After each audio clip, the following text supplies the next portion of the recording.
Oh yeah. Ladies, gents and teddy bears, welcome to a Friday show. And today we are at RAF Coningsby, Ted's home. I know, a bit of a mix, but we hopefully got something special for you today. And it's all about a particular pilot's, well, not just any pilot, but we'll talk about that very shortly. We're hoping it's going to be 2025 Typhoon Display Pilots PDA Day. Now, what is that? We'll talk about that in just a moment, don't you worry. But in the meantime, welcome to Ted's home, Ted HQ, and I hope we're all good. This is, wow, renowned as Bomber County, but that all changed in 1969 for Coningsby when it changed from its bomber role to a fighter role with the arrival of the Phantoms. A new era for RAF Coningsby. How are we doing, ladies, gents, teddy bears? Welcome to RAF Coningsby in Lincolnshire, Ted's County. I hope we're all good and well. And like I said, it's going to be, fingers crossed, a very good day for one particular pilot. And we are going to be talking about that in just a moment. So we do have startups, which is all good. That's what we want. And we'll talk about all the food side of things very shortly.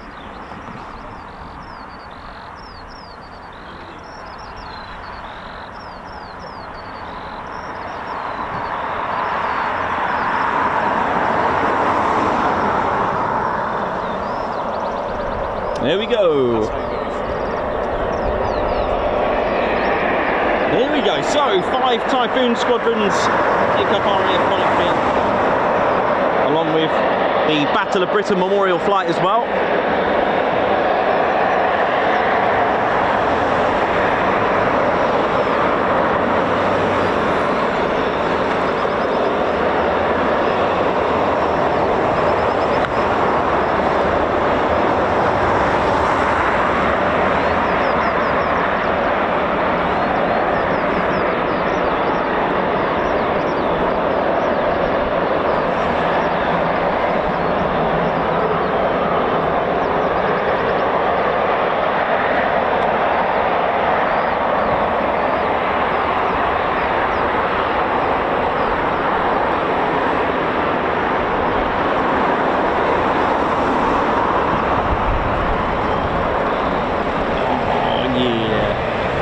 To the show, it's Ted Coningsby.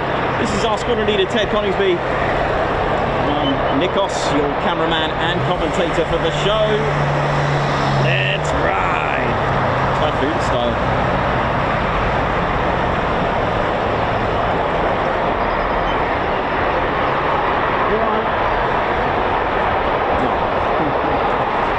Did you give the number?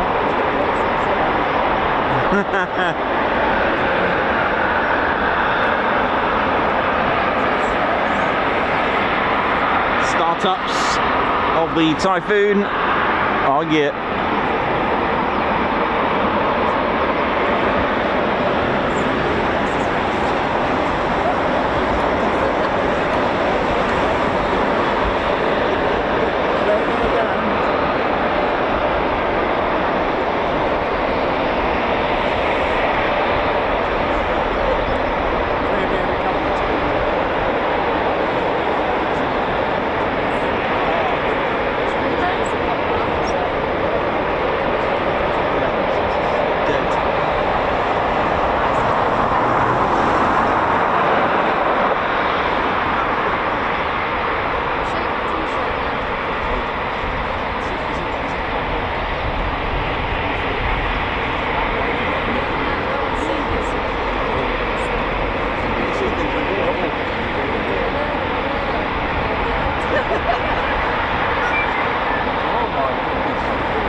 How we doing, ladies, sheds, teddy bears?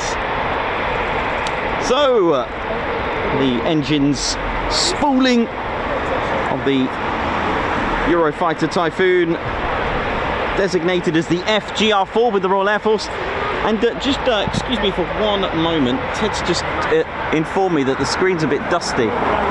So that was probably from the lakes, actually. No one wants a dusty lens, do they? Give me 1 second. There we go. Sorry about this. I should have. I just checked on here, and the sun just shone on it. No one likes a dusty. There we go. We're all good now. That'll be £1, please. Thank you very much. So 5 Typhoon squadrons. Who we got? Well, I'll tell you what. Let's go back a little bit with number 17 Squadron, who arrived here at RAF Coningsby from BAE Warton Aerodrome in 2005 on May the 17th. Thank you very much, Claire. And they brought with them the Typhoon, making Coningsby the very first Typhoon unit and base.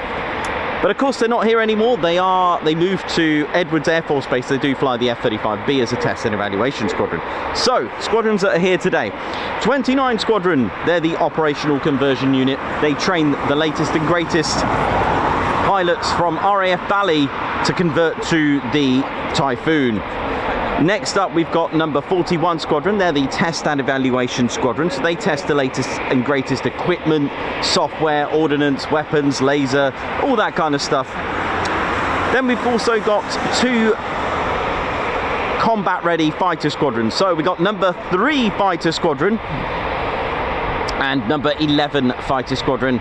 And last but not least, I left them last because they were the last squadron to arrive here in 2020, is number 12 Squadron. Now they're a joint Qatari, Emirati Air Force and Royal Air Force squadron. Typhoon is a very agile and very sophisticated aircraft. It may not be stealth. It does have some stealth attributes, but it's a very, very advanced, aggressive aircraft. Made in 4 different countries, the left wing in Italy, the right wing in Spain, the main fuselage made in Germany, and it has over 30 kilometers of wiring. I know. And each wing is held on by 6 large bolts. Oh yeah. The engine captor, all the software, weapons development side of things. They are British. I believe the BK Mauser cannon's German, I think, actually, saying that. I think it is, actually. You'll have to check that. It's a 27mm cannon the Typhoon has. It's positioned on the starboard side. That's the right side of the aircraft. Fires about 20 rounds per second. Not bad. And it holds 150 rounds. The Typhoon doesn't really get into a scenario where it would use the cannon for its defense. It's more for like warning shots or taking out light vehicles, etc. RAF Coningsby is part of number 1 group of the Royal Air Force, and its responsibility for the vast majority of the Royal Air Force's frontline facing force elements, including the Air Mobility Force, Air and Space Warfare Centre, Combat Air Force and ISTAR, that's Intelligence, Surveillance, Targeting, Reconnaissance. Oh yes. Swift to attack is their motto of number 1 group.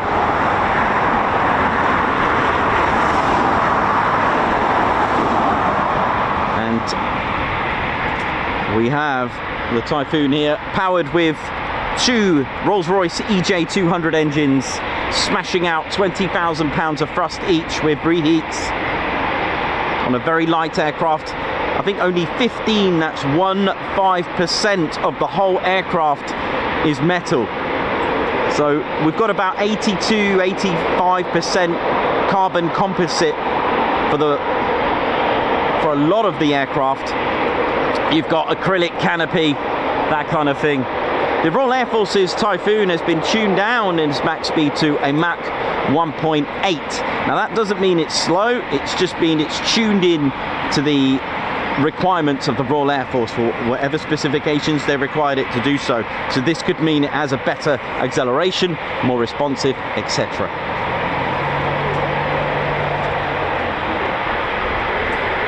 Typhoon is a very lightweight aircraft due to the light weight and materials that it's made from. with 40,000 pounds of thrust in total with afterburner. Even with full fuel, its ratio of thrust versus weight means that the Typhoon has an excellent thrust to weight ratio, meaning that it can actually accelerate vertically in a takeoff. Now what that means is, for the Typhoon, from brakes to 8 seconds, it would rotate 50 degree, 60 degree into a vertical climb. 22 seconds later, it will be supersonic.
Oh man, well, we may have missed Quick Climb Friday, but we got PTO Friday instead.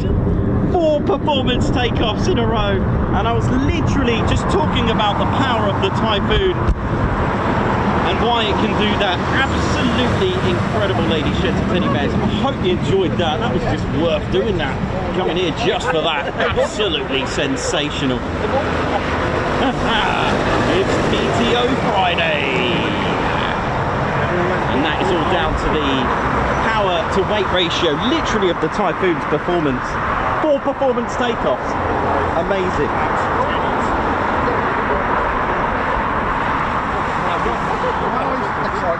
Excitement.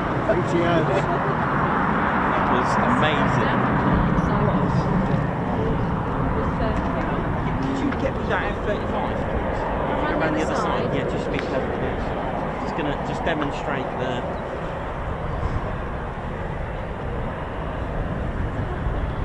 Yeah.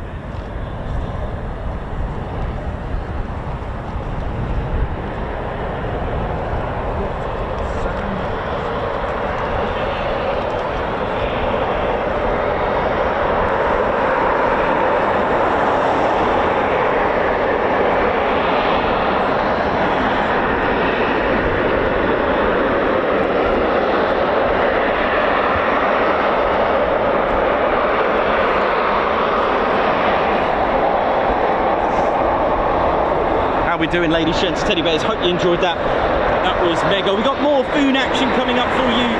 So that's when I explained the other way round, when I'm at RAF Lakenheath, when I'm explaining about the quick climbs. How we doing, ladies, gents and teddy bears? My name's Nikos, cameraman and commentator. How we doing? So yeah, this is our Typhoon with 20,000 pounds of thrust each. Okay, empty. Yeah. Empty weight, the Typhoon is about 24,000 pounds, okay? You got 20,000 pounds of thrust in each engine, so that's 40. Stick 10,000 pounds of fuel in there if you need to. That's only 34,000 pounds when it can punch out, you know, 40,000. Even without the afterburner, we're looking at about 31,000 without the reheat afterburner. Same thing, by the way. So this is why, in just from literally line up and wait, let go of the brakes. Now it does depend on the pilot how fast it goes, but in 8 seconds, let's say 185 miles per hour, the pilot can actually pull back 50 degree to a 60 degree and accelerate from there. Okay, so in 8 seconds, and then in 22 seconds later it can go supersonic because it's a lightweight aircraft. So let's say we stuck some weights on this, right? Say we had a little I don't know, say we had a little, I don't know, a little blowtorch on it with some wheels. It'll go, right? It'll go. We're not saying it's going to fly, right? Put a little blowtorch on it, it'll fly, right? Start adding weights to it, it will get slower and slower. So this is what we call thrust to weight ratio. Track day cars, Formula 1 cars, all about reducing the weight. You might have like a 1 litre small engine. Think about it, motorbikes are so fast, they've only got a 1 litre engine, 1000cc, and it's rapid. Why? Well, stick it in a car, slower, same engine, but it just hasn't got that power to weight ratio. So this is why. Now, if we take an F-35, for example, 29,000 pounds empty weight, all right? When we start adding fuel, it's going to be heavy. I mean, it can take a good 18,000 pounds of fuel. That's way over 43,000 pounds of thrust on this huge turbofan, for example. On the F-35B, slightly less, about 41,000 pounds of thrust. But because it's heavier, the thrust to weight ratio isn't there. So when it's fully fueled, it has to kind of defy it has to do a little bit of cheating with physics, because what it has to do is has to have the speed behind it so it can accelerate. So on quick climbs, it's, I don't know how, actually I haven't counted how many seconds it takes before it pulls up. We'll have to maybe watch one of my videos. But because of that, it can't go from brakes to 8 seconds and accelerate. It's too heavy. So what the pilot does on an F-15 or an F-35 is to actually get the speed. So now we're talking about 350 to 400 miles per hour. Then the pilot can pull up, and that's why it goes whee.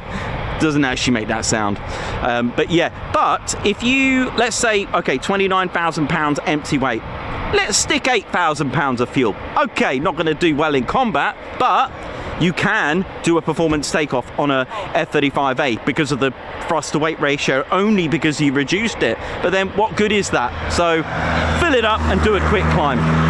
So there we go. Now you may have noticed the Typhoon, the last one, was venting fuel. It wasn't leaking fuel, it was venting fuel. Now the Typhoon's fuel vent is on the tail there, which you would have seen. That's usually done on negative G, and it's naturally done. Automatically does that for good reason, because negative G is where the gravity is felt to your head. All right, so we're all experiencing 1G, unless we're flying, of course, at the moment watching the stream. So we're all experiencing 1G. G means gravity, the force of gravity. 2G means you weigh twice as much, pulling you twice. 9G, where you weigh, if 9G is equivalent to the weight of a Formula 1 racing car. So, and a pilot cannot, in a 9G, move their arm. A pilot cannot move their arm to touch the controls. It's impossible on a 9G. So there we go. But you can tell in in-flight cockpit, in displays, they're pulling negative G, because they're some of their tags, you can see them pointing up, and that's not normal. Gravity's down, right? So that's why it does that, even though it looks like they're flying at normal, at nominal level. So if you think about that, then fuel is reacted to being in a tank, and it's supposed to be pushing down with gravity, right? The thing is, if negative G pushes the fuel the other way, okay, then you're going to get you're going to starve the engine, you're going to cause problems, you might even get pressurization problems inside the fuel. So what it does, so you don't have an airlock, it actually pushes out the fuel so that there's no loss of pressure or starve the engine with the fuel. So that's why it vents it out, to keep the pressurization of the fuel, something like that. I may not get that 100%, but it's pretty much the reason why it does that, to stop issues with fuel going to the engine. Now this is why when the Spitfires came out, because they use a carburetor, they got like they had a fuel tank. Now carburetors are different. The pilot can control the throttle of the air, and then the fuel is mixed through the venturi. The problem is, on the Spitfire, because of the way the fuel tank was, the Spitfire could not do a negative G dive. So basically up in the sky and dive. The only way it could do it was to turn and go down. That's why actually as well, pilots, when they're doing a performance takeoff or a quick climb, when they go up, they invert it, all right, to stop any negative G's, all right, because it's negative G is painful. You've got to imagine all that blood is rushed to your head, not going down below. So pilots can see red at times. It can be a very nasty experience and very painful. So yeah, so they did fix that eventually, or cure it on the later models of Spitfires, but that's a fact. The 109s didn't have that problem because they were fuel injected. You were injecting the fuel. It didn't rely on this special tank that fed the fuel straight into the carbs. So that's why the Spitfire, the earlier models, until later actually, it couldn't do a negative dive. It would actually stall. But there we go. That's a quick rundown. How we doing? Hope we're all good. Here we go. That was a nice start. 4 performance takeoffs. We don't even see that on a regular day.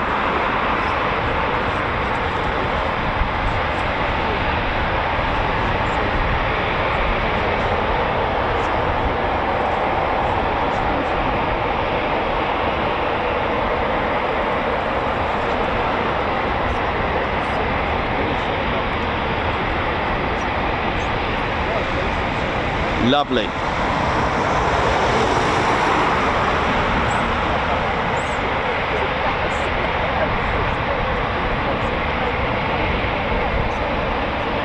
So the Typhoon in the Royal Air Force is designated as the Typhoon FGR4. That stands for Fighter Ground Attack and Reconnaissance Mark IV. Again, not to be confused with Tranche 4, because we don't have a Tranche 4 in the Royal Air Force. We have up to Tranche 3, and I can tell you the differences. So the Typhoon, on both our screens here, these are Tranche 3. Why? Because underneath so if you follow the tail down, all right, start at the top of the tail and follow it down towards the cockpit, there's like an intake there, and just underneath that, it would actually appear on both sides of the top part of the fuselage. There's a little bump. Can you see that?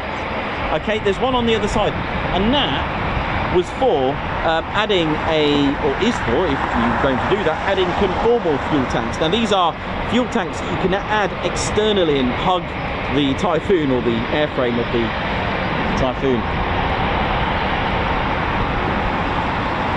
And that's how you can tell. The Tranche 2 don't have that. I don't think we've got any Tranche 1s here. You can tell Tranche 1s, one, they don't have that bump, and two, the serial numbers start with ZJ9. ZJ9. These are 41 squadron markings here. Seek and destroy.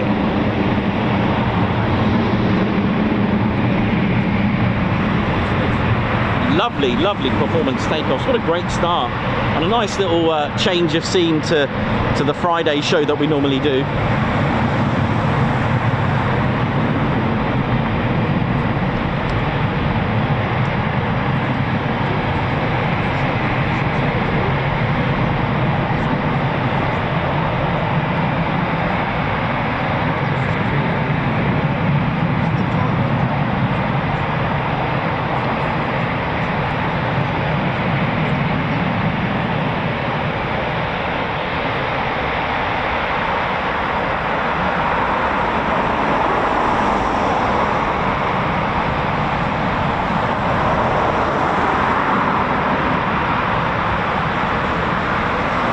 So, hopefully, later on, in a couple of hours, 2025 RAF Typhoon display pilot, Squadron Leader Nathan Scheuer, the last Tornado pilot to be trained on the Tornado, will be examined for what's called the Authority for Public Displays, PDA. And he'll be audited and examined, and he must achieve the PDA. That's the Public Display Authorization.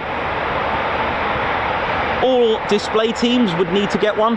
Roll demos, not quite. They don't require a PDA because of the fact that they are carrying out basic training maneuvers. That's why the roll demo teams don't require one.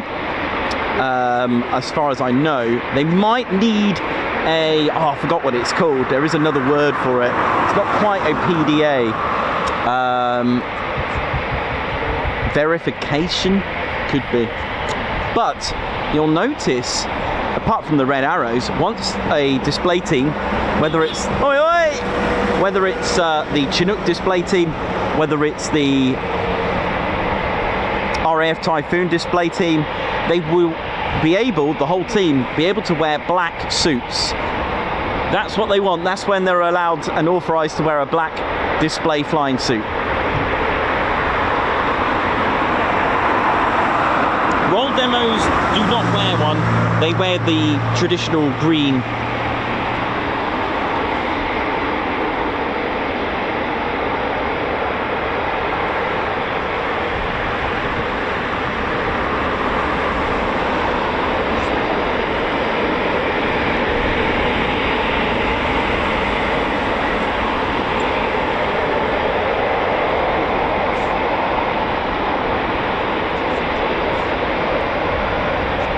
So normally you'll have the Air Vice Marshal or the Air Officer Commanding number 1 group to examine this.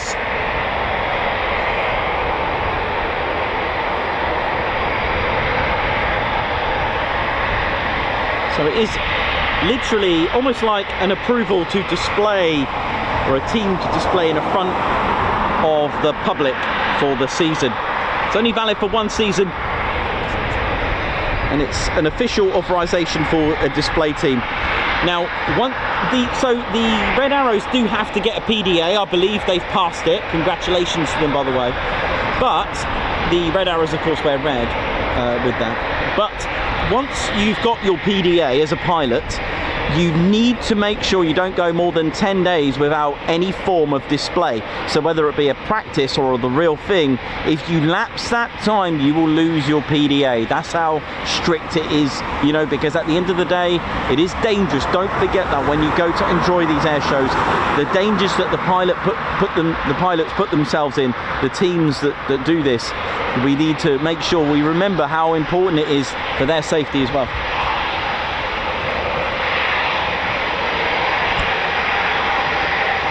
Two more to leave the floor. Oh, another startup.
Friday, everyone. We've had 4 already.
Aircraft flown here.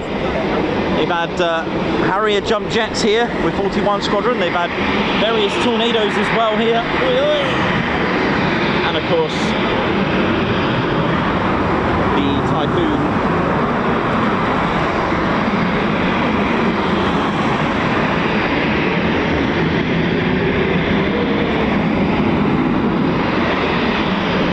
RAF Coningsby opened 4th of November 1940, and in February 1941 had its first operating squadron, number 106 Squadron, with their Handley Page Hamden bomber.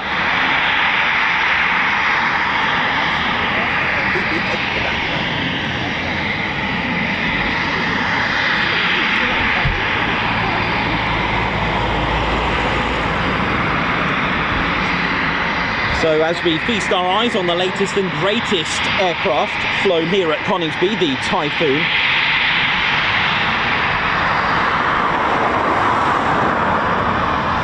Feast your eyes on the very first aircraft that was operating here at Coningsby. Here it is, the Handley Page Hamden bomber with 106 Squadron.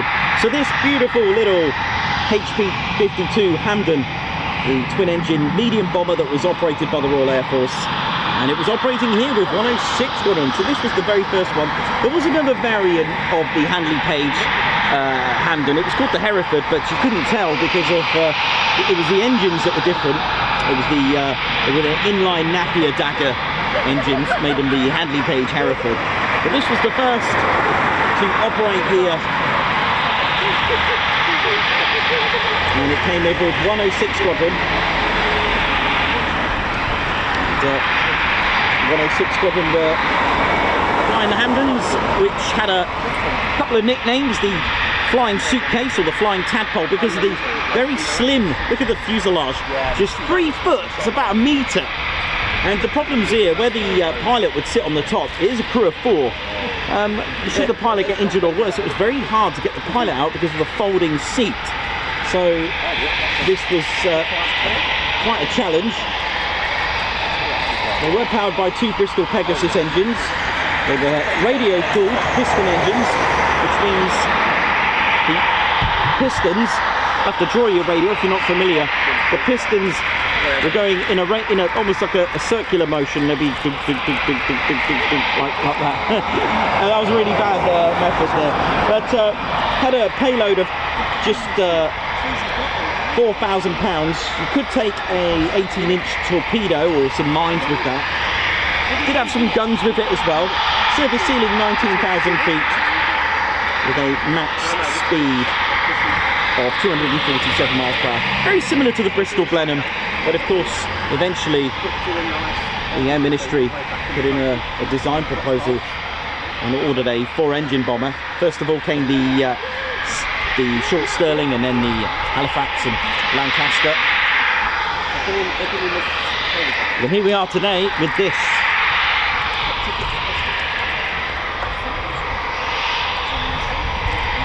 Yeah, lots of different designs for engines, by the way. They're quite fascinating to watch. If you've never seen how a radial engine works, piston engine works, they're quite spectacular to have a look at, like almost like a moving diagram, the way they would go all the way around, all the pistons firing. And it's the push down is the explosion between the mixture of air and fuel. That's what makes the piston push down. That spark and explosion, that boom. Have to maybe do some sort of flip hook for you. Do you remember them? Who remembers? Has anyone done a little flip hook episode? You know, when you draw little stick men and make them run across the page.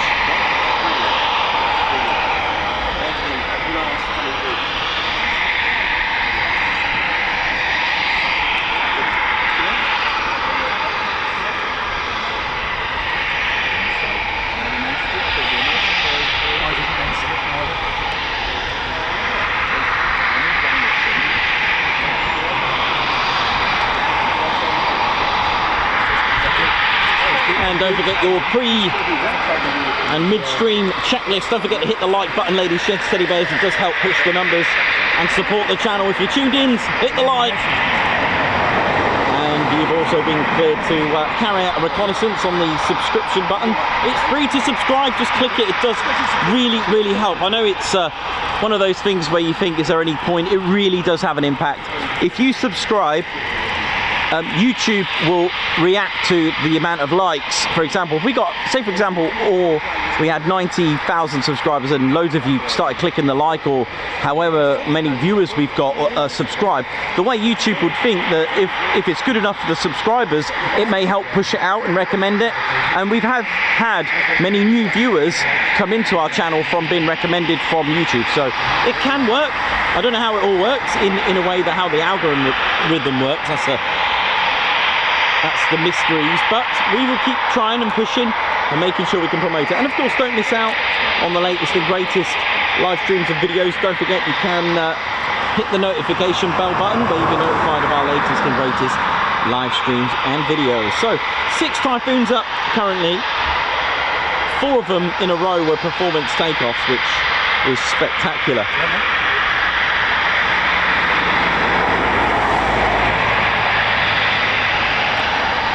How are we all doing? Jenny B, Margot, Babs R, Dieter Gikeri, DR, Doctor, how's the Doctor? Hancock, Stan J, living the dream, good to see you yesterday, man. Alex Raven.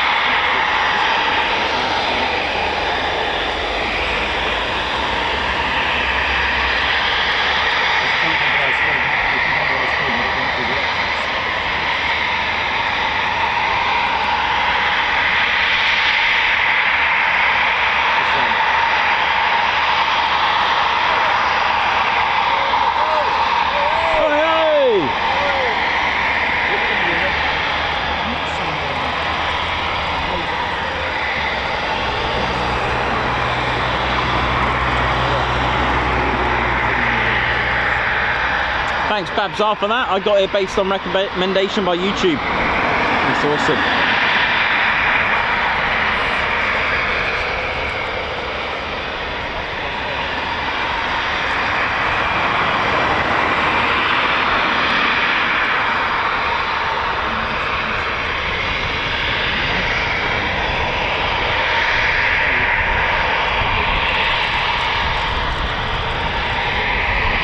Squadron spooling their engines there.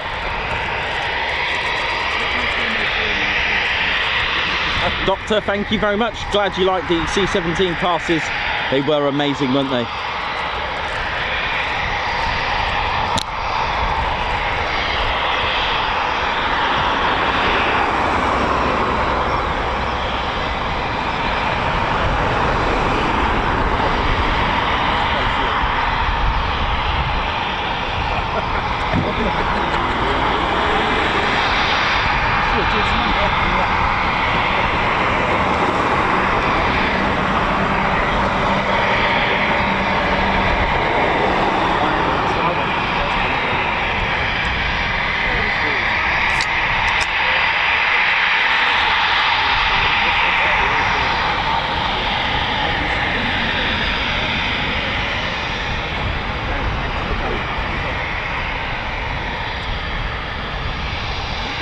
How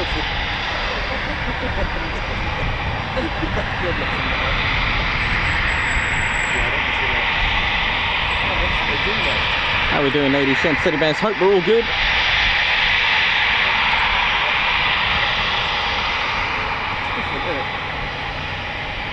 So there's 41 Squadron. And like I said, they flown various aircraft here at Coningsby. Their last one, of course, was Tornadoes, and then Harrier. They did fly Jaguars, but I think that was at RAF Coningsby. Just wondering if they came here when Coningsby was having a bit of a, when it was been run down. I'm just trying to think if that was the case.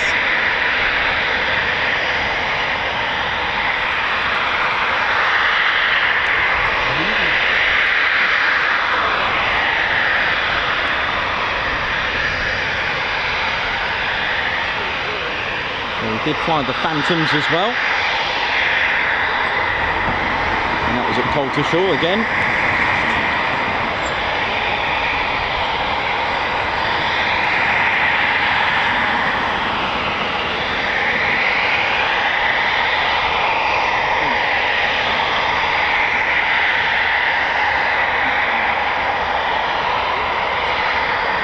And Harriers, I think, around 2006. I know they disbanded the, finished the operating the Harriers in 2010.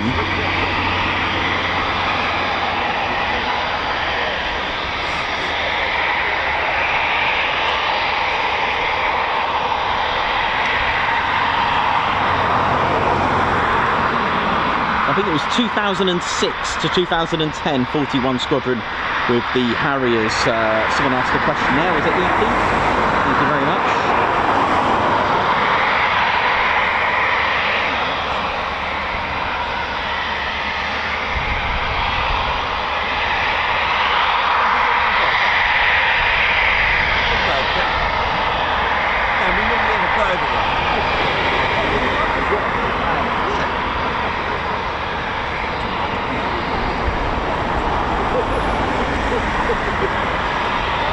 Yeah, Avro Owl, 2006 to 2010 Harriers, and then some Tornadoes as well after that, and then finally the Typhoon, of course.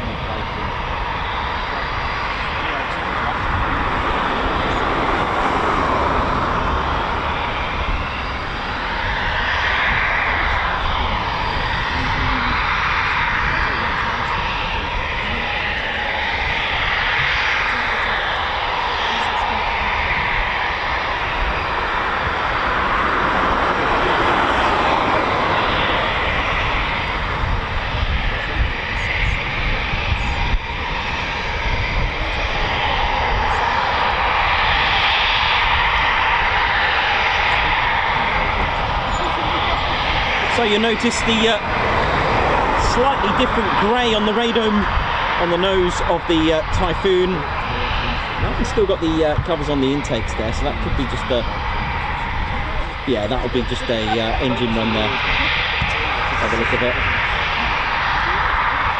Maybe there's a, there might be a pilot in the other one. Yeah, there is. Is there? Yeah. So yeah, the Typhoon's ECR Captor 90. Oh yes. Inside here, ladies, Shanta teddy bears. Inside here, that's where it's all at. The ECR developed from Marconi, and that can lock onto, the Typhoon can lock onto targets 160 kilometers away. That's amazing. And also larger aircraft at 300 kilometers away as well. Prioritize on 6 of the 20 to 30 targets that it's locked onto. Underneath here, you may see 4 little triangles. They're the ADPs, as the aircraft data pitot. Each one is for the Typhoon's main computers that keep this flying, because the Typhoon is pretty much aerodynamically unstable, so it's a fly-by-wire, and those 4 important ADPs send all the info to control all the avionics on board it. When you get to here, the F-16 have this. The F-35s, they do have a diverter, a boundary layer diverter, but it's done a little bit differently. The F-16s have almost what's like a splitter bridge, like a scoop, shall we call it. It's quite amazing. But the intakes are quite interesting because there's actually cowlings they move to control the amount of air. But the problem is, air is fluid, right? Like I've always said, if you poured water right on the nose here, it will stick to it. Now, when you've got air rushing down here, okay, if we didn't have this splitter bridge, you're going to create a lot of drag here. They found where the intakes are, as it scoops in the air, it creates drag, okay? Now, this changes the air pressure. Here is fine, you've got all this high pressure air going in, but then at the top here, you're going to have low pressure. So, to do this and to help it when going supersonic speeds, they have like a diverter here, a splitter bridge for the boundary layer. It's called the boundary layer, almost like a splitter bridge or a diverter. Now I'm going to show you a little diagram why this helps, and hopefully it will clarify it for you.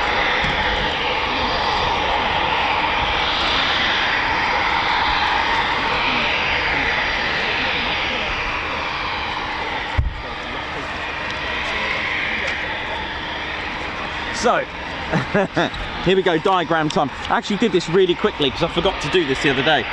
So, if you've got low pressure air here now, because it's creating drag. So, if you just had your intakes here, without that gap that I showed you, you're going to get drag here, and it's going to take it all the way. So, this is a front-facing, the turbofan or the compressor blades.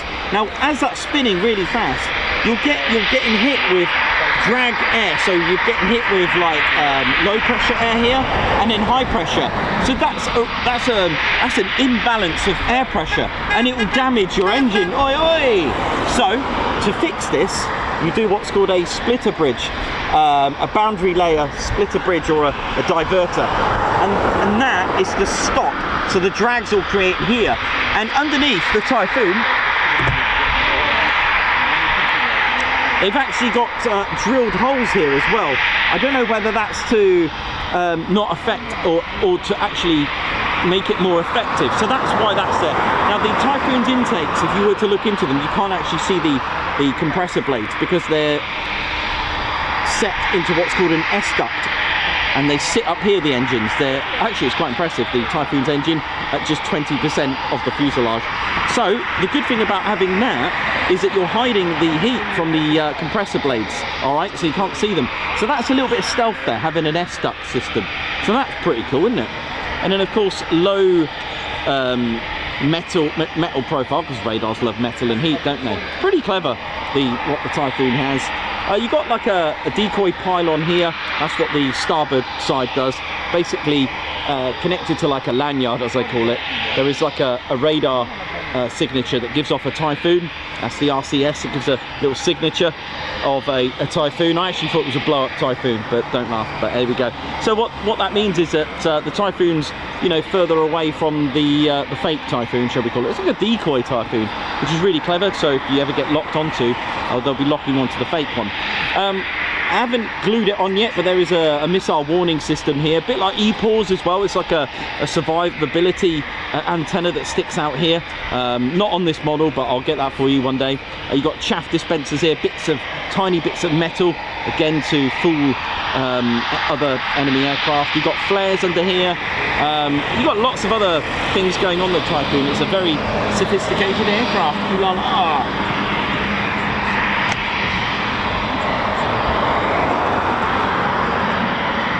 Looks like they're just doing some testing here with these. I don't think these are going to go anywhere, unfortunately. But we've had 4 performance takeoffs and 2 just regular takeoffs, which is great.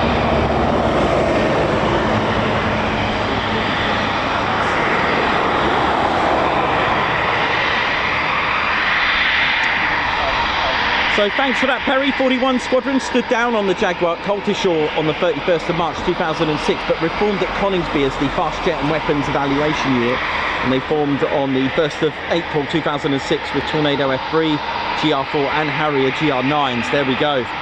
So they had, looks like they had all three here in that period. So yes, that's correct. 6 Squadron was the only Jaguar unit to operate from Coningsby. And there is a building, if you look on Google Maps actually, you can see a Jaguar symbol of on one of the buildings on the south side. It's got that on there. Thanks a lot, Perry, for that.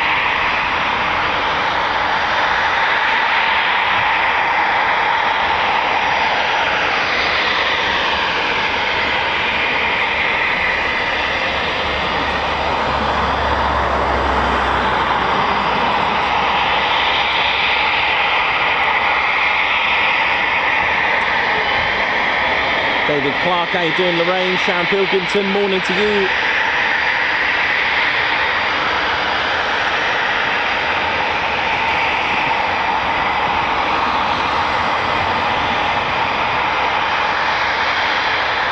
Thanks a lot, everyone, for the support. Rob Kennedy, how you doing?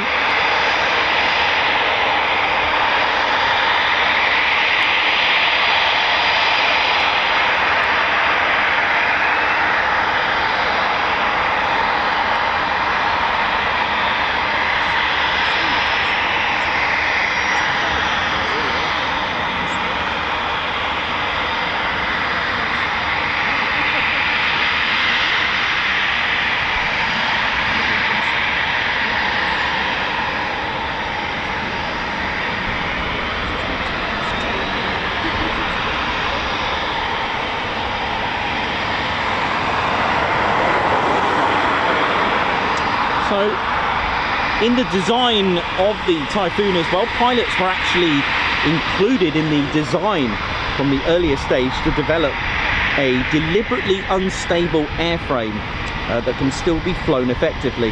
So this delivers both superior maneuverability at subsonic speeds and efficient supersonic capability to support the widest range of combat scenarios. So the Typhoon's computers are constantly adjusting themselves, and the high alpha is actually quite an interesting one because you're not going to get as much air as you require. And if the Typhoon feels that it's not getting enough air, and I can tell you there have been a few pilots that have had a bit of a moment, if the Typhoon doesn't feel like it's getting enough air, it will go into a survival dive. Now that could be quite scary, so it can feed it and get it some more air. I guess it's to stop it from probably flaming out maybe, but there you go, the computer knows best, right?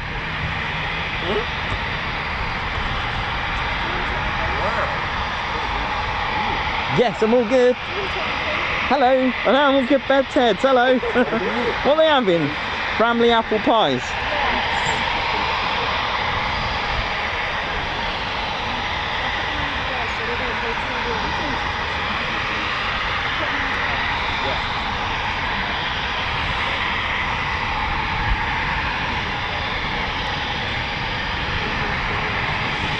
So Typhoon has both AMRAAM and ASRAAM weapon systems that can carry a vast range of air-to-air as well as air-to-surface weapons, and the aircraft offers weapon engagement zones starting close in a visual range up to Ling range engagements. And if you ever get a chance, if you visit the Typhoon Display Team's stand, have a look at the HOTAS, that's the hands-on throttle and stick, so you can have a little feel of what it's like to being, to be in control of a HOTAS. It is a swing roll, the Typhoon, hence its variety of roles that it can do, from fighter, attack, ground attack, reconnaissance, all those roles.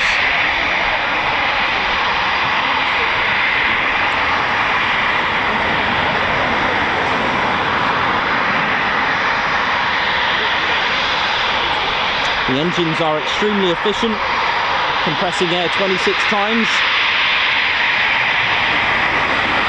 with a very low bypass at 0.4 to 1. With its, like I said, with its low gross weight, gives it an extraordinary thrust to weight ratio.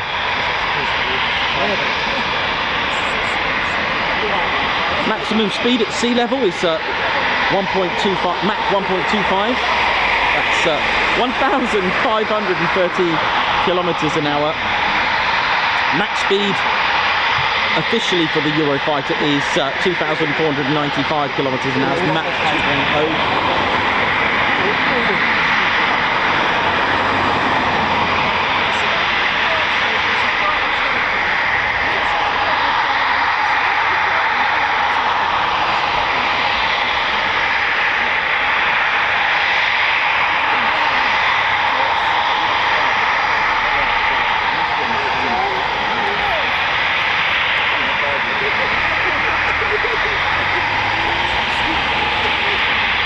Oh, pass me the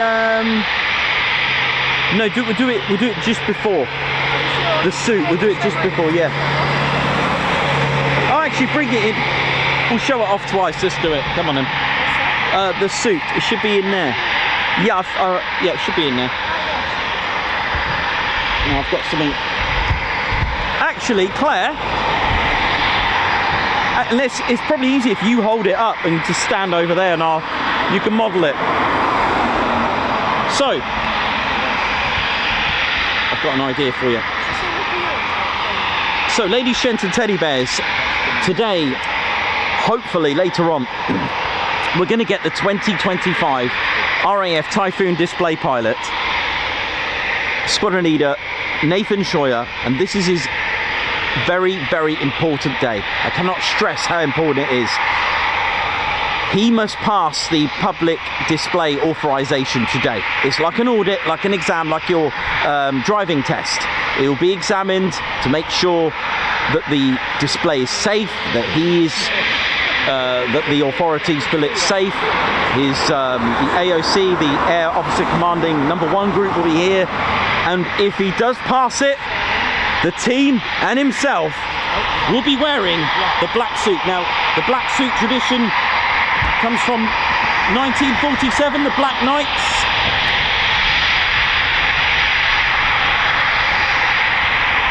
Becoming the first ever fast jet display team with the de Havilland Vampires at RAF Odeon with 54 Squadron. So this is 2023 Typhoon Display Pilot suit. This is what it looks like. He's an honorary spanner flight, and this is have a look at the arm there. This is what the team will be wearing. Claire Bear there displaying it. Beautiful. So this is when they're allowed to wear a black display suit. There we go. And this was Flight Lieutenant Matt Brighty. Thanks, Claire. Thank you.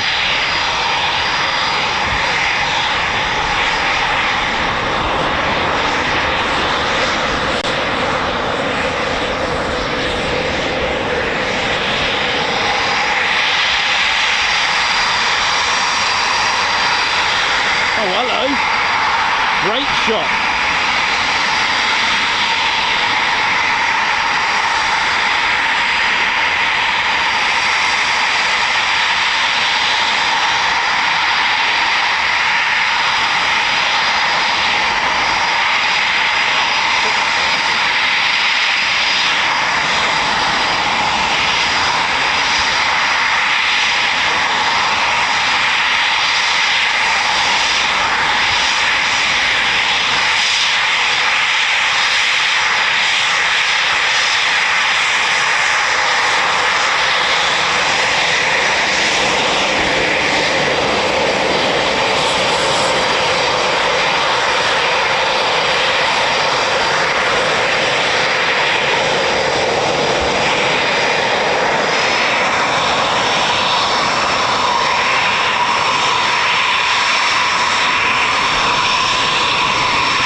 go, send it.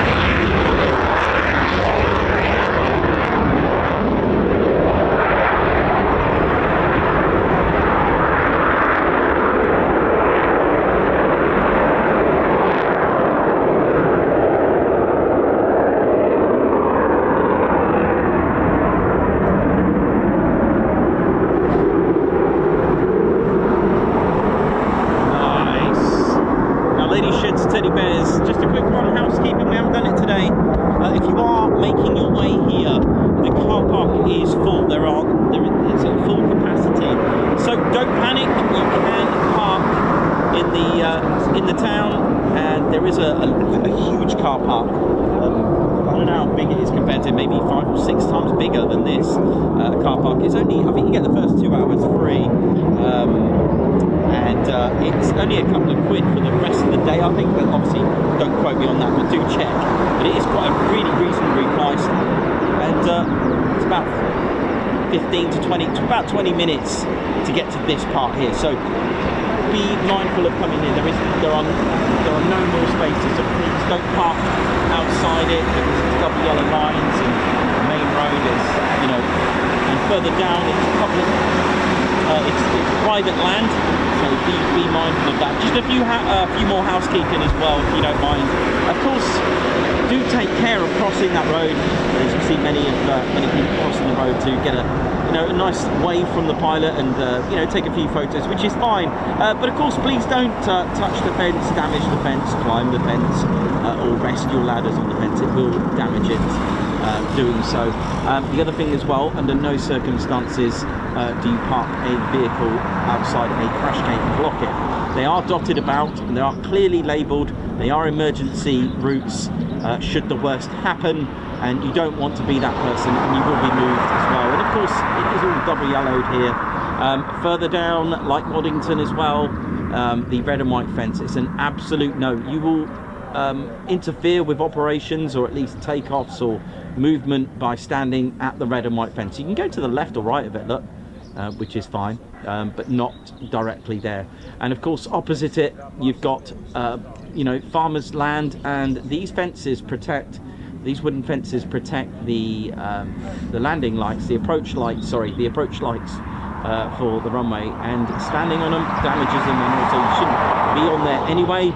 It is a bit of a problem, but we're seeing less and less of it. Maybe the message is getting out there with that. Okay, so you are free to walk to the right or left of the red and white fence. That's not a problem, but please, you will be moved on. They do their checks, and it's only right that we do that. There are lights as well to stop the traffic. It's for your own safety, by the way, because of the jet blast, because the aircraft are so close. That's why some have them and some don't. And also the jet blast chevrons on the runway as well, which we can't see from this angle. We kind of need to be a bit more raised up, or the angle that we were at Mildenhall we could see them, and at Bryce Norton as well we could see them. They're not to be used for landing on, and they're literally made of different material, and that's to protect what's beyond the runway. And because Coningsby's sort of takeoff zone is there, it's very close to the road, so that's why they have a red and white fence and lights to stop the traffic. There are bins provided as well, which is quite nice.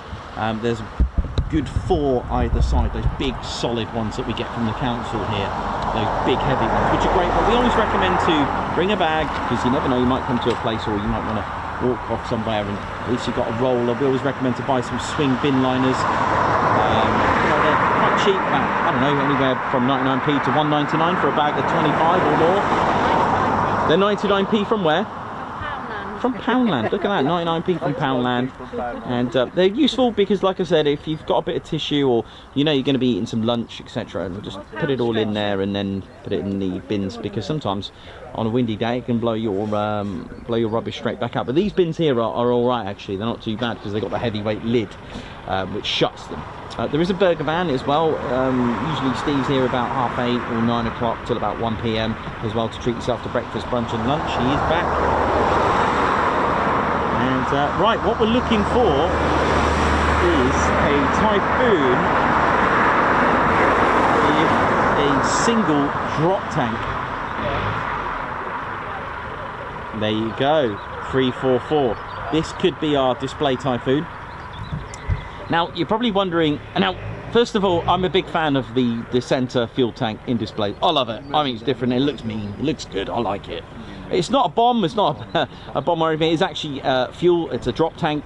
The Typhoon doesn't display with any fuel in it, but it will have fuel for transiting purposes. So if a Typhoon is going somewhere to display it, I don't know, let's pick one, but Old Buckingham. It will have fuel enough to get to Old Buckingham in that drop tank. They'll use the fuel from the drop tank, and then it will, obviously they'll have an allowance for amount of fuel to get it back. All right, very useful for those purposes. So the Typhoons of the Royal Air Force usually displays with a centre drop tank. I actually prefer it. I've seen them clean and they're good, but I like the centre drop tank. It's my own personal preference. Oh, why is that locked?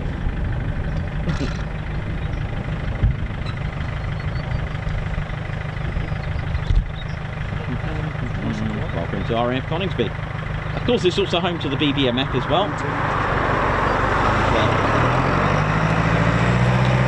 Coningsby has been home to the BBMF since 1976. So what we got, 8 Typhoons out there, not bad for a Friday.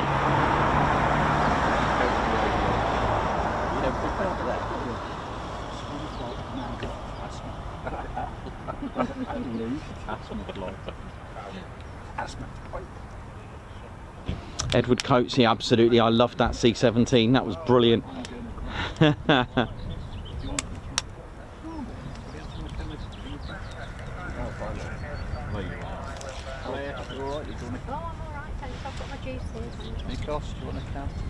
Not yet, buddy, not yet.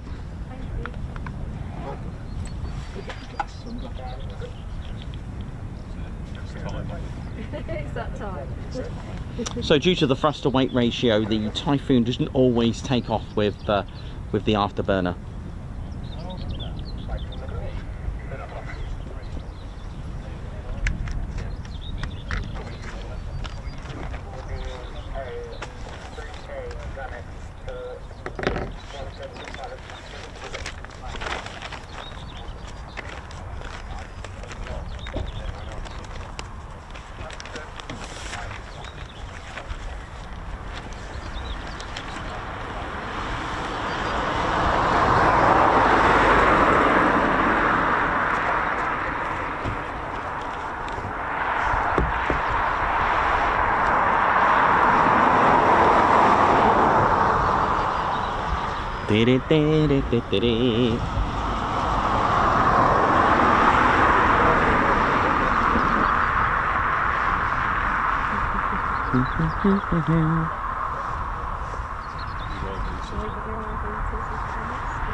So ladies, gents, teddy bears as well. The other thing with the housekeeping, I know many of you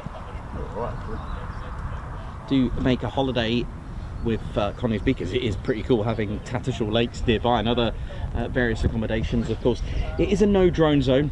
If you do spot anything like that, there are numbers written on the fence.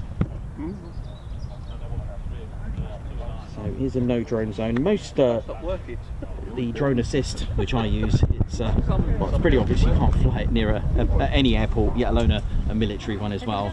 It is illegal. You'll be in trouble, even at air shows as well, and with lots of various drones available. One must be, of course, legally and responsible for it. Margot, thank you very much for the super chat for TED HQ, our Royal Air Force Fab Friday at our Royal Air Force Coningsby. Remember, Never tie your shoelaces in revolving doors. Mayhem Marshy, 27 months member, and of course the Spanner Flight crew as well. Thank you very much. Happy Friday, everyone, and a happy Friday to you as well. There's Ted there, Guards March. So the flag's sort of getting in his face. Let me just move that up for you, Ted. Is that better? Yeah, okay, mate. Thanks a lot. Babzar, high five. Thank you for gifting the Ted Coningsby membership, Guards March. Margot, thank you very much for the super sticker, Guards March. Who's also part of our Spanner Flight as well. Jan Clark, member for 11 months, who's a Ted Coningsby Fighter Squadron member as well. Thanks, Jan. Who's put thanks, Nikos, Claire, Spanner crew, and members, subscribers for the best channel ever. Thank you very much. Andy Stanley, 11 months. Thanks, Nikos, Claire, and Spanner crew, and everybody else for the best live stream. Thank you. We Stevie Boy, 9 months membership, part of our Fighter Squadron. Go, Nathan, go. I know, can't wait. And if we do get Nathan today, can we all just make sure we wish him the very best for today? It is a really important day for Nathan. Gary Mathers, member for 19 months, part of our Fighter Squadron as well. Oi, oi, and good morning, Ted, Nikos, and everyone in TCS. I hope you all have a brilliant weekend and here's to many more years of this brilliant channel. Thank you, Nikos, for all you do. Thank you as well for that. That's lovely. Dieter Gikeri, thank you very much for the super chat for a great streaming VE day and more PTOs. I know, right? Amazing. Oh, Philip's upgraded to the TCS Posh Officers Club. Thank you very much. Rob Kennard, thank you very much for the super chat. Guards March. Jenny B, thanks for the super sticker. Guards March to you. And Cox, thank you very much. Glad the sun is shining for you, Nikos. You're doing a fantastic job again. Thank you very much, and for that as well.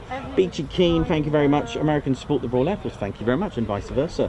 It's a long history. A very long history dating back from the arrival of the crew between 42 and 1943 onwards, as they arrived here in Britain. The one mission: turn bravery into freedom. A long legacy of our experience we always speak about.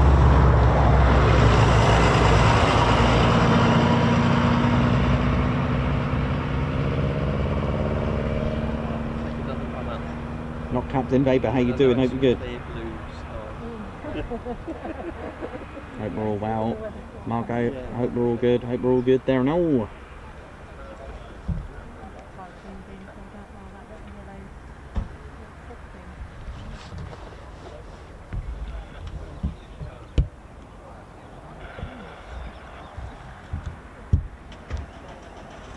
Now you may notice on the bottom left that I've got a total of 4 runway numbers. Of course, runway there are 2 runway strips, and the main one that's in use, that's 07 and 25. Now, because we have the BBMF here as well, in strong crosswinds for lighter aircraft as well that visit, there is another runway, a short runway for crosswinds, runway 12 and 30.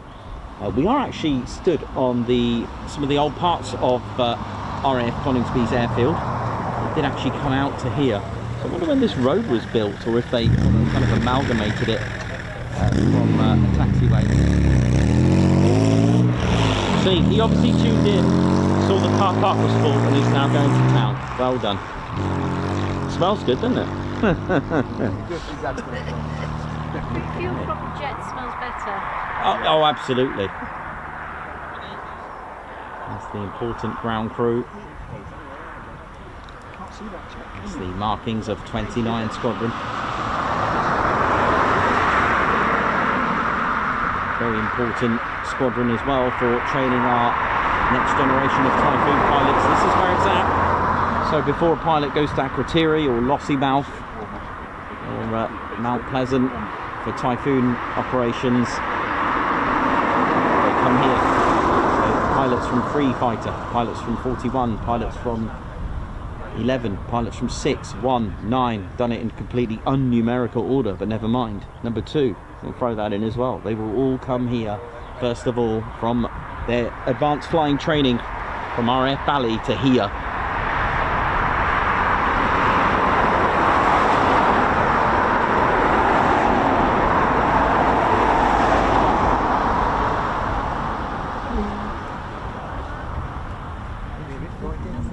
Yeah, good. I'm just going to get a horn. Okay.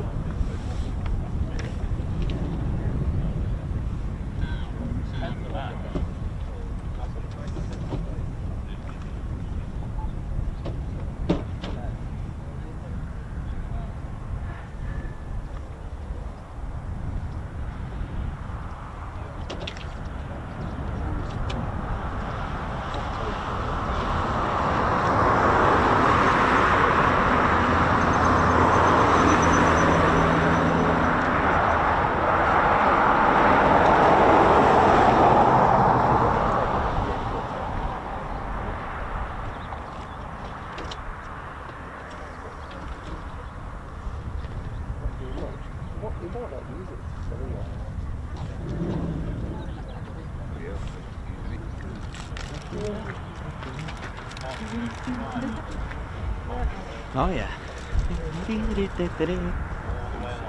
So if you remember our RAF Cranwell stream, as we saw the prefect, so the pilot's career would start there with the prefect, and it will be a prefect whether it is fixed wing or rotary or multi-engine first.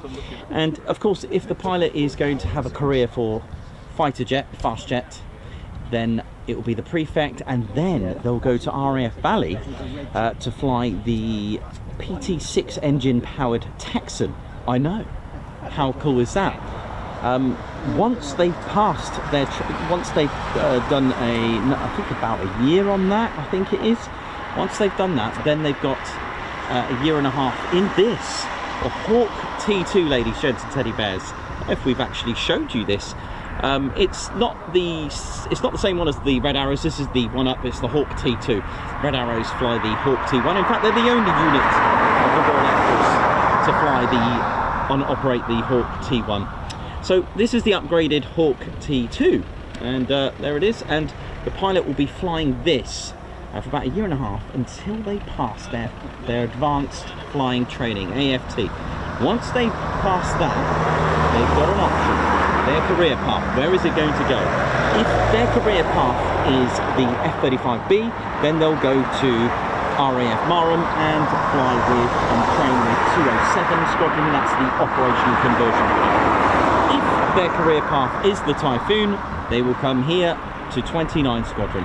Now, just before I go into too much of the pilot details and training, RAF Coningsby's 29 Squadron, this is where even training for armourers, even the weapons conversion unit, all that kind of stuff, it all happens here. And that's all as well. We've got to thank BAE Systems as well for that, because they do a lot of the schooling and the training, and I think it's the ground school course that they do. So there's a lot of BAE Systems input. The software that's put in to the Typhoon, all BAE Systems again, the weapons side of things, all that kind of stuff is all done thanks to BAE Systems as well with that. That is amazing. So we do have to just mention that as well. So as far as training is concerned and what happens here, it's literally, like I said, to the pilot, they are already past their fast jet training. Let's establish that, all right? So that's called advanced flying training. And okay, was that a sneeze? I think it was a loud sneeze. Well, that's the second time we've had that. So the pilot would be awarded their wings. Now, the pilots, after a year and a half of flying the Hawk T2 at RAF Valley, as mentioned, if the career path is Typhoon, they will come here and train and fly with RAF Coningsby's 29 Squadron. Here they are. Now, 29 Squadron is also made up of what's called QFI. That's Qualified Flying Instructors. Now, before we go into the details, as I mentioned, don't forget all the line engineers, armourers, all that kind of fun. Literally is all here. So we've got our qualified flying instructors. All right. So this is really a hands-on sort of pilot, instructor, and pilot or student, instructor and student approach. Okay, so it's quite a hands-on one. Okay. Now, in just 3 to 4 months, a pilot will become a frontline combat-ready Typhoon pilot. Before a new pilot gets to fly the Typhoon, the first thing they get to know is getting to know the Typhoon, and that's basically done with the ground school operational course, again thanks to BAE Systems. Now, these new pilots who are destined to have a frontline fighter pilot career, they already know how to fly because they've just got their wings, but the course will teach them to become a competent Typhoon pilot. This course is up to 8 weeks of training and will prepare them for their first solo flight by teaching them the Typhoon systems, how to fly it, familiarising themselves with the cockpit and the startup procedures and the unique G-suit, which the F-22 pilots, I know they love as well. A lot of the other countries actually had an input in the suit. Of course, Italy, Germany, Spain, and of course Britain. There's even a well, what was supposed to be an iPhone holder. I think it's a cigarette holder, maybe. For but anyway, there is like a top pocket. All aspects will also be covered. Now, there is a also the power experience. Now, these pilots would have never experienced anything like this before coming from AFT, and the family version Typhoon, which we have there on the center of the screen. The trainee student pilot will sit in the back, and they'll be thinking about how this is going to go. And as the QFI whacks on the throttle and full afterburners from brakes to 8 seconds, they will probably be going vertical. And this is so that the student pilot can understand and feel how powerful it is. And I read a funny story with Paddy, that's 2022 Typhoon Display pilot. That's Flight Lieutenant Adam O'Hare, who was the Typhoon Display pilot in 2022. And they thought it wasn't so bad until the reheats came on. And after 4 months, it is solo flight time. But before the solo flight time, they will just taxi. They'll taxi round to give them the confidence of going round, just taxiing. And we've actually caught this before live on the show. After a couple of taxi runs, the next time they'll be in a Typhoon, they will be flying it. And I can tell you now from speaking to QFIs that this is the most scariest moment for them. Not the student, but the QFI, because they've just gone and sent someone up here. They've just, you know, after all the training, it's like, oh dear, I hope my training, but it's a true testament to their training, and of course to have confidence with their students. So the next time they will watch their student pilot take off, which I can tell you, like I said, it's a quite scary time for the QFI after all that, but there we go. But work's not over even from that very first flight. There's lots to do after that. From ground attack training, and it's a lot of simulator and then go and do it in the real thing. Simulator, go and do it in the real thing. So going low level and then doing it in the real thing on the simulator on the low level and then real thing. Simulation for air-to-air refueling and then doing the real thing, etc., etc.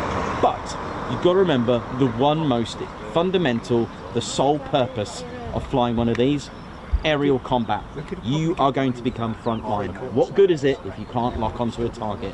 So the examination relies on the QFI going up with the student, and it's a timed dogfight, it's a timed aerial combat.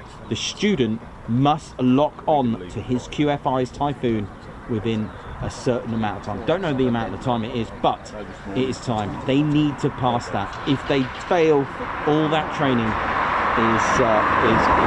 I don't know about the reapplying for that. I don't know how that works. I don't know if they get another go, or I would imagine that they'll get another go, but that's not all done after that as well. The work's not done after that as well. Once that's done, they'll be they can take part in exercises, which really gives them like a warfare scenario, like such as red flag. A lot of the 29 Squadron pilots who have just passed and qualified will go on to such exercises to allow them a fighter role. So there we go. And we've got a 2-ship behind us.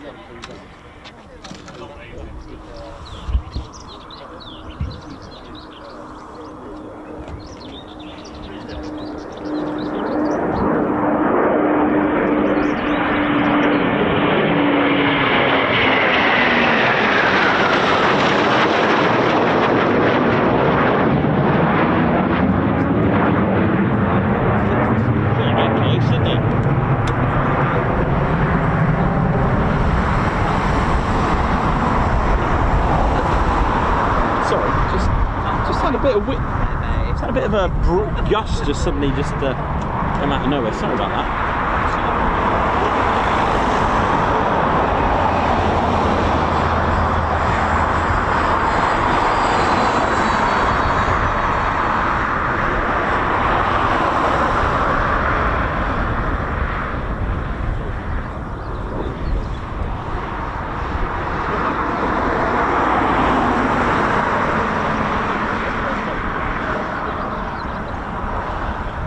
Oh, I was in that one.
So Typhoon, as you notice, doesn't have elevators by its tail, so it has 4 planes. That's the little wings at the front. Yeah, just go, oh, hold on. I was doing that. Hey, for you. It's now end of voice. Turn back round. Just in time to the flag. The door there.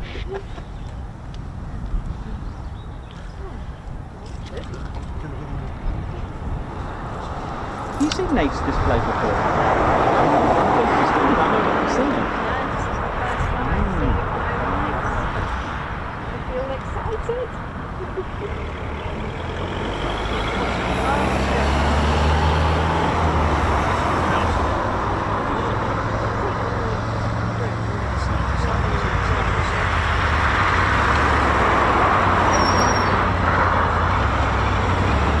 We've got about, I think, 6 Typhoons still out at the moment. Some operating not too far from here.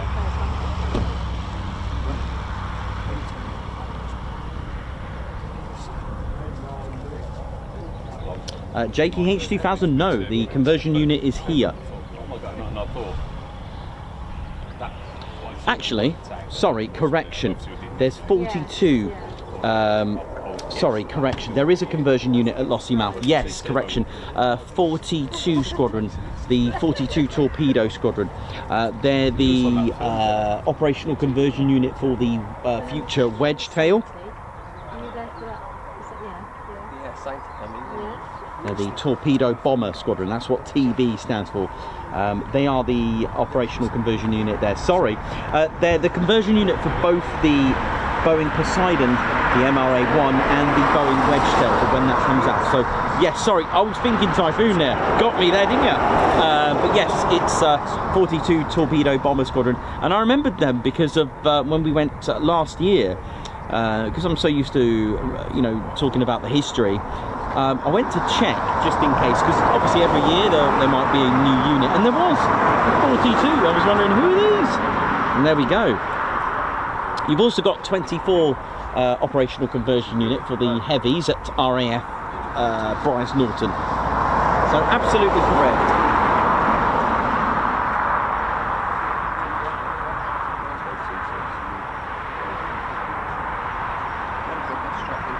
Of course, in World War II, they were called OTUs, Operational Training Units. So thanks for that one. Thanks for reminding me about that.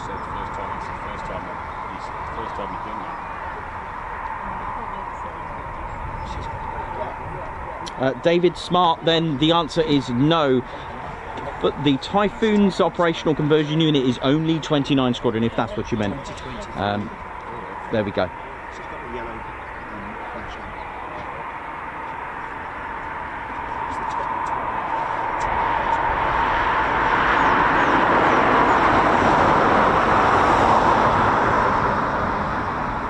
So you'll have an OCU for each aircraft.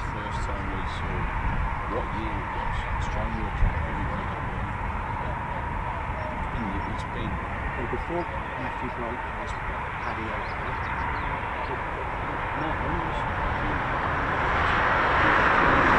So I'll put you some OCUs now, okay? These little ones that are coming on are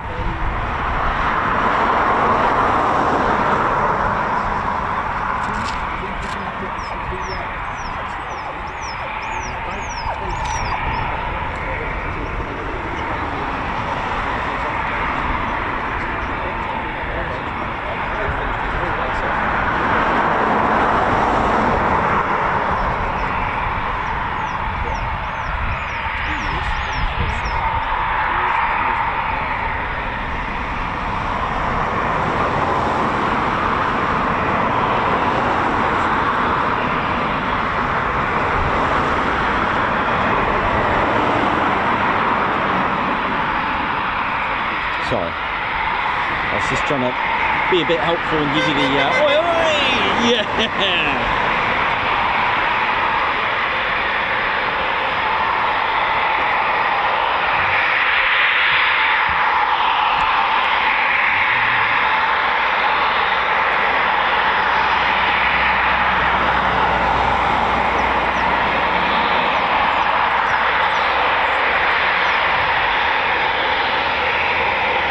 So those squadrons that I'm listing, they're the OCUs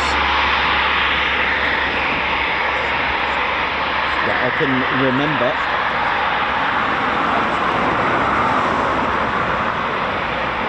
There is another one at Waddington for the I-Star OCU as well. Just give me 1 second.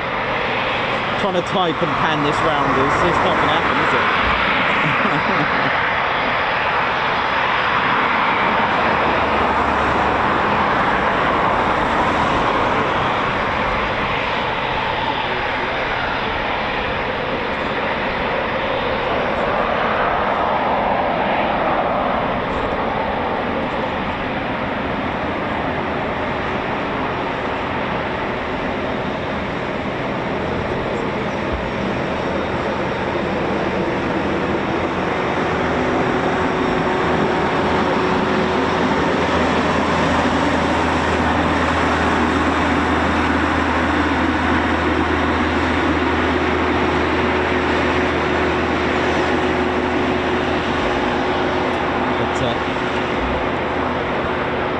Thanks for the, that's brilliant, thanks for the questions there.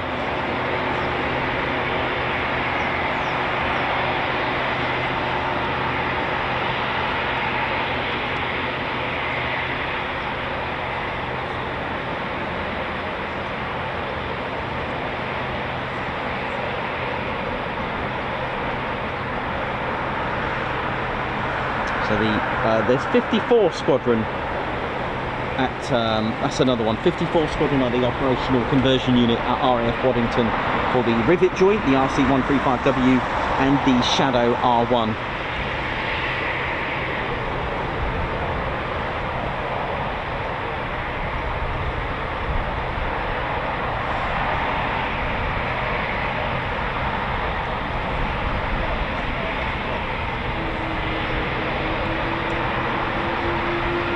Hope we're all good and enjoying the show. Right, let's have a look at tail number 344, I think it is. I reckon that's going to be our Typhoon Display aircraft, excuse me.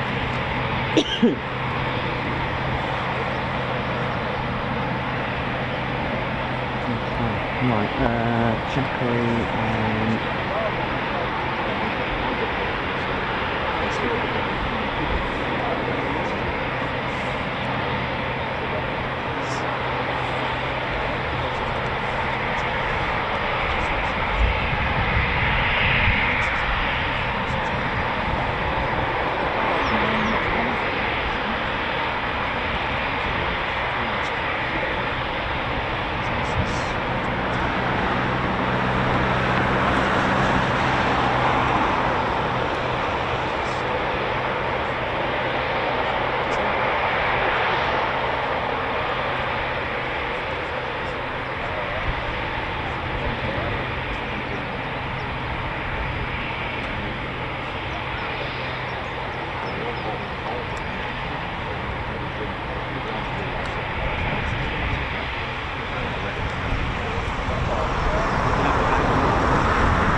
In the old camera there for a minute, give it an extra few more hours of the day.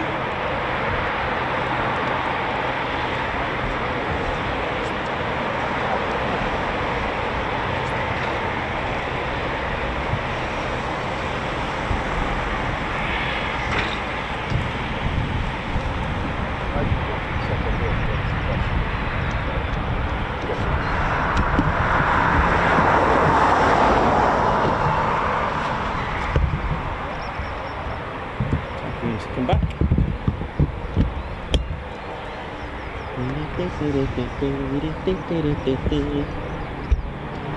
So we've still got a few more. I think we've got about, I'd say about 6 I think we've got left.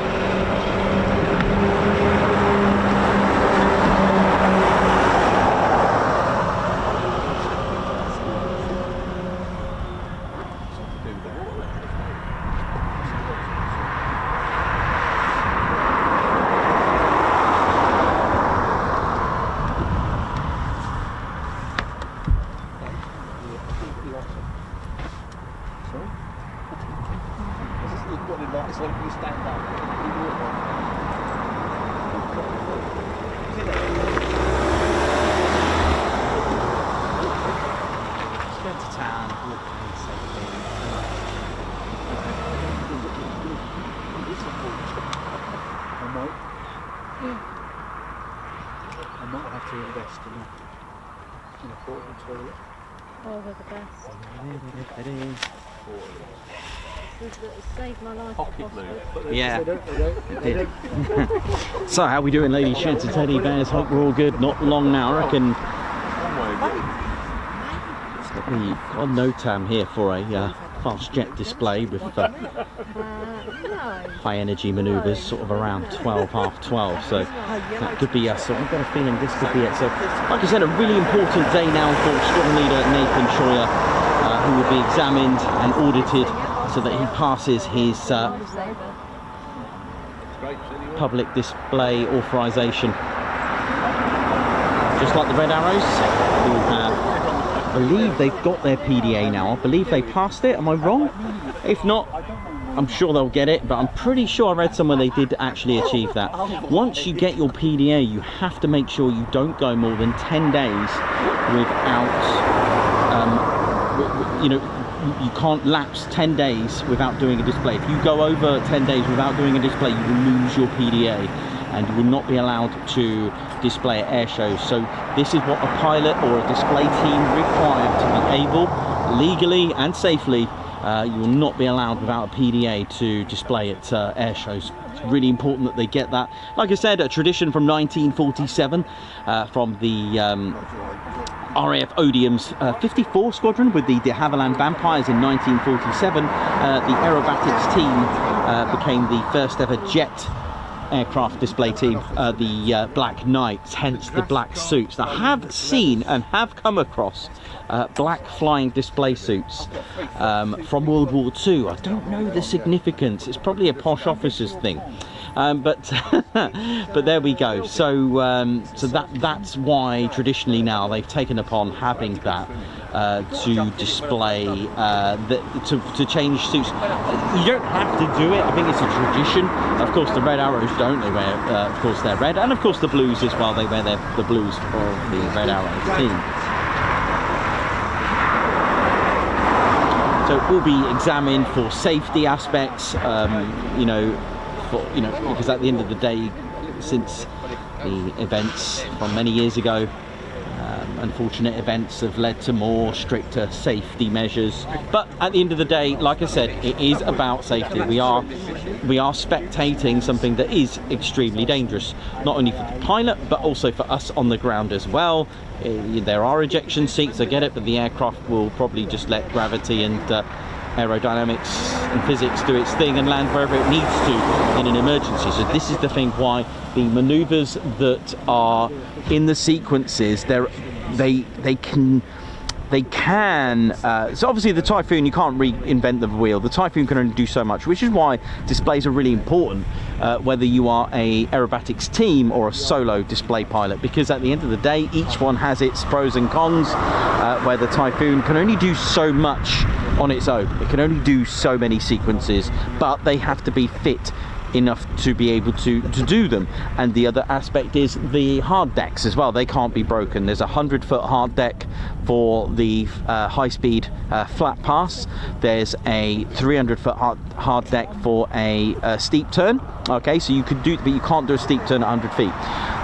That kind of thing. But the actual display, the hard is around 500 feet. That's where it displays at. Okay, so just to let you know, the hard deck for the display isn't actually 100 feet. You wouldn't probably be able to do all the maneuvers at 100 feet, which is why they are called minimals. So or minimums or minimals. I think it's minimals. But yeah, like I said, it's going to be inspected by the Air Marshal Officer Commanding No. 1 Group or Air Vice Marshal, whichever, will be doing that. So it is examined for lots of safety aspects.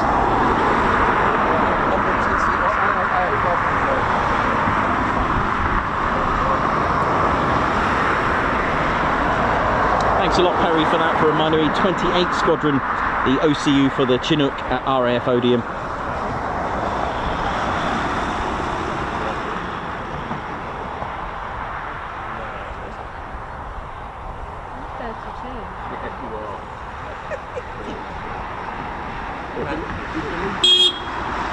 Oi, oi!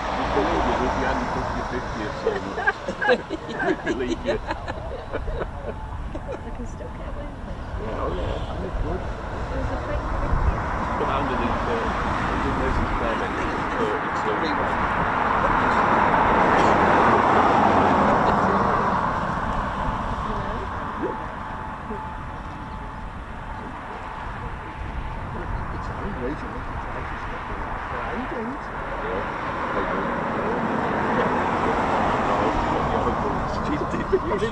He didn't miss it. I'm not bothered, you could ask me every time if you want. That's a compliment. Yeah, that's what he says. Nothing is what you Hello. So, I'll try and remember them in some form of order before the aircraft come in. So, RAF Coningsby, as I mentioned before, opened on the 4th of November 1940. Its first residence as in an operational squadron was number 106 Squadron, flying the Handley Page Hamdens. 2 months later, in April 1941, the arrival of 97 Squadron with the very not much loved and unreliable Avro Manchester. I'll go into more detail when I feel that there's no Typhoons coming behind me, but of course it was a twin engine bomber that looked very similar to the, of course it was made by Roy Chadwick and crew at Avro, with the Avro Manchester, but the problem wasn't the airframe, it was actually the engines from Rolls-Royce. It was the Rolls-Royce Vulture. So Rolls-Royce Vulture engines, they were overheating, the ball bearings inside were overheating and causing the engine to set on fire. Now in combat or even training, that's not very good, having an engine on fire. So it was also was susceptible to having propeller feathering as well. It would start to cause issues, and of course each propeller is like a wing. So it relies on the airflow and the aerodynamics of it. So if you start having feathering issues and that kind of thing, it's going to become imbalanced and then probably affect the engine's performance and the pistons, and then that's the end of it, etc. So with its, I mean, it was powerful. It was 1700 horsepower. I'm actually going into detail now, aren't I, with the Manchester? Oh wait, I'll come back to that one. In fact, it was that unreliable. It was grounded about a dozen times, I think. And or maybe more. I mean, there was 200 in production, but they actually converted back to the Hamdens 106 Squadron because they were converting to the Manchester, and they were like, nah, we'll go with that one.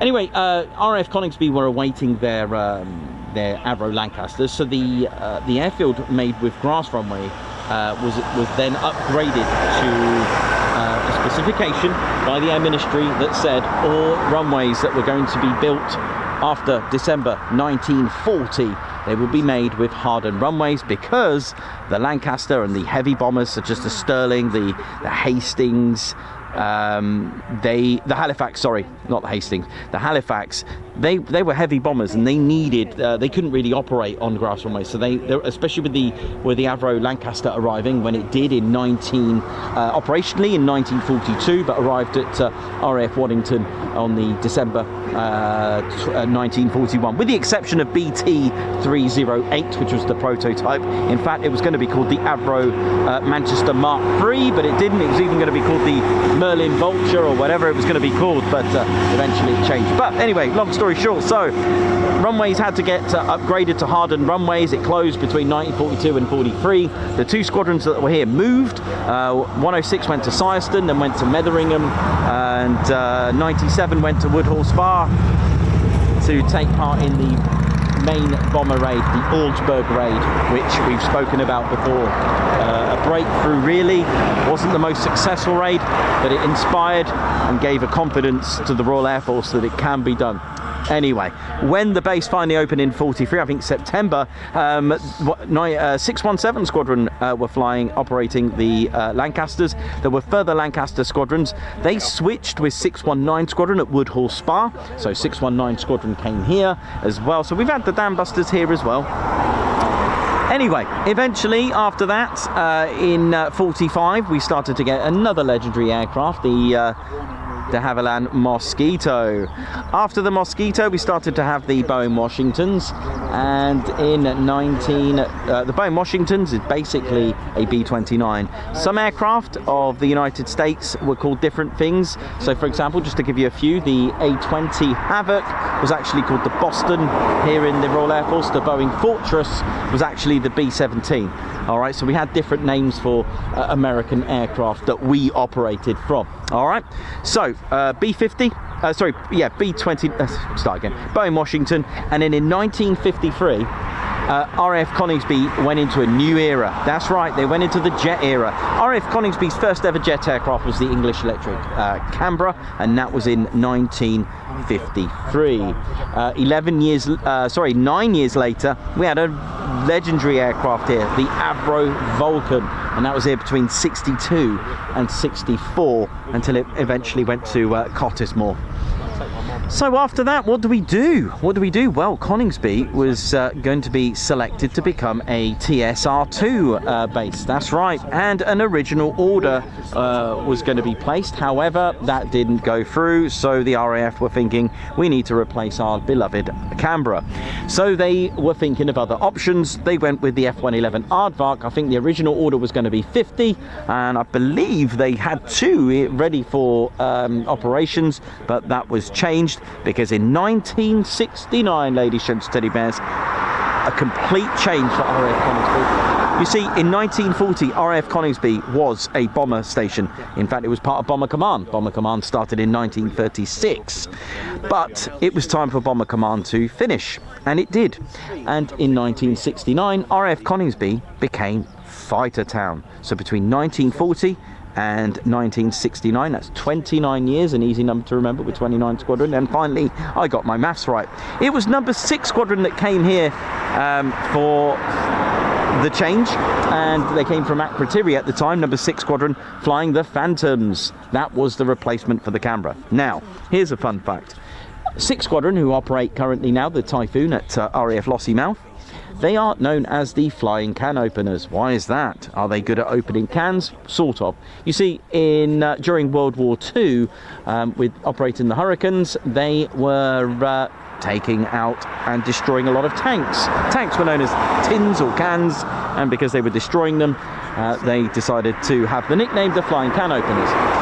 Originally, on their squadron badge, they have an eagle preying on or attacking a serpent, or having a good feast on it, like Reggie would in a KFC at 2 o'clock after the nightclubs close, in a bar in Akrotiri somewhere. They actually have on their squadron markings on the actual aircraft, they have an eagle, fine, but it's flying with a can opener. How cool is that? So that was one change, the Phantoms, in 1969. In fact, there were further squadrons that came here. 29 Squadron, there was 228, the OCU. Lots of squadrons came here operating with the Phantom until some of them moved to RAF Wattisham, or it was RAF then. And RAF Wattisham was actually the QRA station. I think another one, I think we had a QRF later on at Leeming, if I remember correctly, wasn't it? But that's not one I go into too much detail. Anyway. So, from Phantoms here with various squadrons, it was time for a little bit of a change. We did have, like I mentioned, we had the Harriers here with 41. We had the we had Harrier, and eventually we had the Tornado as well, various forms, the F2 and the FGR4. Or the GR4, sorry, and eventually in 2005, finally on the 19th of May 2005, 17 Squadron brought with them the very first Typhoon. That's right, that was in 2005. 29 Squadron followed by 2 frontline combat ready squadrons, and a test and evaluation squadron, and finally in 2020 operating here were number 12 Squadron, the Joint Qatari Emirate Air Force and Royal Air Force Squadron. Now, I'm just anticipating Typhoons inbound.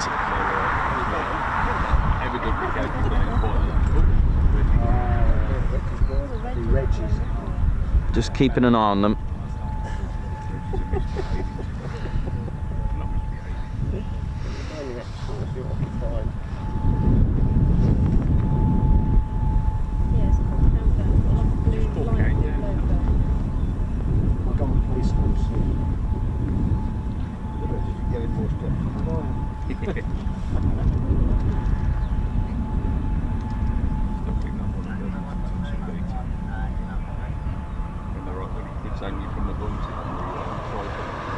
Brighty, how you doing? Hope you're good. Tony Rivers, Harry Gardner, Davey, Margot, Steve Rose, Stuart G, Lorraine. How are we all doing? Alan Gates, how's it all going?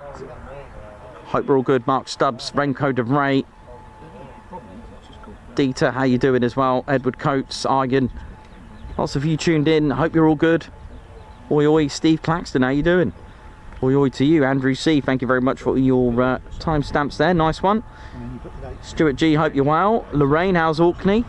Hope it's all good. Brighty celebrating 26 months. Oh yeah. Nice one.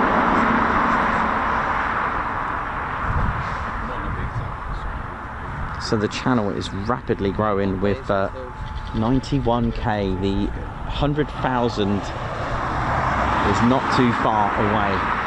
I know, 100k, not far away at all.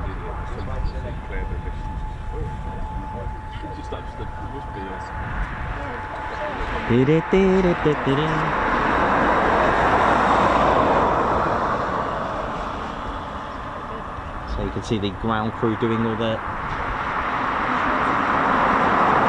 checks, getting ready. Now my guess is the aircraft that have been up will probably be back before 12. Just a guess. Yeah. Just a guess there now.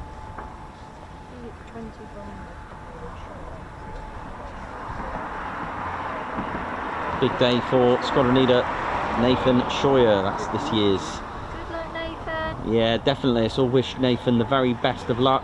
He will go straight into the display from takeoff, which is a performance takeoff with a couple of aileron rolls or barrel rolls. I can't remember what he does. I think it's aileron. I'm sure it's aileron, but I'll ask him.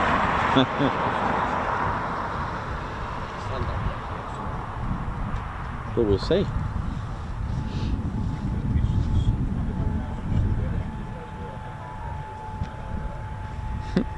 Funds OG is here, obviously, watching live and live. Oi oi.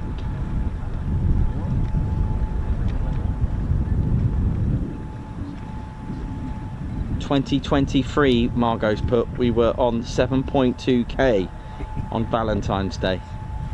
Wow.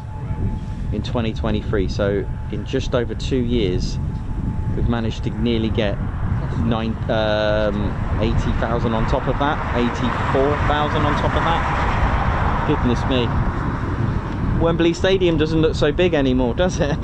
Wembley Stadium holds 90,000 people, so Ted's filled an arena. He's filled an arena. Good old Teddy.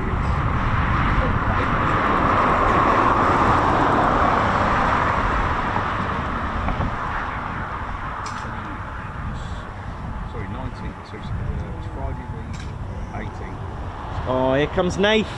There he is. There he is. Right, ladies, gents, teddy bears, I want you all to wish this man the very best of luck. Now he'll do his checks. That includes the back of the cockpit checks, looking for any loose items, the ejection seat checks as well. Lift off that heads-up display. He'll be searching in there, and you know, just even the buttons on a Typhoon, anything that come off, it could be extremely dangerous when flying around the way he does as well. But so he'll be, when he's ready, he will clear with tower.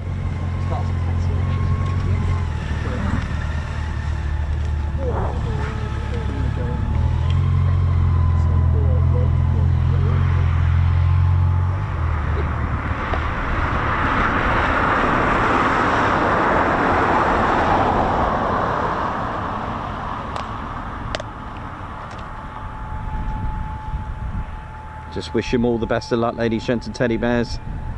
He was recently promoted to Squadron Leader.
Yeah.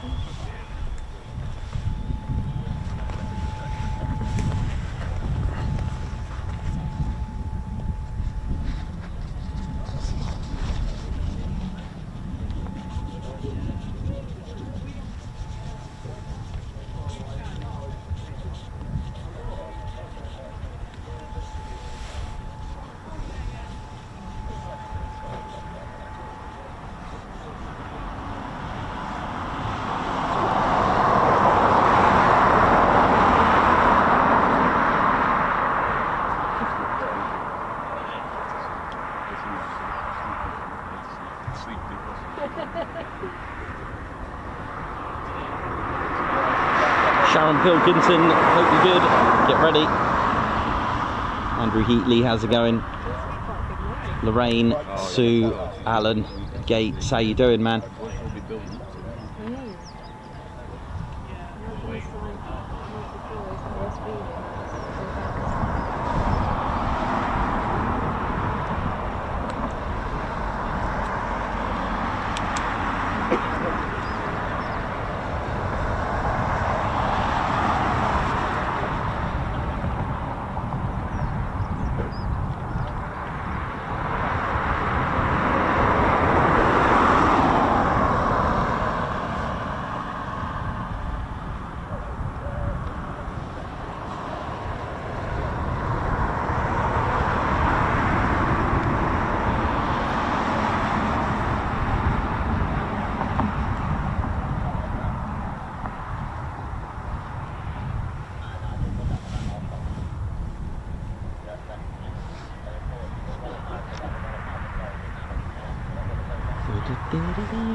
Yeah, ladies, gents, teddy bears, I really mean that. If we can all just... They are tuned in, the Typhoon Display Team are tuned into this. Hello, supervisors and the Typhoon Display Team. And if I may just have a quick moment to, just to let you all know what goes into a Typhoon Display Team, because at the end of the day, the end product, is an 8-minute display, all right? And the work that goes into this is phenomenal. Now, okay, let's as we're with Nath here, let's think about all those workups that he's had to do. The simulator work, all the run-up, all the display, actually putting it together.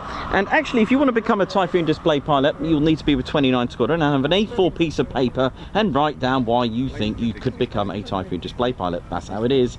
Then you'll be shortlisted, and then you'll have, if you are selected, you will have a meeting with the warrant officer, which I'm sure many of them will be a little bit terrified, but with a bit of sim work and prove why they should become that person, that pilot, and will be then given a letter of reply to say, well done. So, it wasn't always 29 Squadron, ladies, gents, teddy bears. There have been some pilots, I think 6 Squadron were doing it from Lossiemouth at one point. But like I said, it's a culmination of months of hard work, the detail in the preparation for it, for let's say Nath's workup for it as well, and also the effort by the team behind the display as well. So not forgetting the mentor, the supervisor, which is usually the previous year's Typhoon display pilot. Now, whilst it is the pilot who displays the aircraft of a display for around 8 minutes, they cannot even begin to do their role. We need to remember this without the unfaltering commitment and backing of the dedicated group of professionals that make up the Typhoon Display Team, ladies, gents, and teddy bears. Now, they are, like I said, comprised from 29 Squadron. A team of experts of every aircraft trade. So they'll have support teams, management teams, PR, armourers, their survival, and they work together to bring us the fantastic display that we see every year. Now, with the future of the RAF firmly in their sight, they look forward to showcasing us. They look forward to showcasing and inspiring the future generation. How many kids have then become and been inspired? I mean, I've said to Bill, how many Red Arrows pilots have seen a Red Arrows display and become a RAF display pilot themselves? Is that so? We can't forget about the team with in the RAF's Typhoon Display Team. So like I said, you've got the PR work as well. They have to deal with all the logistics side of things as well. You've got logistics, so you know, making sure that their display team van get merchandise. You know, there's someone that does all the merchandise. There's the armourers, making sure it's all safe and secure with the drop tanks and all that. They have technicians. They have various trades to make sure that in the end, there's even the social media expert as well, social media manager, sorry. There's all sorts of roles, all the, like I said, planning and booking, having the spare jet, booking in the flights. They've got to get the flight paths if they're doing air shows abroad. All that planning to deliver. And sometimes there was an air show that didn't happen last year. Was it Czech Republic, and they quickly managed out the blue. And this is hard work. Don't forget, they've got to book all the accommodation, get all the kit over there as well. Don't forget, there's a lot. I mean, how many times have we seen support aircraft come for various aircraft for Lake and Eve? You know, when they come in, we get the F-16s. You know, you've got to think of that for the Typhoon Display Team as well. So a big shout out to them for those that work hard behind the scenes. And of course, NAV supervisor. Hello. So here we go. But today's the day for Nathan Scheuer. PDA day for Nathan Scheuer, just for the Typhoon today, I believe. I don't think we're going to get the BBMF doing the PDA today because of one, the Lancaster's not here. So that's they can do. They don't have to have everything on the same day. It'll be obviously done on a separate day for that.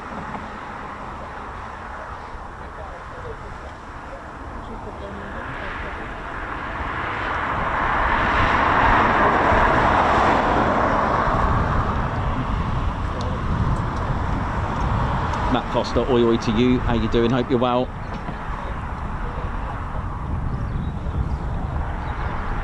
Ian Lact, thank you very much.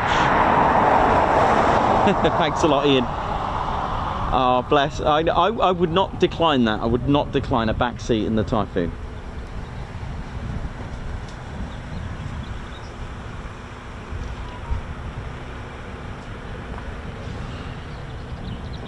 So Nath would have done an external. Oi oi. Nath would have done an external inspection as well. We would have checked the foreplanes, back of the engines, the state of the wings, any loose parts on the Typhoon from the pylons, and check any leaks, cracks, or anything like that. Basically, have an external visual inspection.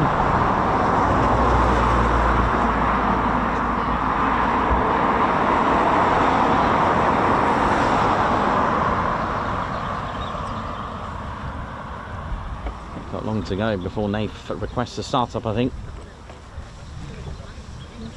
I'll just go and grab some water.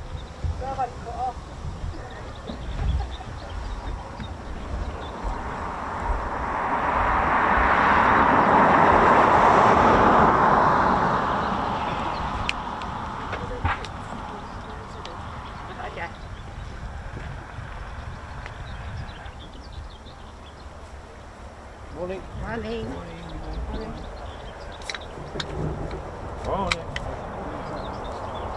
Untitled Chapter.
Oh, thank you. You too, man. Nice to meet you, mate. Thank you. Enjoy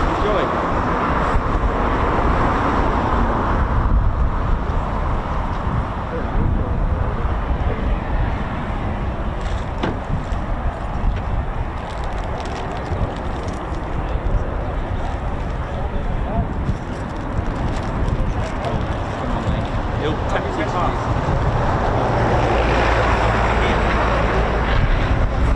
Yeah.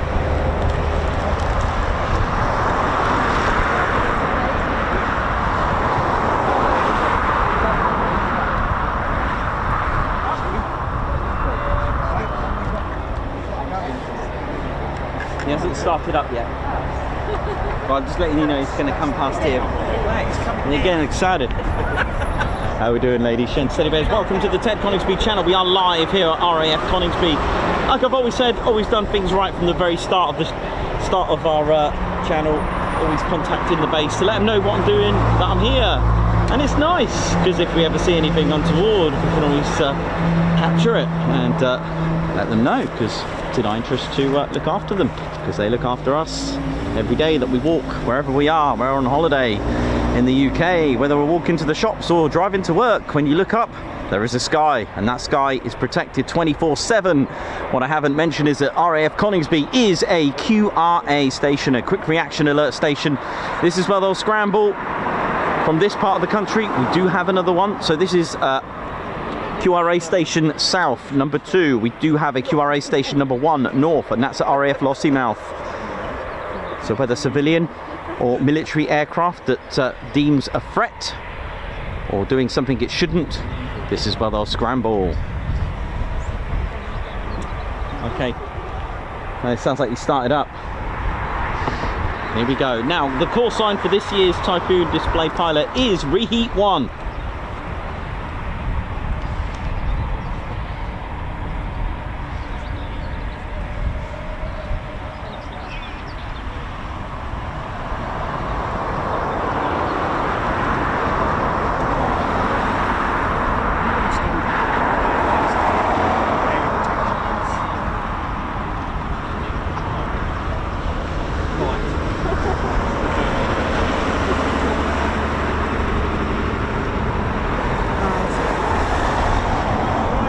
Oi, oi, man, how you doing? All right, man, yeah?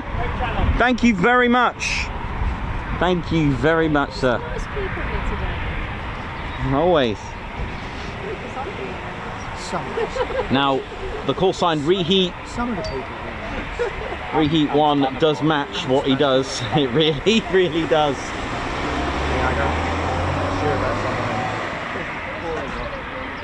Go on, Nath. All the best, my man. Thank you very much to all involved in the Typhoon Display Team. We are, and we have been following Nath's workup. So Nath would have done 10 at 10 at 1500, and then he would have done a few at 500 feet, and then at minimals. So he's now at minimals, of course. This is his PDA day, and we wish him the very best of luck. And of course, he needs to pass this. If he doesn't pass it, we won't be seeing Nath at air shows. I don't know how it works to have a, you know, another go at it. I don't know how that works. It's fortunate that we never had to have that scenario. So. Here we go. Is that just been sitting on the car all this time? No, I've got it in the car yesterday. It's been in the spare room. Is it pocket? Will you be using it this year? Because it's the sort of thing where people can. Here we go.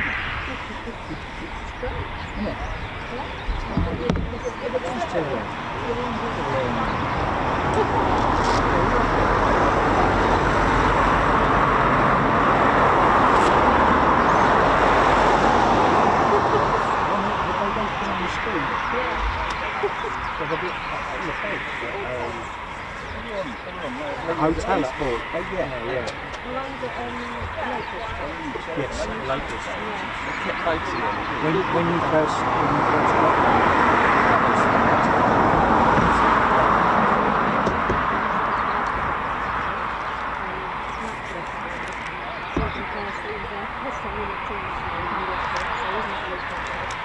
So again, the EJ200 engines, given the raw power along with the 4 main computers that keep this very aircraft airborne. It is an airframe that's unstable, but with its onboard computers and 4 planes as well, giving it greater advantage in its delta wing 4-plane configuration.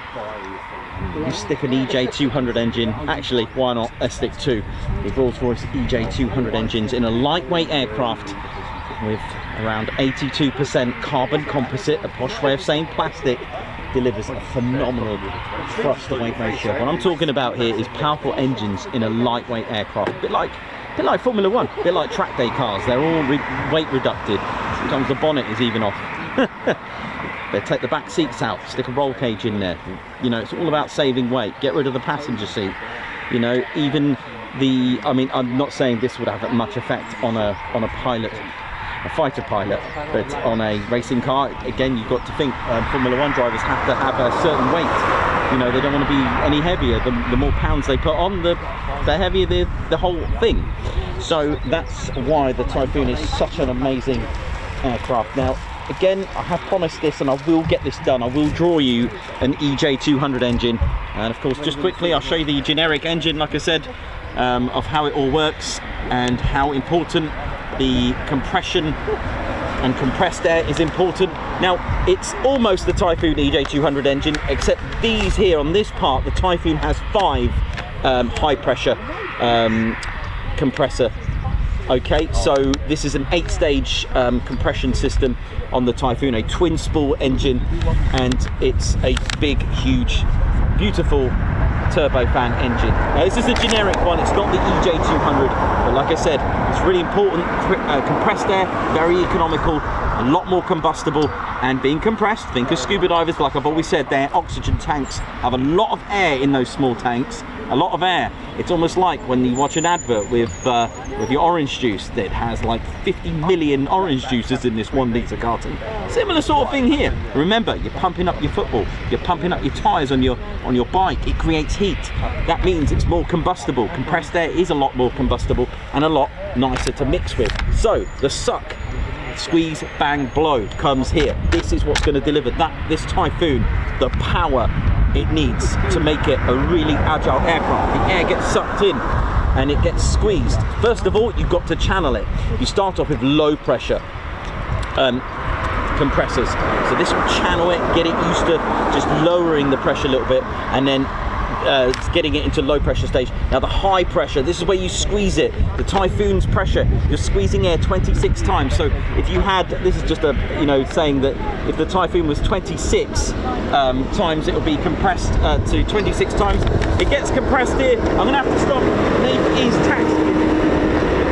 I'm gonna have to stop that, especially with Nate taxiing. I'll come back to that later. Go on, Nate. But yeah, once it goes from the high pressure chamber, you'll notice that the high pressure chamber is small. It gets narrower and narrower. That's squeezing the air. The air that goes past that is called the bypass. Typhoon 0.4 goes in the combustion chamber, and with the sparks, ignites, bang, there's your thrust. And the next stage is afterburner.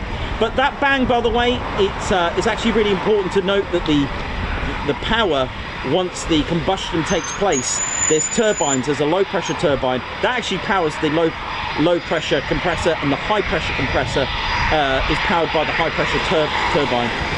The afterburner, or the reheats, is done in a separate chamber and doesn't use that beautiful economical compressed air.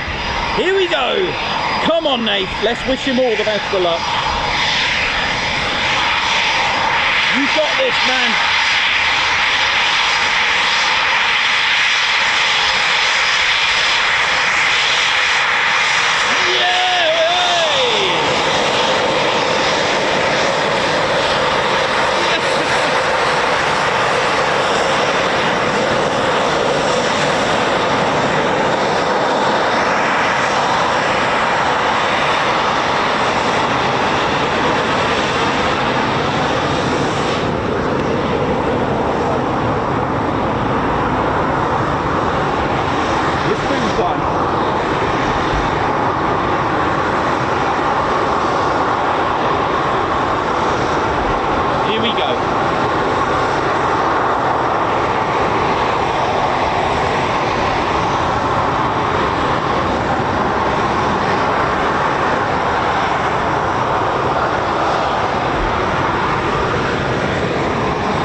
You got this, man. Send it.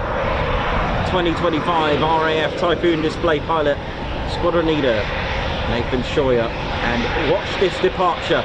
Look at this. He's going to take... There we go.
Right, okay. I think it's because of that two ship that just happened to come in at the same time, so it's bad timing, isn't it?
Somewhere on our left, we're running in. Do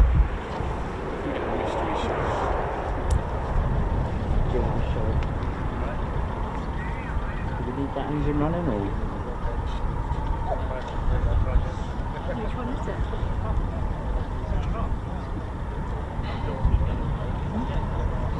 Right, so Nath is holding at Woodhall Spa at the moment, and once cleared to do so, will be allowed to run in for his display. Oh, they're leaving this one.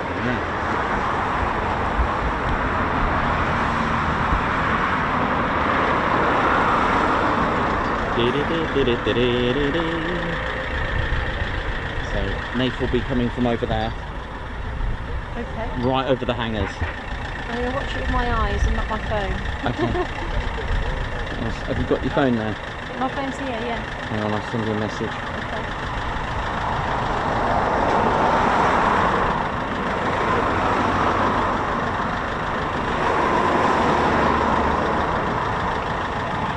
Okay. Otherwise, I'll be going with it. Okay.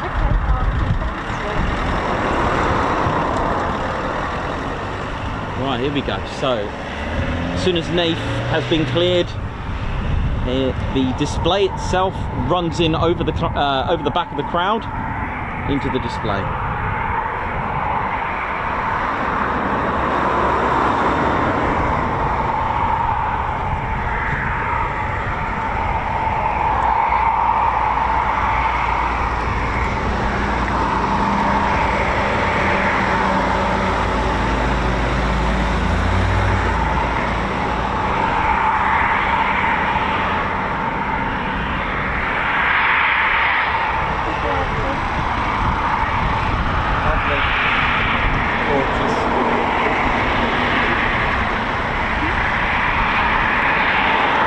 So technically we've had 5 performance takeoffs today, which is amazing.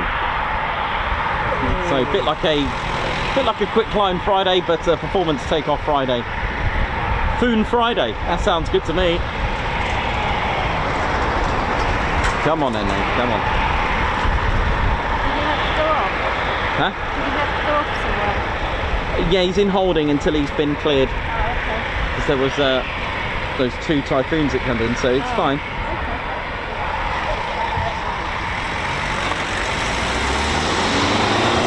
So you should see him somewhere over Woodhall Spa. Sometimes you can see him. To the left? Yeah, over Woodhall Spa. He's at Horncastle at the minute, but it's sort of that way. The legendary Elvis call sign C-17 is up again.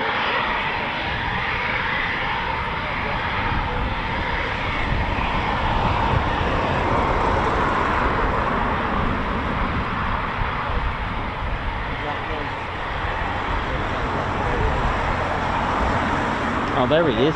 Yeah, I can see him. You see him? Yeah, I'm see going to him. just get a lock on him now. Yep.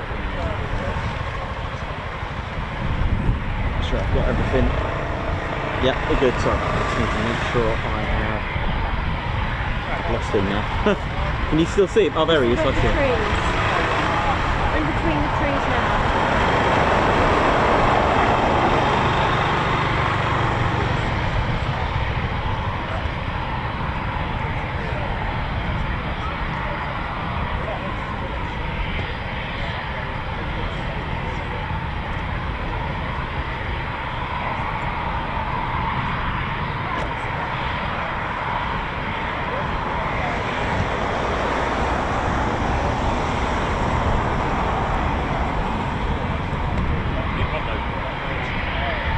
Quick screenshot.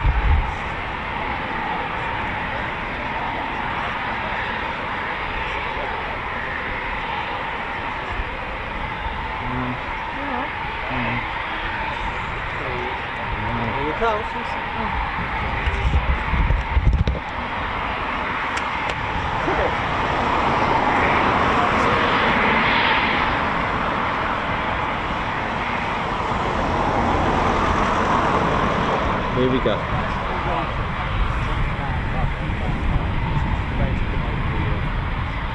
Oh, look at this.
Here we go.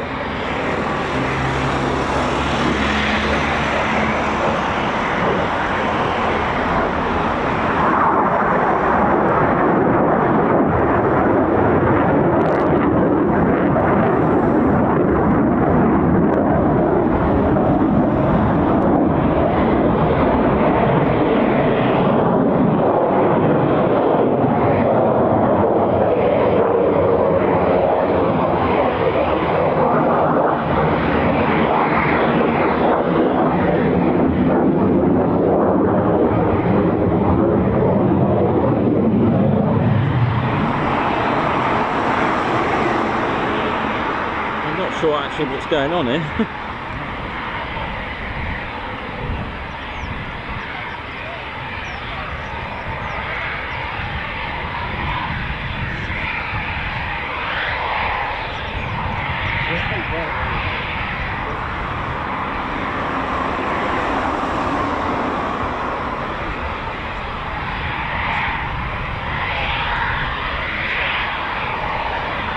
I don't know what's going on unless he's been told to run in a few times. Oh, maybe.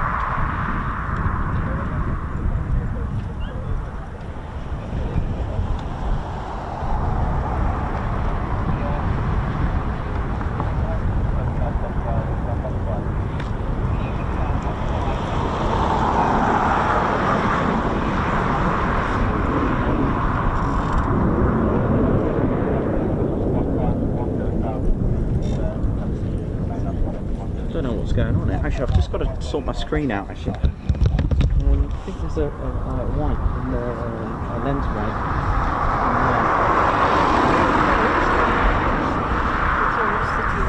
So just going round a few times. I don't know what's happening.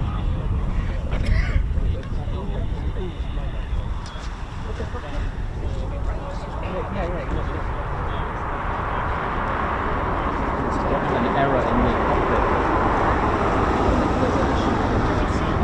Yeah, there's an issue with in the cockpit, I think. Oh no, what a day to do it on.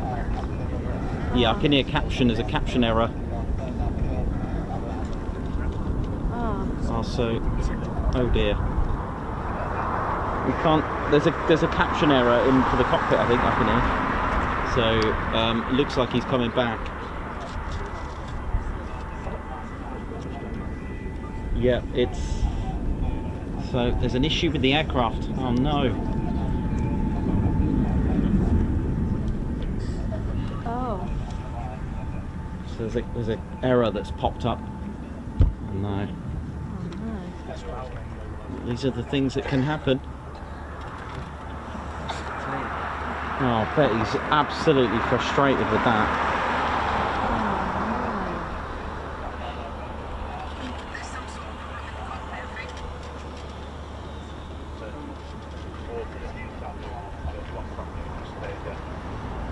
But yeah, there is a spare jet, isn't there? I'm sure they would have had a spare for something like today. Yeah, I think he'll just go out in the spare. But how? I think he's going to have to burn down fuel and then land. Somewhere over there, somewhere where we've seen him before. Right. Around there.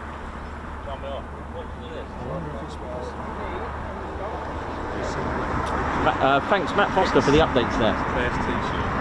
T-shirt. T-shirt has done it, yeah. This t-shirt brings the luck, actually. Caption error. It's got a caption there on it. Yeah, how frustrating for Nath, especially on a day like today. So I think he's just going to go and burn fuel and they'll probably get the spare ready. Let me check if is this one. That's 7 years. I don't know what he's going to do. Oh, there's the spare. 311's the spare. They've pulled it out. Oh, yes. Yeah, they have. They're getting. Look how amazing the ground crew are. If that is the spare, I mean, that's just amazing. These things can happen. That's amazing. The spare is there. 311. I've seen you. Bless him. That is. So you're watching a situation and a scenario which we speak about, never see it, and here it is, a spare in action.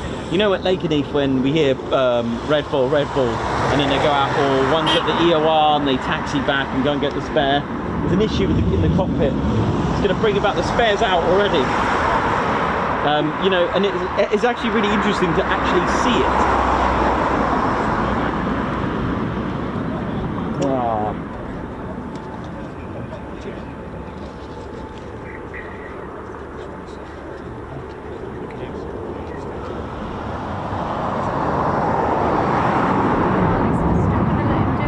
Yeah. He's gonna do it. Come on, mate. If he does, that's just amazing. And if that's the case, if this is the spare, which I think it is, that is just amazing. Is that the one they've just brought out? Yeah, it's still there. Look at it. 311. It's. So he can still do it. Yeah. What a day for that to happen. But this can happen in the, at an air show. You know when we hear an aircraft go 10, this is what can happen. So he's going to have to taxi back out again. Yeah. We have to get the flag out. Yeah. Do it again. Two PTOs for us. Yeah, absolutely. More pizza. It's knife though. That's better than the back on.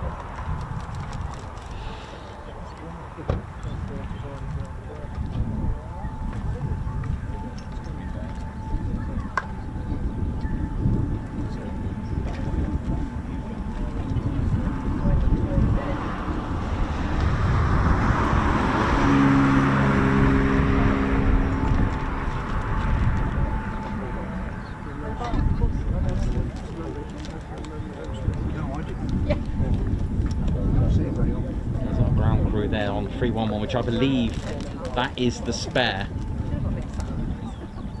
I mean, to get that ready, imagine this, in a real scenario. Well, it is a real scenario. This is the real thing. This is as good as. Yeah, he's over there.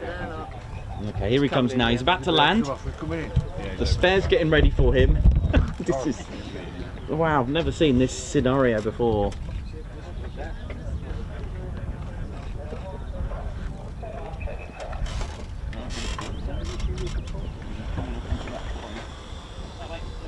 I wonder if it'll be reheat 2 then for the next one.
So while this is reheat 1, so while Nath is about to taxi back, meanwhile, back at the ASP, the crew are working hard to get Nath the spare ready.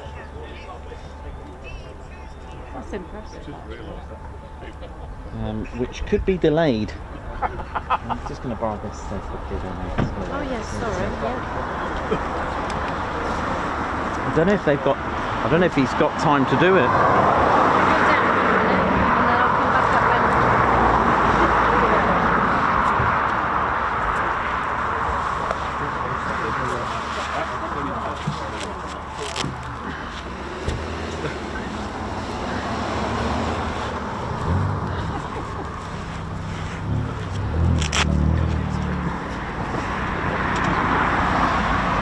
So there is a NOTAM between sort of 12 and half 12. So I don't know if he's got time to do it. Because they're not thinking what. Well, I bet he has only thought, I better think.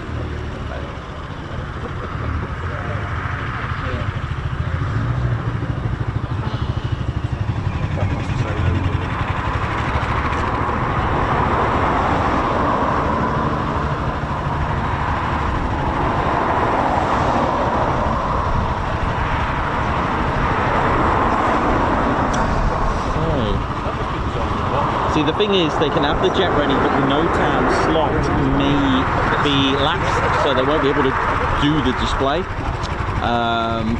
So unless they can get a NOTAM published today for the afternoon, then so be it.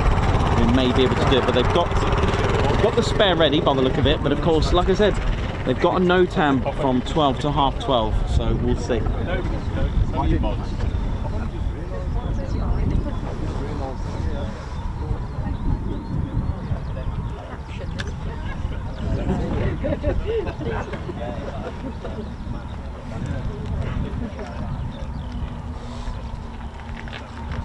It's Nicholas's. No,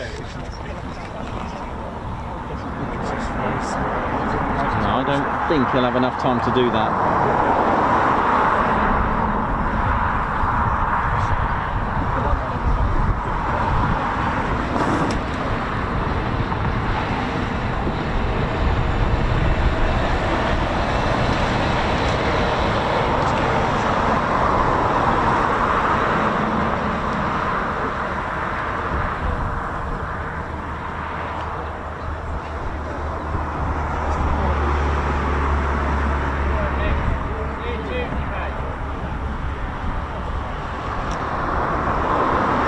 Is taxiing back now. The spare's out.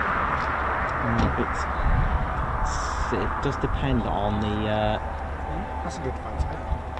if they can get a NOTAM extended. Let's have a look. That's what it's going to rely on. Yeah, just about one.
No, we just both chuckled together.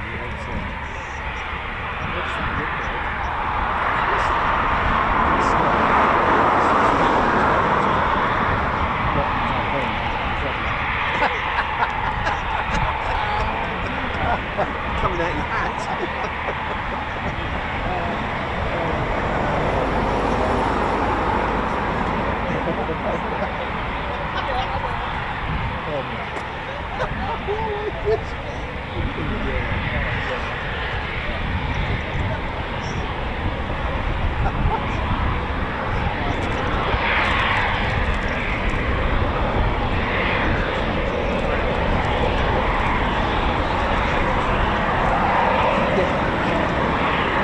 What a day for this to happen though, goodness me.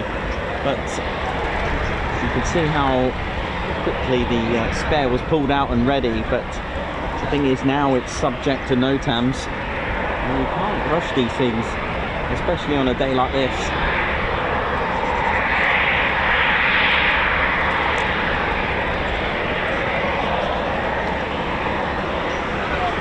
But we'll see if they get another NOTAM out anyway.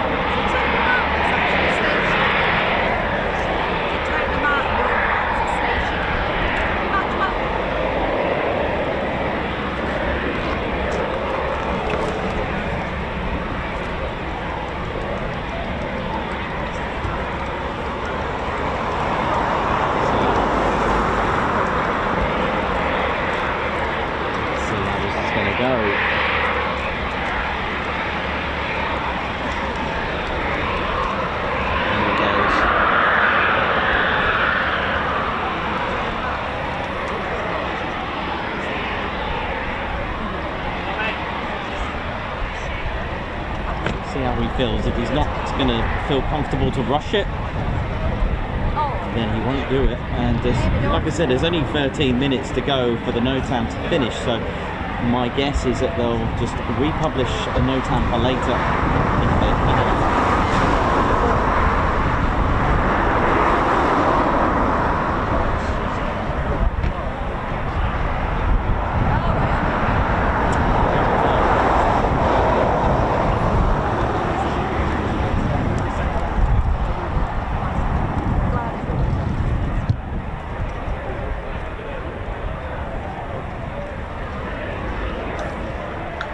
What's the latest, Simon? They're just waiting on a NOTAM, do you think? Or sounds like he might not do it. Margo 11 to 11:30.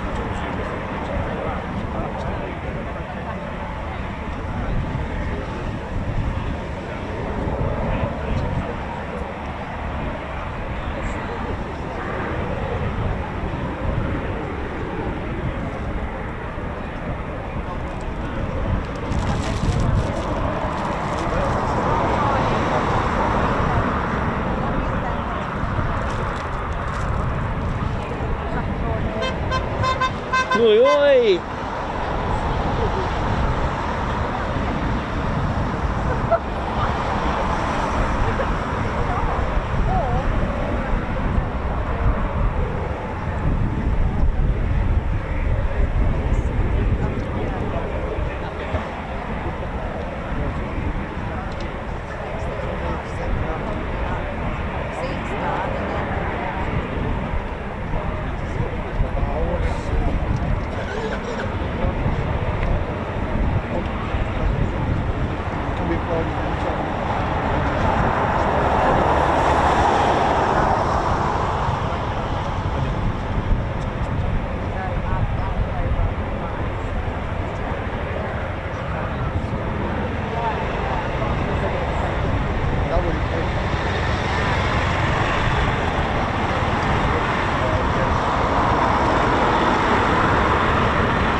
In the control of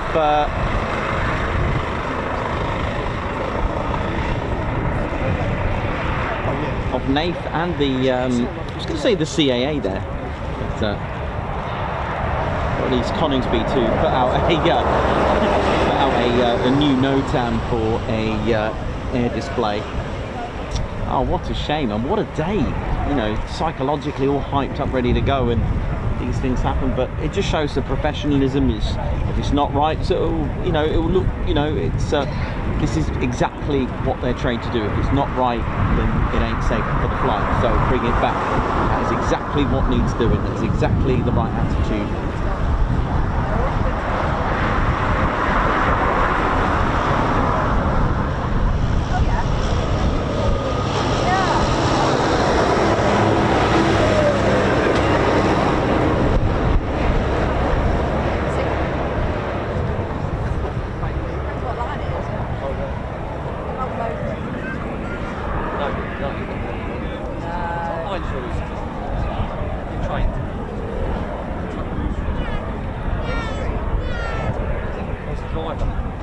Yeah, Rolex will mean that. No.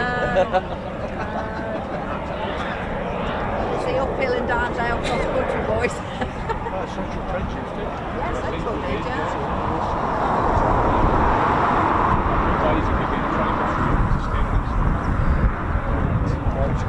So yeah, this the NOTAM will lapse now, so that is going to be a no. So it looks like they may have to reschedule.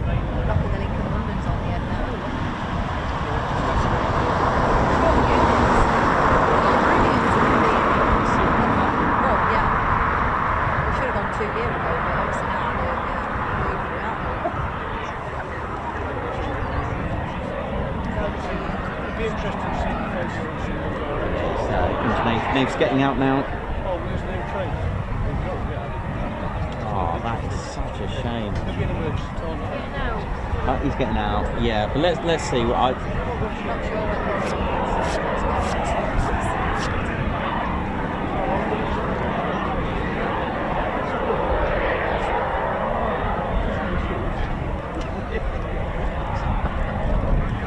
If they've extended the NOTAM, or if they've got a new NOTAM for the afternoon, that is an option. But don't forget, there are other aircraft still out. So it's up to Nath really how he feels about it. I don't think he's going to the spare, so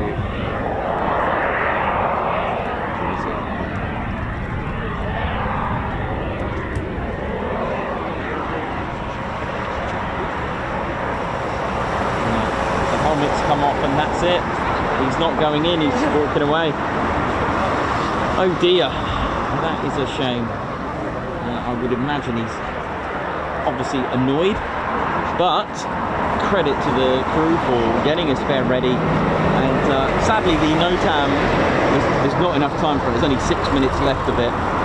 So they would probably have to issue a new one, a new NOTAM for that one.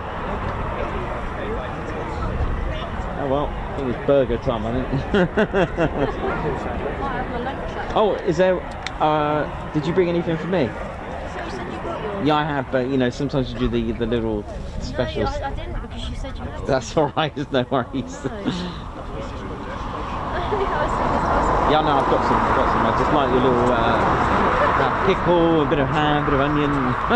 Claire does the most random combinations for sandwiches. She should have opened up a shop and she could have had sandwich of the day. And it all tastes great. Well, there we go. Unfortunately, that's what happens.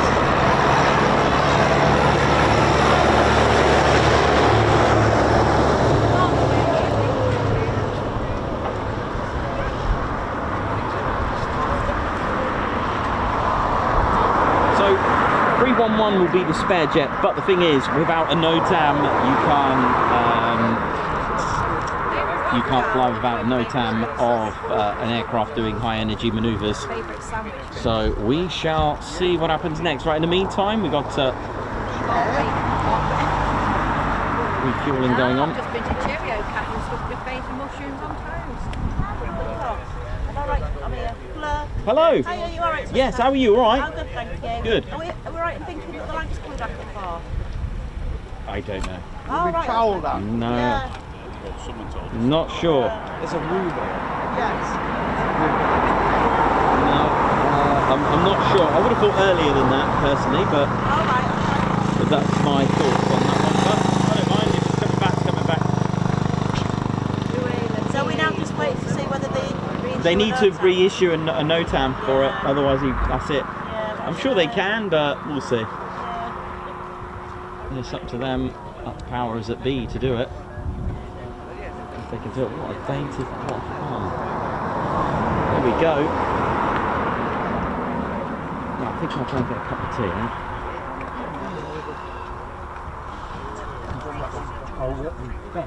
Now the flag.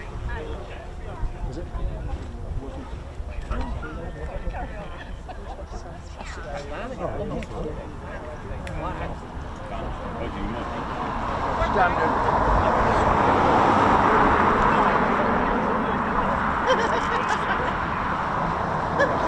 Did you?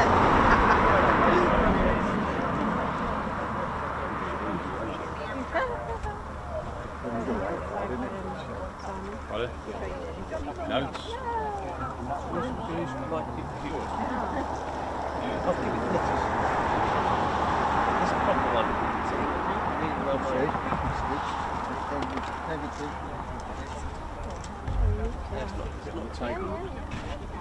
The Jackery sits on another incense stick and flag table. And I am Bruce Spillage. Just to top it off. It's been white beautifully though. This is definitely in right, what should we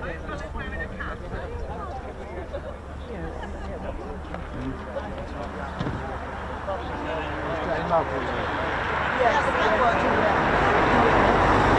My birthday yesterday. yesterday. Somebody's 50th. Mummy happened to Yeah, PE day. Yeah, birthday, Yeah. birthday. Yeah. My sister's birthday was yesterday. Oh, was it? it? Oh, Yes, yeah. Rod's doing it. Really? Oh, wow. Yeah, well, oh, yeah. And it was the lag's birthday yesterday as well. You know, Yeah. she was 80 yesterday. Yeah, the hand. I didn't realise that. Yeah. Yeah. Came out of the production on the 8th of May 1940. Right, I'm just going to go and grab a quick cup of tea and a quick bite to eat while I can. I think we've still got quite a few Typhoons still out at the moment, so we'll see. Oh, actually, So, let me have a quick look.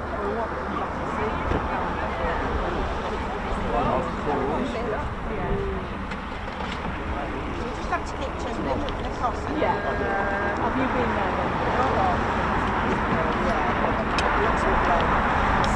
Maybe not. See ya. Gonna have a quick cup of tea. Have a look in the office.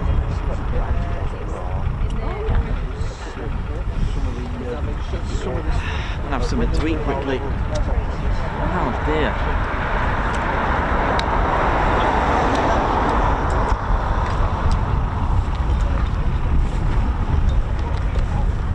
Shall need to adjust that a bit. That doesn't look right. Let me just adjust something on there now.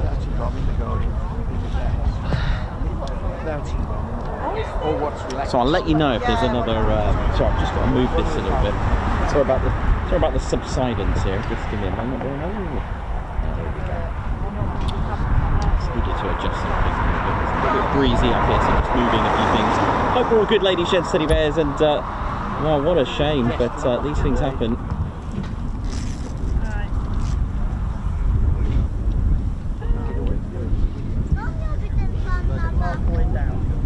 Hello. Hey, can you just pass me the jacket?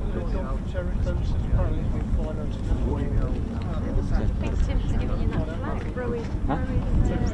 Yeah, I'm going to use it for the front of the van.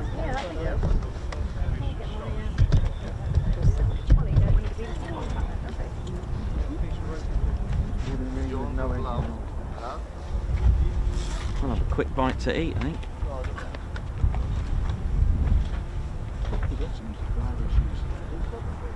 Are you selling those Ted Gun t-shirts? Yes. Yeah. Yeah, they're on. Today? Yeah, if you see Claire, she's got. Oh, she got some stuff over there? Yeah, go there, go and say hello. Claire Bear. Look at the yellow t-shirt.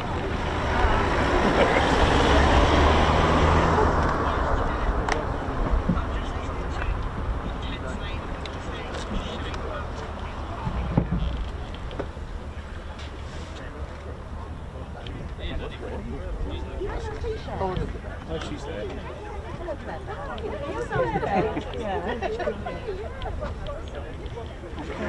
Well, I'm seeing it. I'm going to put my photo on when I get home.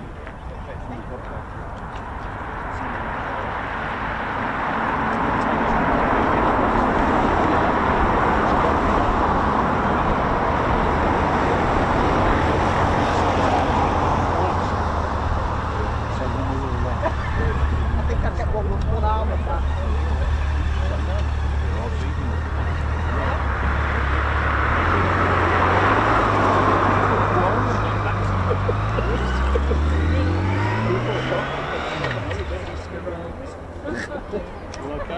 Brighty, he's going to take a note for the escape. It's all over.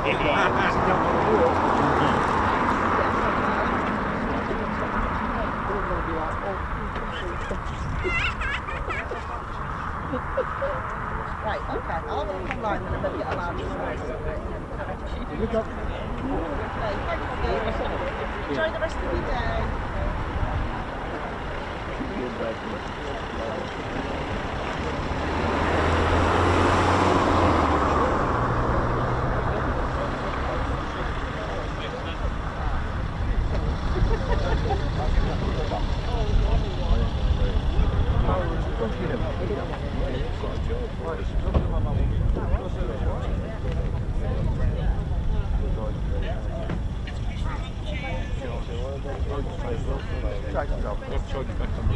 Power up.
Poor Nate, that's got to be.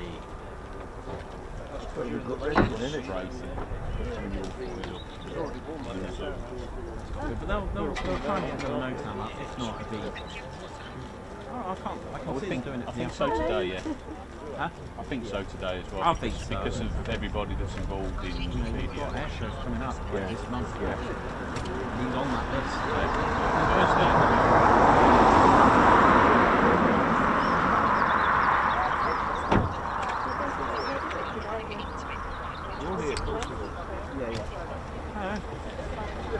Oh, you've got your little pasty.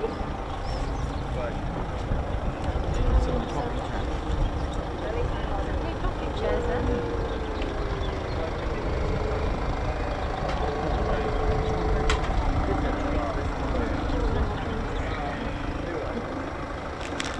My little sandwich, look. She said Eurofighter. That's fine. Oh yeah, it's pretty. Because he's got one unit service. He's got a unit service.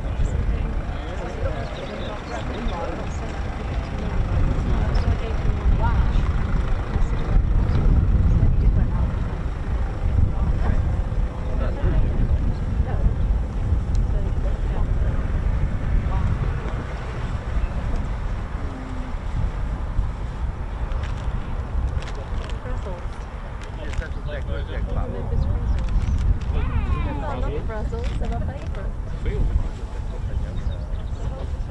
Well, they're not still better. Dad! Righto. I'm alright, thank you. Are you sure? Drink your own. I'll take a taxi or something.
Not been doing your human circuit.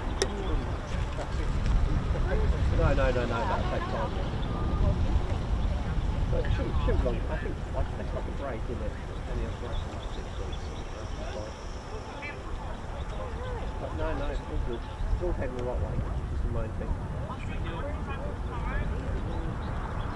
No, it's good.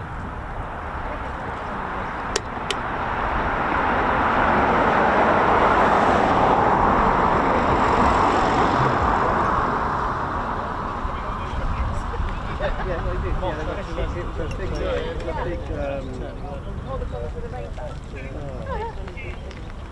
adventure race. It starts off at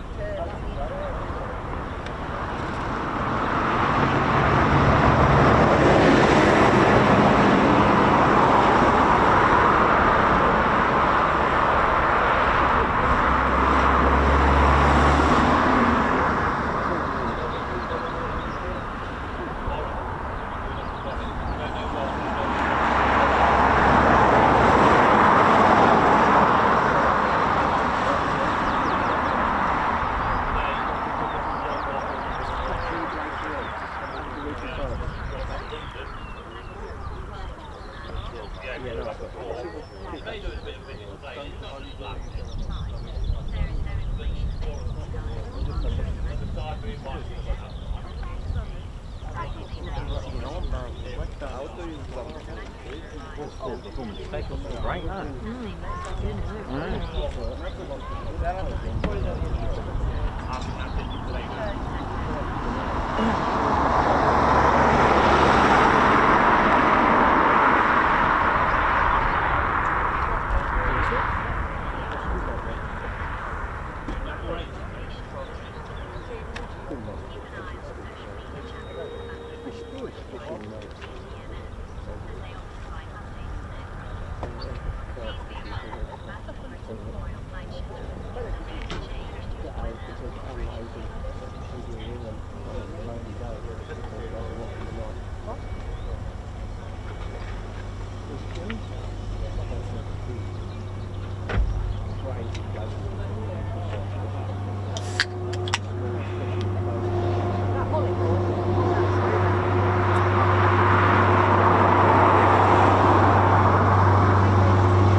No.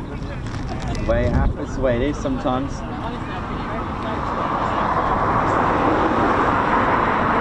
You know, it has happened. I've been here before and it's happened. Like halfway through a displacement, it's happened. But yeah, as soon as they get stuff like that, they got to come back. Sorry. Yeah, it just didn't feel right. You are right. On that first bit, I was like, what's going on here? So no, he was trying to get rid of there was an error in the cockpit. There's a message. He was trying to get rid of it, but what a day to do it on, as God bless him. I know. Oh no, you don't get many days like this. Yesterday was abysmal.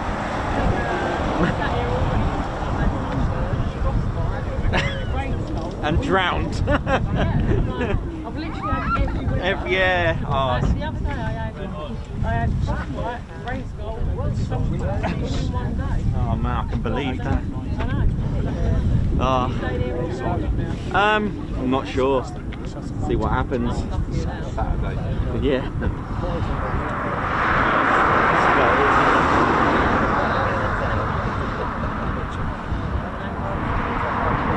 Should be back today. Yeah, probably be up tomorrow or something. Nice. Fingers crossed. That's right. It is.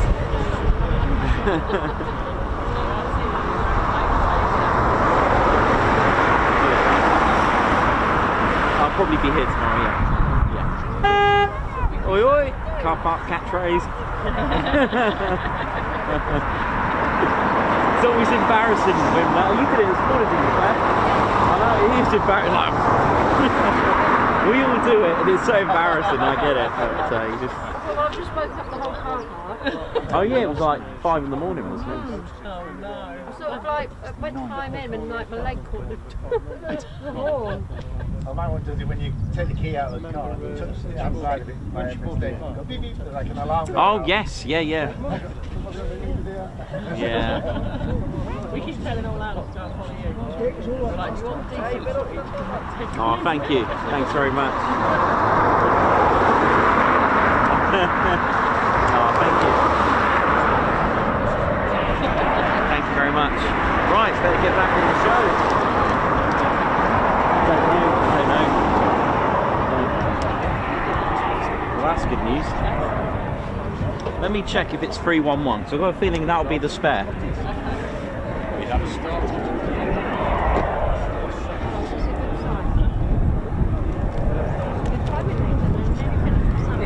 Well, there is a pilot in there.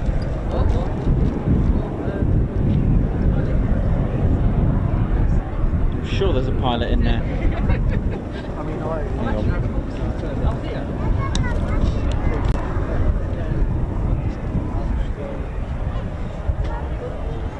So this is the spare display jet 311. As they pulled it out.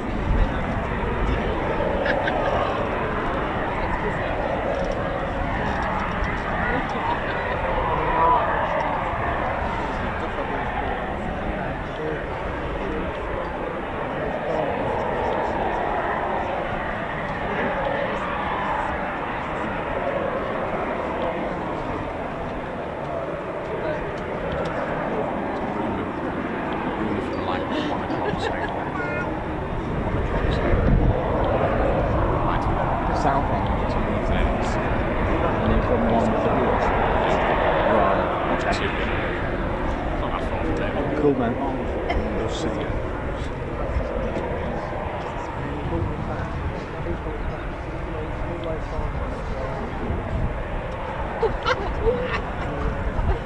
How we doing, ladies, gents, and teddy bears? Welcome to the Ted Coningsby channel. We're live here at RAF Coningsby, Ted's home, and it's somewhat been very, very interesting, and we're hoping this is NAF in the spare display aircraft, which I think it is, 311.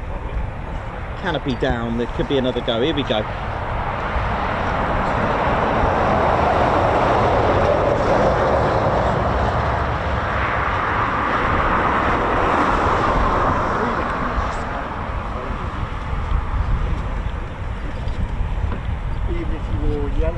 shirt.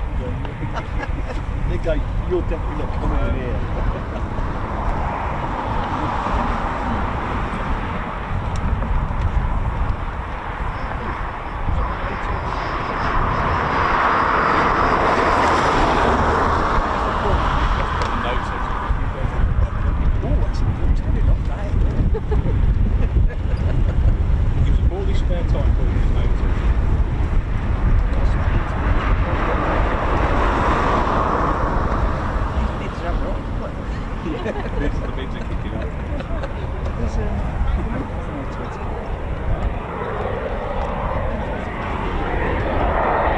Lady, how you doing? Hope you're good. Andrew C, Lorraine, Alan Burden, Margot. This could only be Nath, I'm sure it is, but we'll see.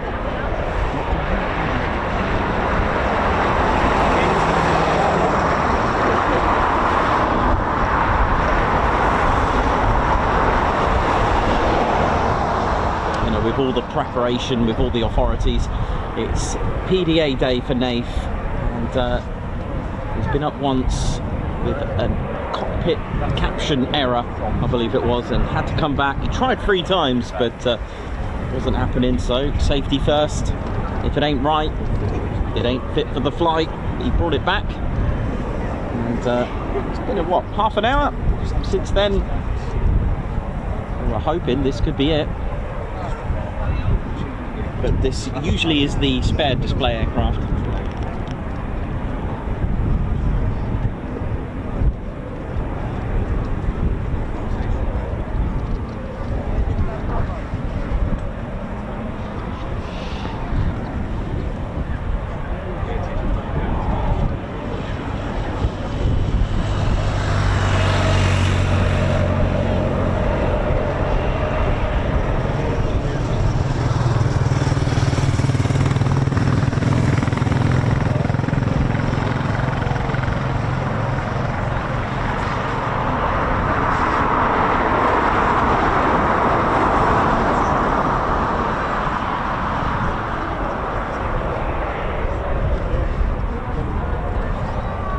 Teddy, go on, Teddy. It's our squad leader, Ted Coningsby, flying the Lincolnshire flag. Teddy, got another one there for us. Tell about the Royal Air Force one, mate. Let's go Air Force. Oh no, where's that one? Still there? Yeah, still there. There's Teddy and his Royal Air Force ensign. Go on, Ted. Squad leader Ted Coningsby, who's no stranger to RAF Coningsby. Big shout out to number 17 Coningsby ATC Air Cadets. Here he goes.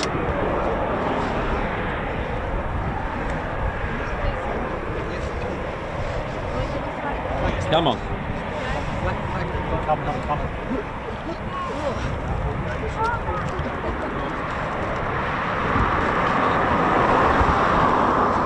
We may get another performance takeoff then for that.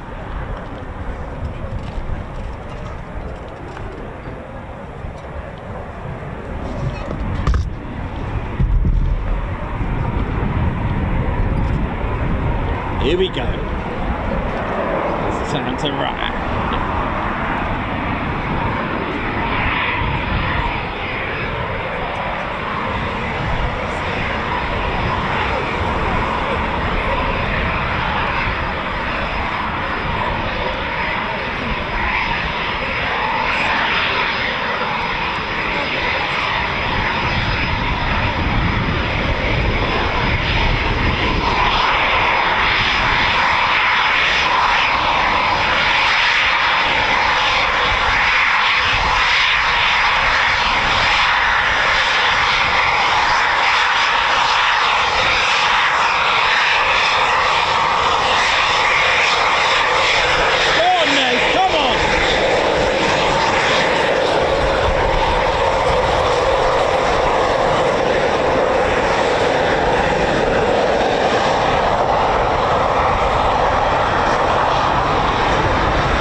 gents, Steady Bears, Ted Coningsby channel live here at RAF Coningsby, and we've got, once again,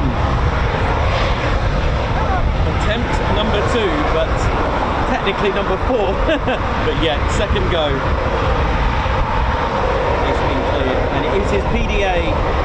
Come on.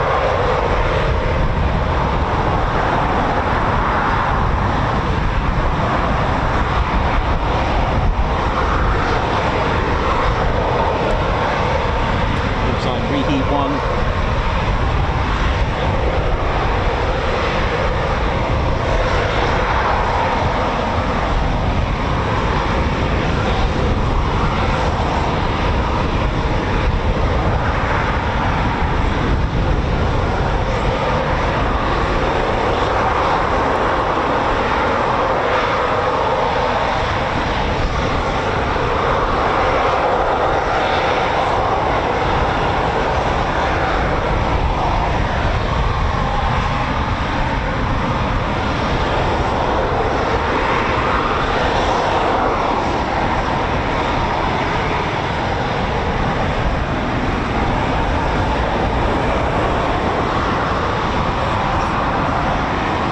Delay has actually moved the sun a little bit more to the west, so it's actually worked out quite well for me.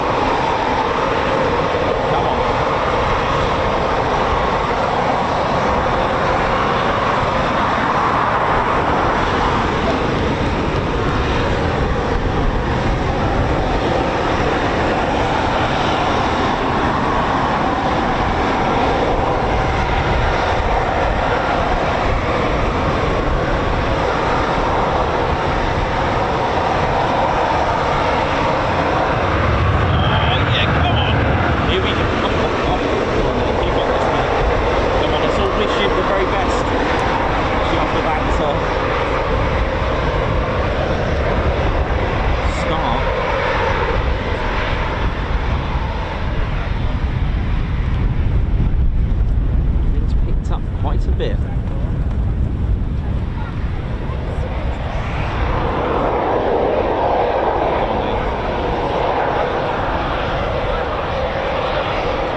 Circle around there and Horncastle until he's been cleared to run in for the display.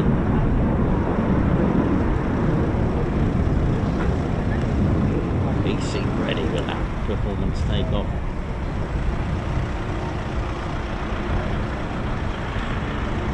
Well, we've managed to get ourselves 6 performance takeoffs today. Oh well, see, there is a positive for us here.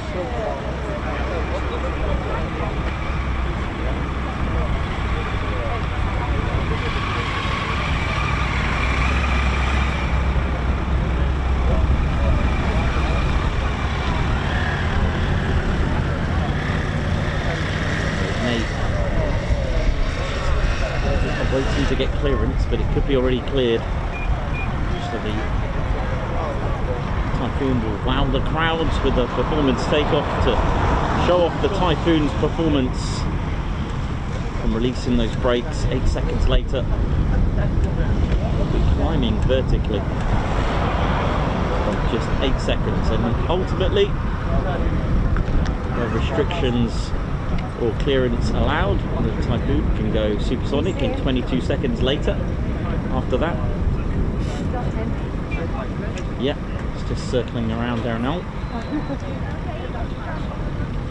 So Nate, like I said, just waiting for clearance from air traffic control. While he's doing that, I'm just going to get myself a little bit ready for this. Just 1 second. I need to just keep an eye on him for me while I just lift it up a little bit.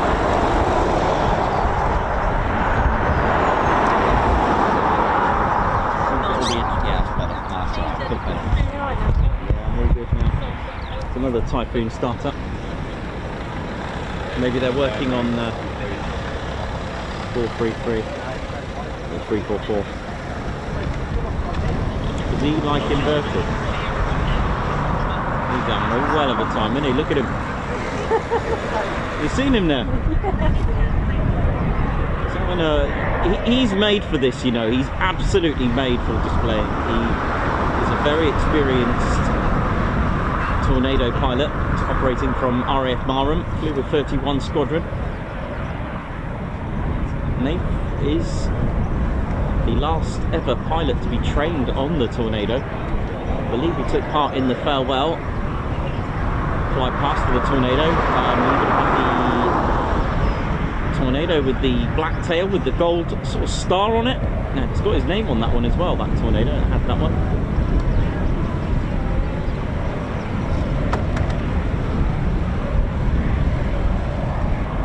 Just made for this. He really is. He absolutely has a right blast.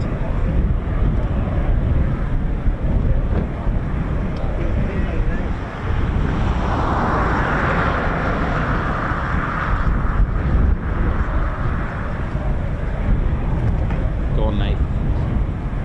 It's really important that he passes the PDA today so that he can display for us. And this is it, 2025 Typhoon Display Pilots. Squadronita, making sure. Call sign, reheat 1. Here we go!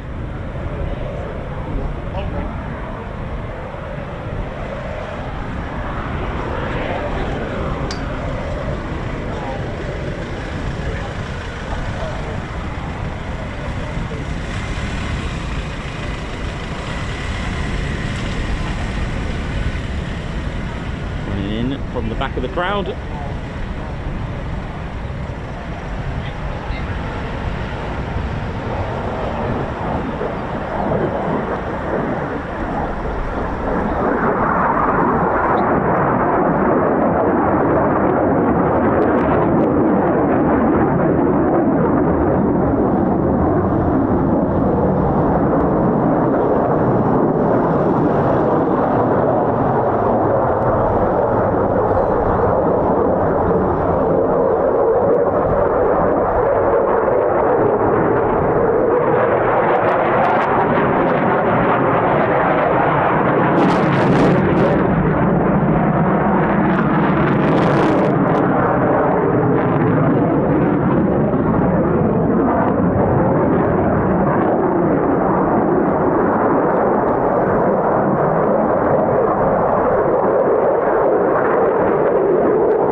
look at this dirty roll.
Now then, it's up to the authority team to...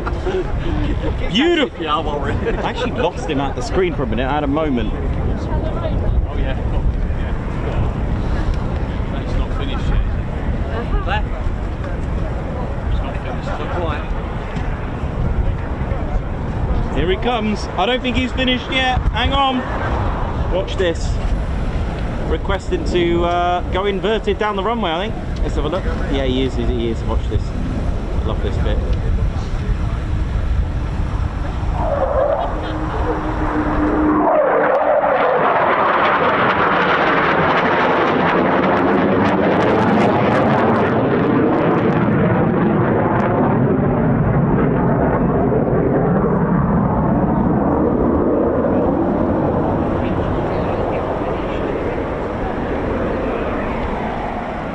What I say, brake to land in your Cessna.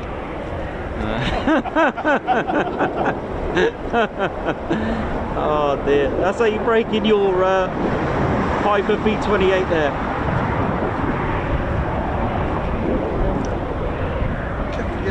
Nice one, Nate. Nice one. Little air brake there, just to, you know, just to slow it down a little bit there, Nate. Living up to the reheat call sign. You will be happy with that. Now we'll find out maybe on the official Typhoon Display Team social media if Nath passed and got his display. For me, it looked flawless.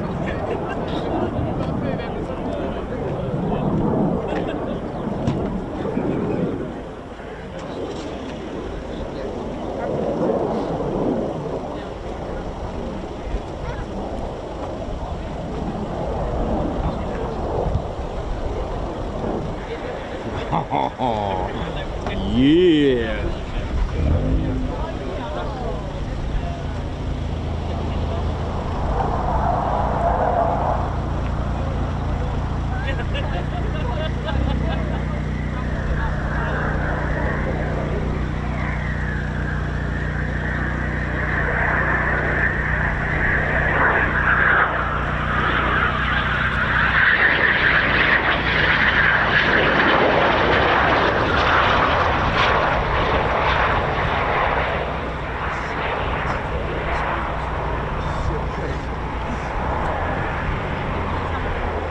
Stunning, absolute stunning. Well, that was absolutely brilliant. Let's hear it from Ted, who's probably gonna, you know, it's all about Ted. I know Ted. I know Nave Scott is supervisor. I know, I understand that, but Ted is. I think Ted should be. I think Ted should be part of the Typhoon Display Team. I think.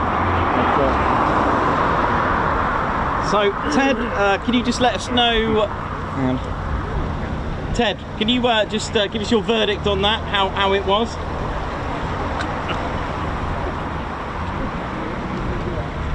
That was amazing, absolutely amazing. Teddy! Glasses, to find where he is, and then the sun's off because they put me reflection. So there's probably next where there we go, a fantastic display. Now, like I said, it's hopefully next time we see Nath, he might be wearing his black display suit. Of course, the G suit is going to be green, but the display team are all rooting for him, of course. Yeah. Oh, is that the officials down there? Oh. Well, let's see if they wave. Maybe that might give us a hint.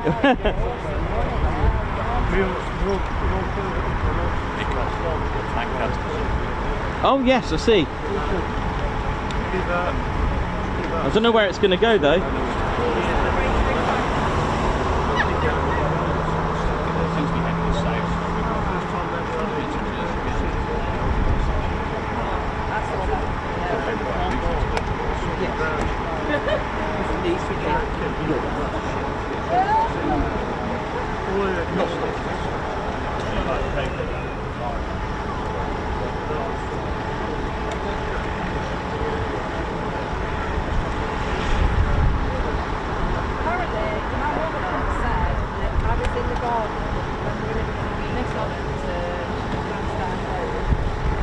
Oh, you're right there, Steve, man. How's it going, man? You alright?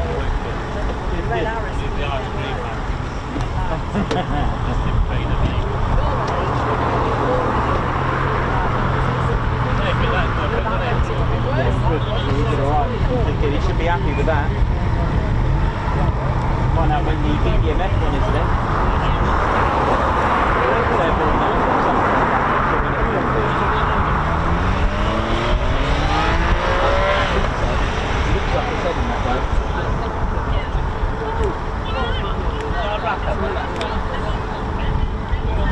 Four o'clock.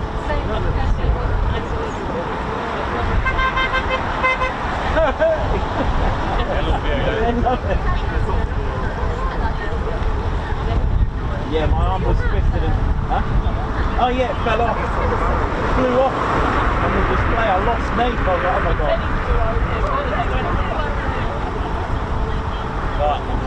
Yeah, see you Monday, mate. Take care. Yeah, I did a Teddy.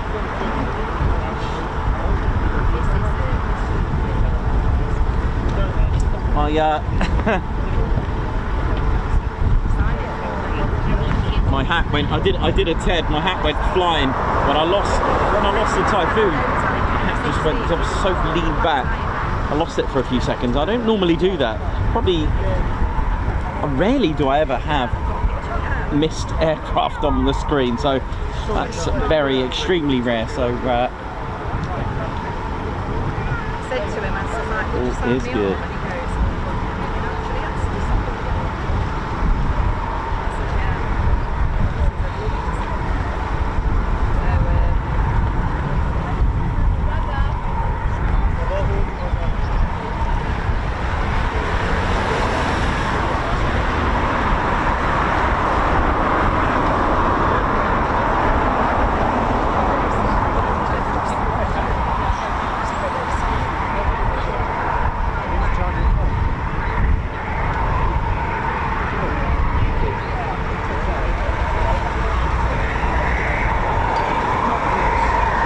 Don't forget to hit the like button, ladies, gents and teddy bears, and do subscribe to your one and only Ted Coningsby channel.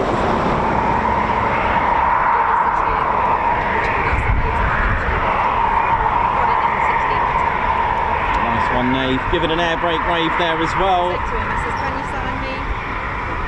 Can you sign me book? And then I says, can you sign me on? Well, nice one. I think they'll be pleased with that. It looked good. And one of the nice things is we've been following Nath and his work up, or if you like, work down. Play on words there, from working down the flight levels or the hard deck. So it's been amazing to watch him display from his very first at 1500 feet, the first 10, watching a few flat displays,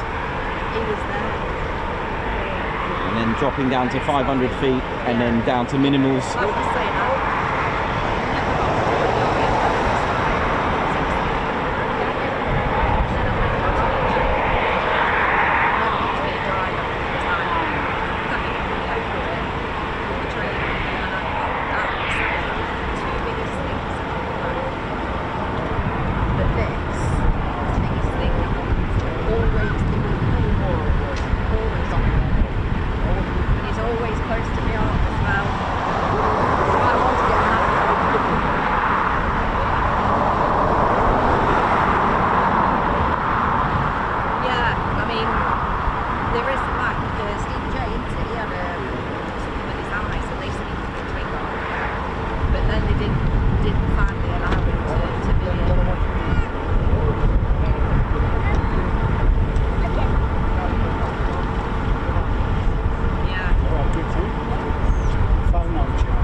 Chair Pro, how you doing? G Van Pulliam, Claire, Jowett, Julie Beard, Jane Jeffrey, how we all doing? Johnny B, Robert Brassel, Graham Fleming, how you all doing? Hope we're all well. Ange Baker, Stuart G, Lorraine, Lancaster Last, thank you all. And I've just seen on here, Lilo Doublefly, thank you so much for the amazing support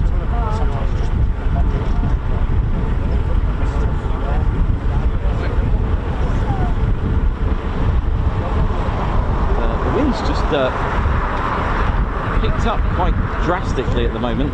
The Lancaster's doing a various set of flypasts today.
Thanks a lot everyone, getting us to 91.1k as well. That's pretty much it now. The aerodrome is officially closed now at Coningsby. So, of course, the BBMF operate outside of these times.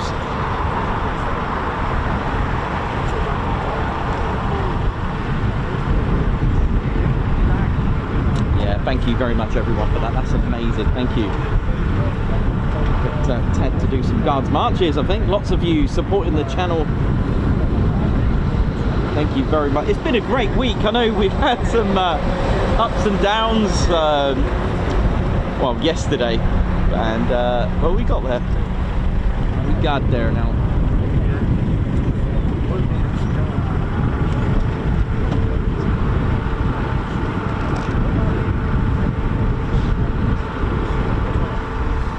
I'll leave it on there. Let's Nave's still in there, isn't it? Let's see if we can catch any moments of Nave. Sorry, before I do anything.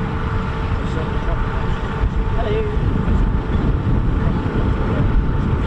Now it's a case now of doing 4. Okay. But do I still stay on here till? Okay then. The bed Ted's how? What are they doing? It looks like they've gone to sleep. They're relaxing. So Nate's about to get out of the Typhoon. Have you got your binoculars? You can have a look. Which one? Get the first one in actually. First one in? No, the second one actually. Sorry, second one. Second one in. Okay. He hasn't got out yet, but they're getting the ladders out ready now.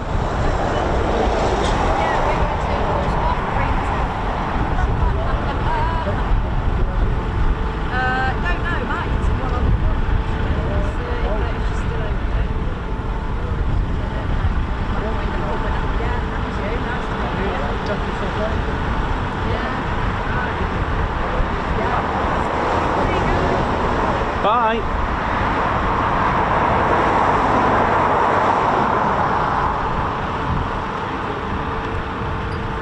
They're going to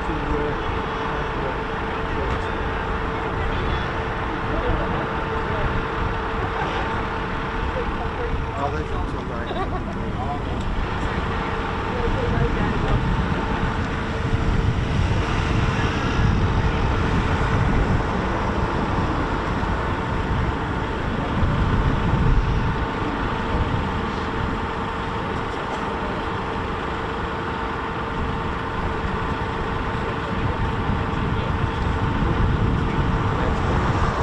There he is.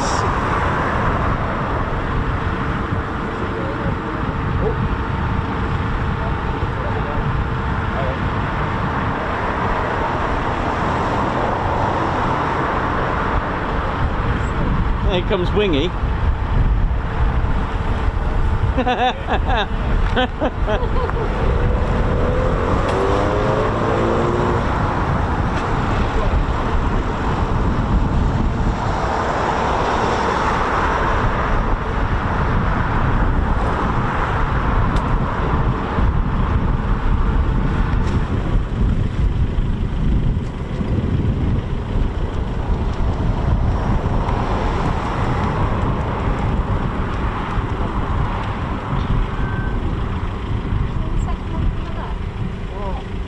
Ladder's up. His plane's he's just come down the ladder, hasn't he? Yeah, he's on the ground now. He's See him flying out.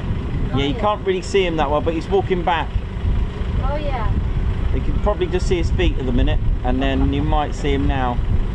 Yeah, well done, Nate. Very proud. Nice one. That was beautiful. Fingers crossed for him. Well, fingers crossed. Hopefully he passed that.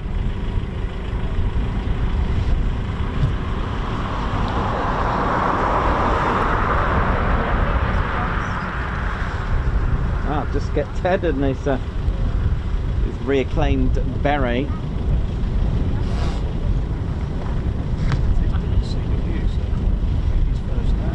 Bit of a breeze there, Ted. Just hang in there, mate. Gary D, congratulations. 12 months membership. Well done on your 1-year milestone. Woohoo! Made it to a year. Whoop whoop. Thanks, Ted, Nikos, Claire, and the Spanner Flight for saving me from loneliness and boredom for 12 months. Thank you very much. Guards March.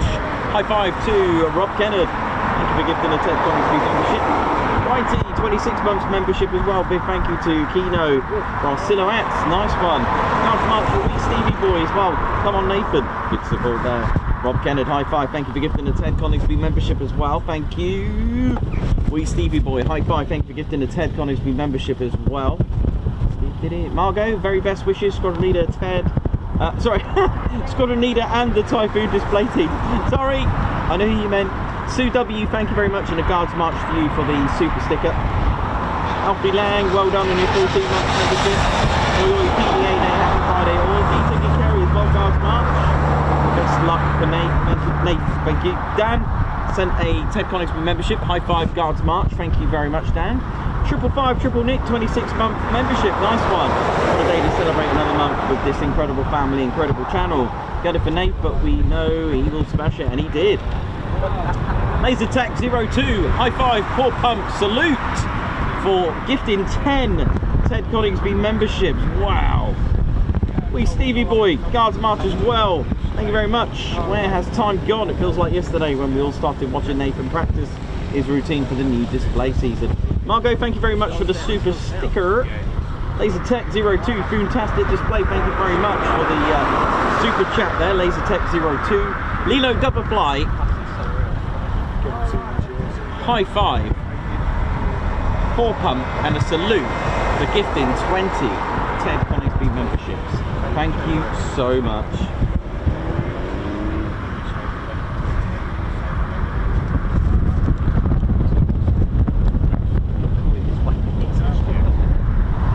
Right, we've got a bit of an option now.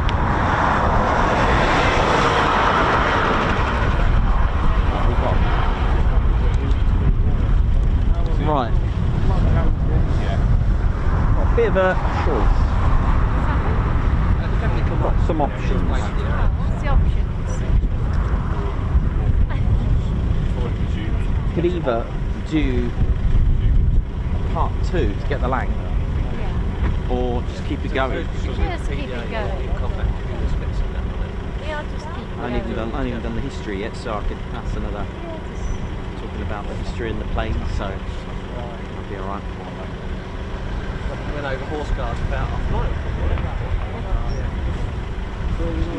Hi. That was the PP transport display.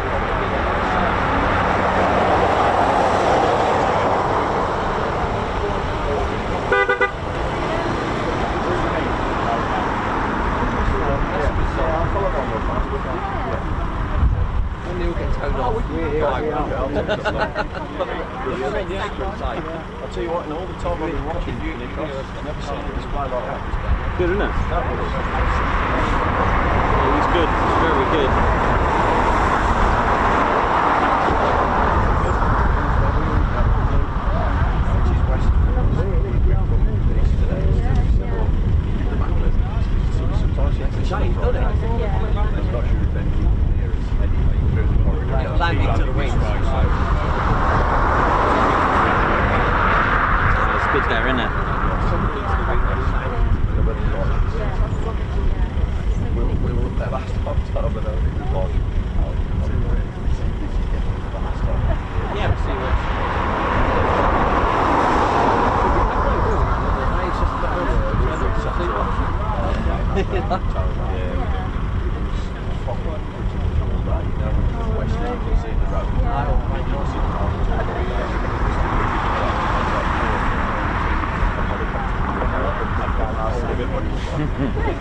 So we are expecting the Lancaster to return around 1600 by the sounds of it. So we've got a bit of a wait. I could keep us all entertained. We've still got all the bears, we've got history, we've got quite a few things to chat about.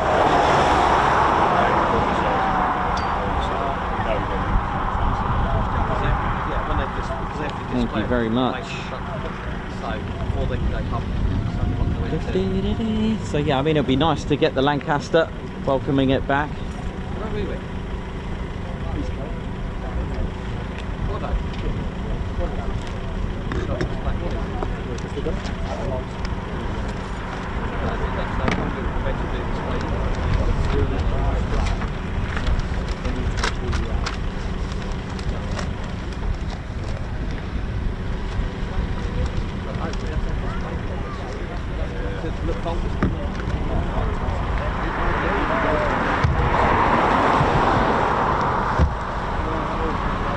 Oh, how are we doing?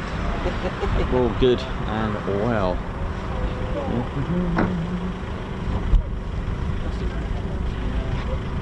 Just move this over a little bit. Sorry, I'm just going to move the trunk a little bit. Just trying to align it so that we don't get emotional.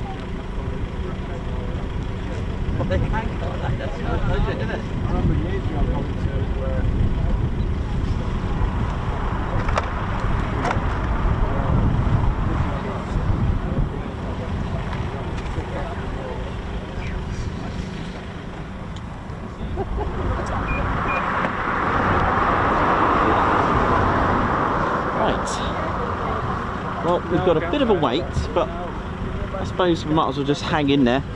How are we doing, ladies and gentlemen? My name's Nikos, cameraman and commentator.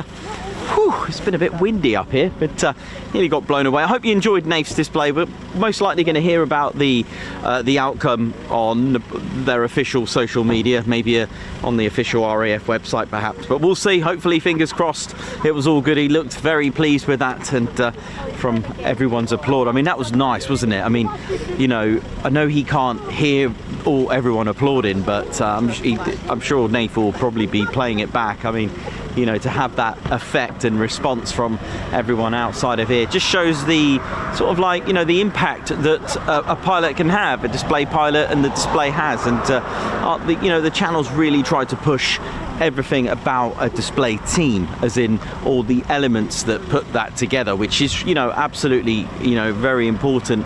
But we are here at Bonner County, a very historic base. It looks like they're towing the aircraft away now. Looks like, because that is it. The runway is, the aerodrome is officially closed now, and it's literally just a case of waiting for the Lancaster. I've got two options. I can just keep this flowing. We can talk a little bit about the history, go into a bit more depth than usual. You alright, Matt? You alright, man? Good. Claire.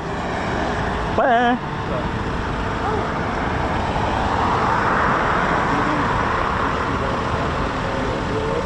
Sorry, just giving Claire a quick shout for something. But yeah, so we got the option, but my sort of gut feeling is just keep it flowing. Would it be any point just starting and restarting it? So I'm not really too sure. You're right, love. You okay? Just going down there. Oh, that's nice. The bed Ted's all right. They seem happy, don't they? Oh, that's cool. No, that's all good. So yeah, all is good. So we're just going to wait. So like I said, there's no more Typhoon operations. That's it for the weekend for them. But what a day. I mean, okay, so usually we're at Lakenheath, and you know, but we got 6 performance takeoffs for that, so that's pretty cool.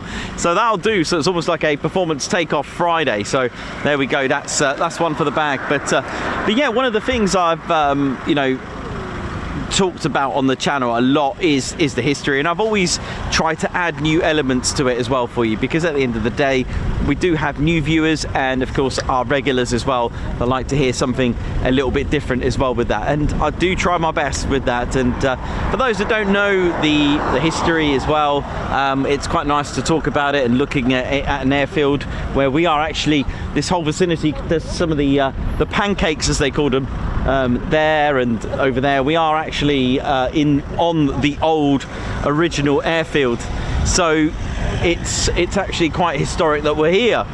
So it's got a little smidgen of a lost airfield. There is the original old bomb dump that's over there, so over the hangars on the let's have a look, the north, northeast side of the base, just along Langrick Road. It's grade 2 listed, those buildings, so they can't actually, you know, demolish it, so that'll stay with our history for a very long time, hopefully. So it's quite nice. But yeah, I think they had the is it the blue steel, not the blue Danube? Was there a blue steel? I can't remember. I haven't spoken about that for ages, but there we go. And of course, Coningsby was opened quite late. It was opened after the start of the Second World War. Of course, when things start heating up, I mean, when we look at the Royal Flying Corps airfields as well, you know, before the Royal Air Force became independent on the 1st of April 1918. You know, after the First World War, what do you do with all your airfields? During the time of the First World War, there was around 300 military airfields. Now imagine that we had those today, but we don't. But imagine if we did. You see, what do you do after the First World War? You know, what do you do after a world war? And the thing is, the importance of yesterday, the importance of celebrating 80 years of victory in Europe was about learning. And clearly the Second World War, no one learned, and you know, sadly that's the way it is. And I won't go into the deep dark side of it all, but sadly that's what happened. But luckily they didn't just completely terminate all the airfields. They must have thought, well, let's learn from it, maybe it can happen again. And when you think of airfields as well, just to give you an idea, we started with 300 from armistice, so from the 11/11/1918. After the end of the First World War, we had 300 airfields. That's 1918. By 1924, 6 years later, we were reduced to just 27. So they obviously kept a few, but there was that understanding that what if? Could it happen again? But then aviation was quite new as well. We're talking about, what, 1918? Let's think about it. It was, what, 10 years, 1918, 20 years? Aviation had only been sort of around 20, 25 years, so not even 3 decades. Yes, we had the Zeppelin airships, those types of aircraft, lighter than air aircraft. We had that, but actually as an aeroplane, there is a startup, but I think they're doing a check. But oh well, if we get a takeoff, we get a takeoff bonus. But yeah, it's amazing, isn't it? And like I've always said about the very first types of biplanes, a lot of the, I think it was Curtiss, the Wright brothers were building aircraft with these like engines that had the propellers on the back of the aircraft, where there was a man named Curtiss, an American, who designed it the other way round and had the propellers at the front. And when there was an issue with the aircraft, most pilots were killed, not because of the let's say the impact, were actually killed for being crushed by the engine, because it was at the back, because obviously the weight is just going to land down, and they were crushed from that. So there was a lot of benefits of having you know, the propellers at the front. So there we go, a lot of changes. And then what about the First World War? Men on the ground never seen an aircraft before. They didn't even know what an aeroplane was. Is it friend? Is it foe? I don't know. It was quite new. In fact, the very first sorties, military-wise, were actually reconnaissance. They didn't have weapons on these biplanes at first. And then in the meantime, you'll have, you know, a French biplane passing a German biplane with no armament, and they just wave to each other. And doing that a few times, they got to realise that, hang on a minute, they're the enemy. So next time they did that, they took a pistol and tried to shoot each other with pistol. And then the invention led on to, well, hang on a minute, why don't we mount guns on the biplanes, and then so on. Then you got the problem is, where do you mount the guns? Because you can't shoot through the propeller, but they did. They altered the timing, they adjusted the firing and the timing of the propeller when it turned to fire through, which was extremely clever. And then, of course, you know, then you start to build, you start to progress in technology with biplanes. Again, they got bigger. They then decided, hang on, can we drop bombs from these things?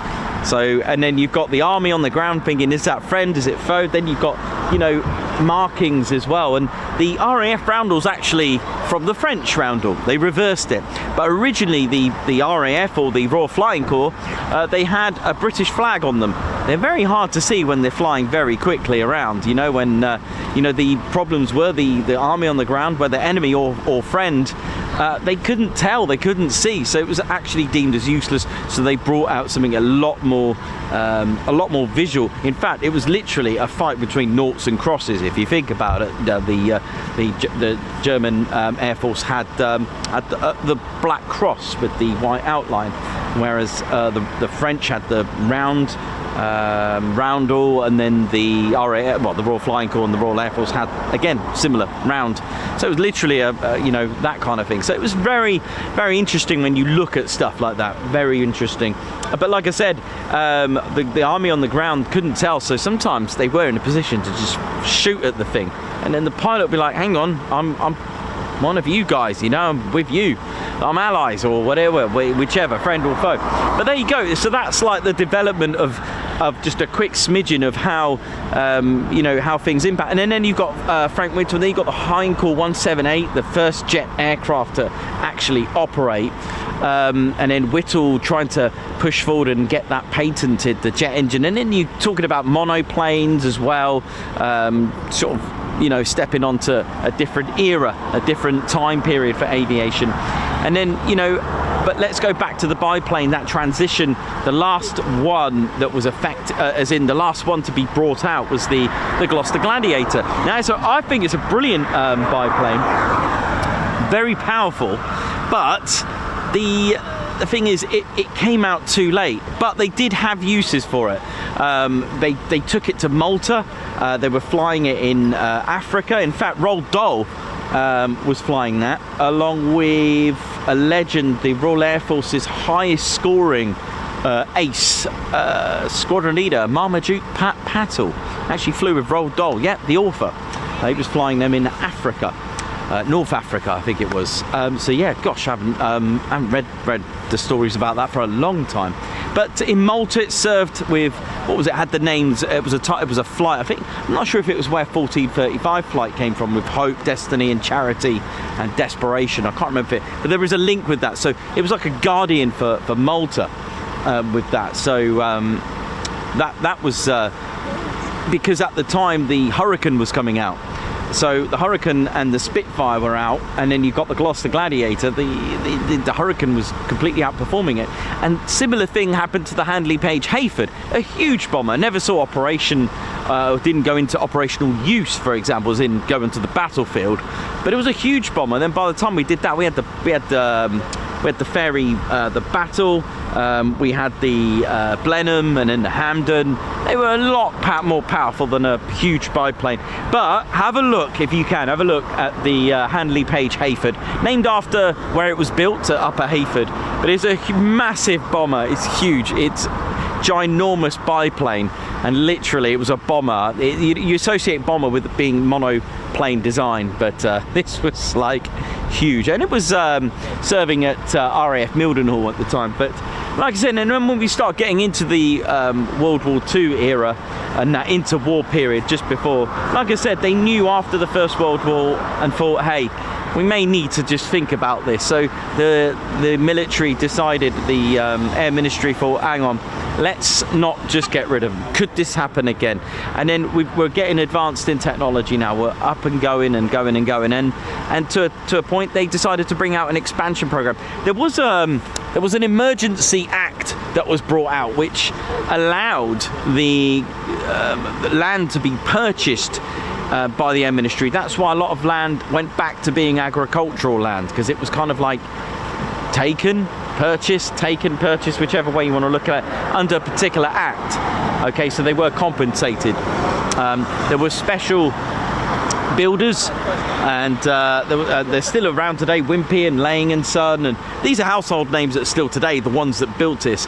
We're talking about 18 months to build a station with buildings and to actually have operational squadrons. Okay, so they would look at things like the terrain. Does it drain well?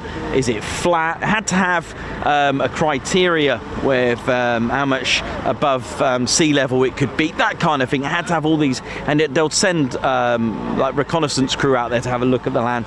But yeah, it didn't always work out. Such as RAF Upward.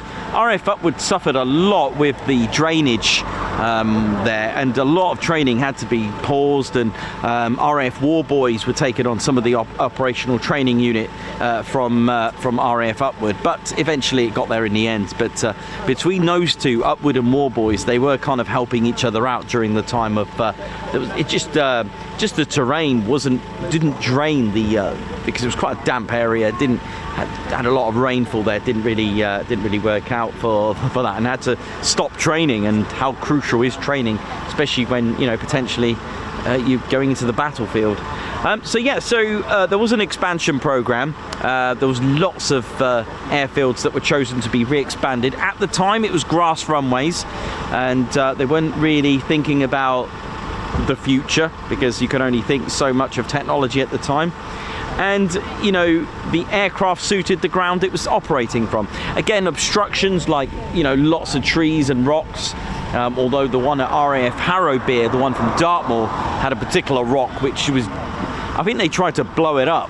There was a big, huge, I think it's called the Yelverton Rock, and I think that caused a few problems, or a few. Actually, I remember now. The buildings, yeah, that's right. Yelverton, which is where RAF Harrowbeer was, the buildings were two-tier, like a couple of floors. They actually had to skim them. If you have a look at an old map of Yelverton, the roundabout was pretty much where the aircraft would taxi. It was pretty much that whole village. Although it wasn't called RAF Yelverton because we've got Yeovilton. There's a lot of that. You'll get that quite a lot where some of the bases don't quite match the towns because they didn't want to make it sound very similar to somewhere else. I suppose they didn't name it RAF Conington because it could be like Coningsby, Coningsby. I suppose they got rid of that for that and called it RAF Glatton. There we go. Possibly, it's just an idea. So you've got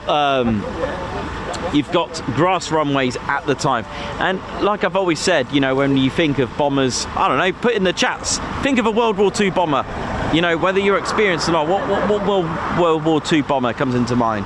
And for me, it was always the Lancaster, because for me, that's the only one I knew. I didn't know any of the others when I started this 4 years ago.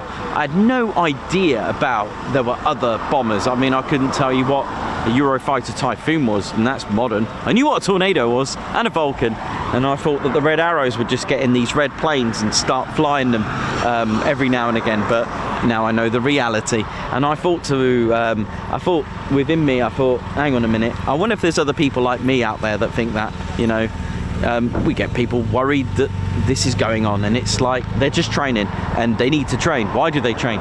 To be the best. They're military. A good pilot standard is always training, and training needs time, but battlefield doesn't have time, so you need to be the best. And military pilots, for me, are a different breed. That's not to take it away from civilian pilots or anything like that, but they've got a duty to dominate those skies. That's the key difference. But learning, it was something that I felt passionate about. Completely different background to what this is that I had. We're talking about fine arts and mythology.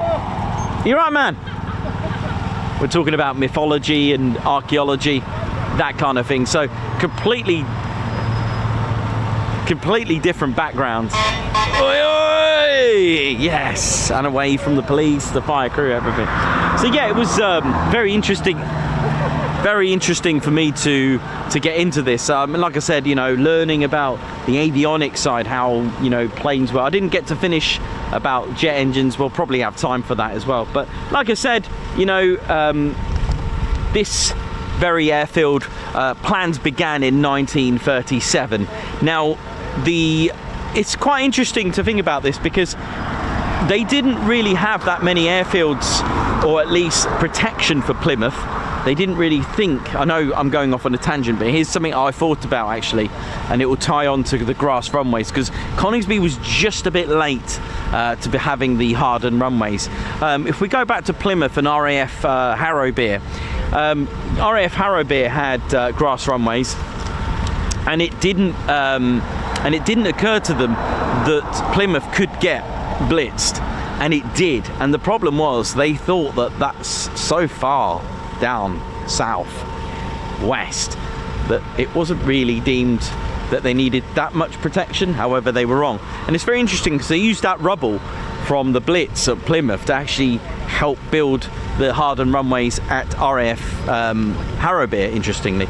But there we go. So plans began in 1937, and like I said before, that the plans going forward from December 1940, all airfields had to have hardened runways. It was very interesting, but obviously if you're already building the airfield with the tensions that were growing during Europe, then it was, you know, it was deemed as a necessity and urgency to get whatever airfield you're building to get it done to that standard. But Coningsby was finished in November the 4th, 1940, so it was just short of having the upgrade in some ways, but they probably wouldn't have done it because it was already been built.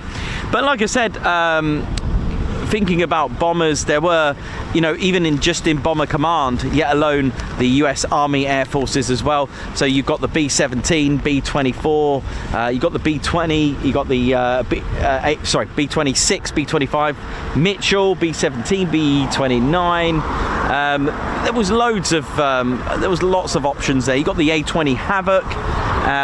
There were lighter training bombers as well. I think the B-18 Bolo that the 48th were once training on at some point as well. But there we go. But as far as the Royal Air Force, lots of things started to change in 1936. You had Bomber Command, Fighter Command, Coastal Command, and in 1940 I think we had our Training Command as well.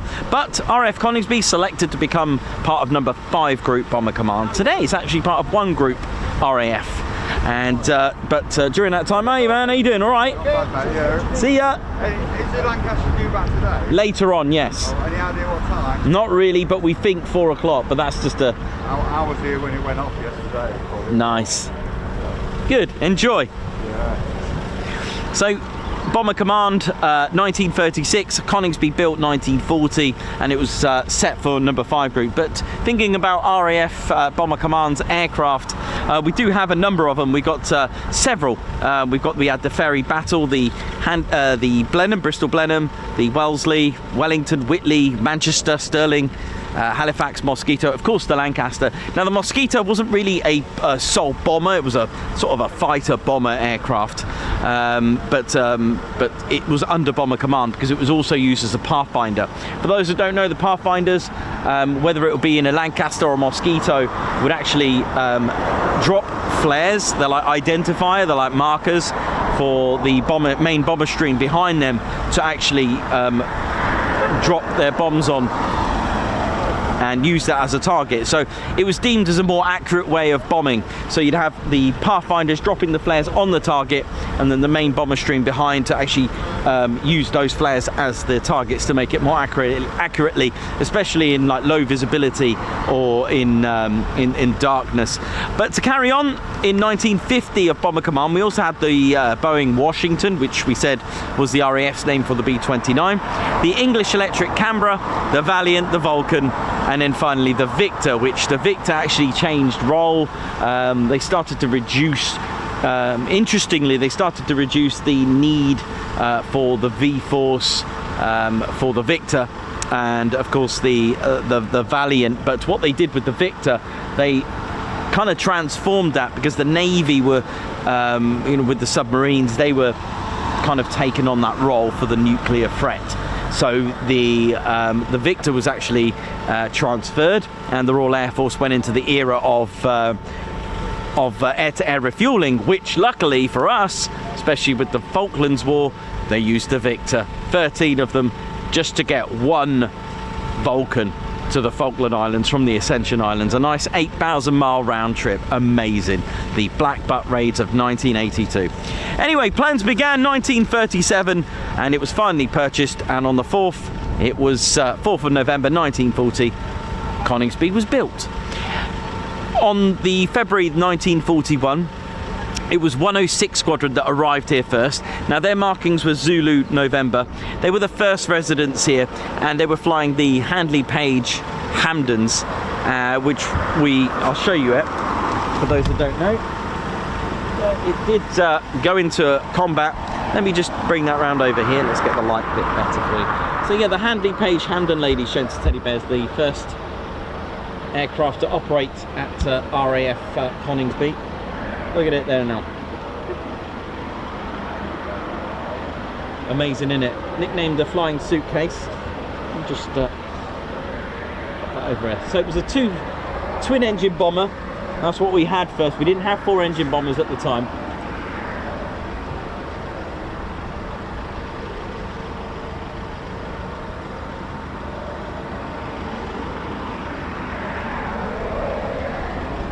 Oh, hang on a minute. Hang on, sorry, one sec. I need that flag on the. Oh, it's overheating in there. That's what it is. Yeah.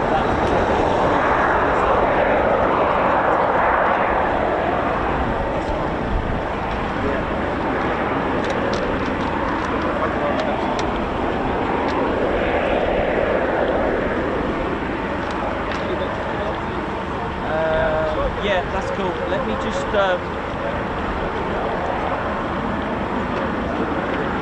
get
Yeah, sorry about that. Sorted that out now.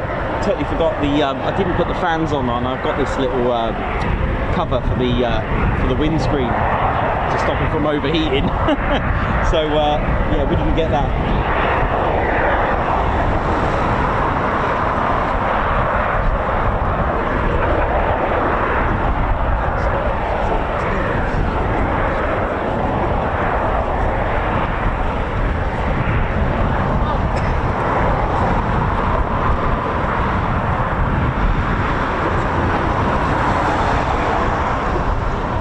So there we go. So I'm back. Hope we're all okay. I hope we're all okay. Here we go. So yeah, so there's our Handley Page Hamden, the very first aircraft to operate at Coningsby, and what a beauty though. But a twin engine bomber with about 1,000 horsepower on each of those Bristol Pegasus engines. With a crew of 4, as we mentioned, and a 4,000-pound bomb load, about 19,000 feet as well for the service ceiling on that. But was operating here straight away as soon as the 106 Squadron arrived. We went straight into the into combat, pretty much, and this served here. It was on the 9th of the 1st and the 2nd of March. 8 of these Handley Page Hamdens of 106 Squadron were detailed to take part in the first operation from Coningsby. That was in 1941, and it was a raid over Cologne. Now, only 5 aircraft got airborne, with 2 having engine trouble and the other becoming bogged down prior to takeoff on what was then the grass airfield without a hardened runway. Now, all 5 106 Squadron Hamdens, they reached Cologne with 4 aircraft dropping their bombs. The 5th, piloted by Sergeant Howard, brought its bomb load back because of an electrical fault, prevented the bombs from being dropped. Now, the second operation from Coningsby was conducted the following night, 3rd to the 4th of March 1941, with the target being Cologne again. Now, this bomber command raid consisted of 71 Hamdens, Wellingtons and Whitleys, with 9 Hamdens of 106 Squadron flying from Coningsby. So Coningsby again with 9 of their Hamdens this time. They departed Coningsby around 2000 hours and arrived into the target area with large amounts of cloud with gaps, but generally fair conditions, which allowed them to gain, you know, just glimpses of their target and of course the city. Now, bombing took place between 10,000 and 12,000 feet in the face of considerable searchlight activity. But little flak and returning crews reported positive outcome. In fact, only a few locations in the western fringes of Cologne had been hit. Now, one of 106 Squadron Hamdens took part in the raid that night, failed to return. It was Coningsby's first loss, which was X3002, and it was crewed by Sergeant Ken Good, Sergeant Bert Ward, Sergeant Dave Crouch and Sergeant Vic Essex. They crashed near Andres in Antwerp region of Belgium, with the deaths of all 4 of the crew. It was first of Coningsby's losses. The aircraft is believed to have been hit and shot down by heavy flak batteries, and this was the only aircraft to be lost that night. It was the first aircraft and crew that failed to return to Coningsby from operations. The first loss of 106 and the first loss of Coningsby during the operations. At the end of the first month of operations to Coningsby in 1941, a total of 8 missions have been carried out by 106 Squadron. There were to be very many more flown from the airfield, and of course 97 Squadron joined them as well. What's going on up here? We're just losing stuff left, right. Sorry, the wind is becoming a bit of a pest at the moment. But yeah, 97 Squadron joined 106 Squadron. I've got the plane. Yeah, I got it. Maybe just put that in the boot.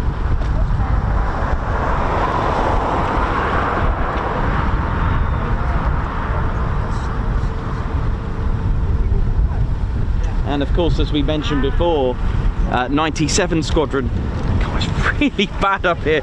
Oh my word, it is absolutely horrible up here. I don't know where it's come from. Let's just pop that here for a minute. 97 Squadron with Oscar Foxtrot as their markings. Now, I don't have this aircraft to show you. It's quite a hard one to get hold of. Uh-oh. Right, I'll be right back. The whole place is just falling apart. Hang on.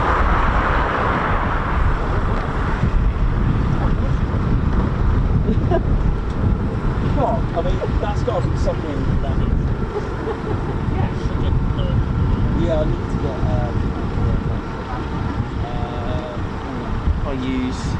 I'll just have to use this. There we go.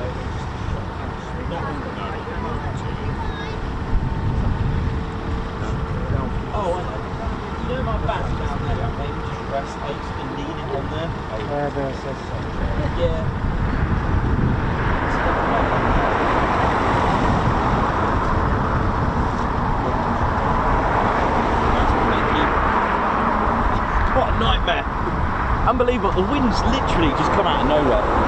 So yeah, I don't have the very aircraft. It was number 97 Squadron that were operating the, not the Lancaster, not yet anyway, but the Avro Manchester. It looked very similar to this in design. It was Roy Chadwick's answer to have a more powerful bomber, and it looked a little bit like this, but on initial designs it actually had 3 stabilizers. I'm just trying to hang on for dear life at the moment. Sorry about this. Goodness me.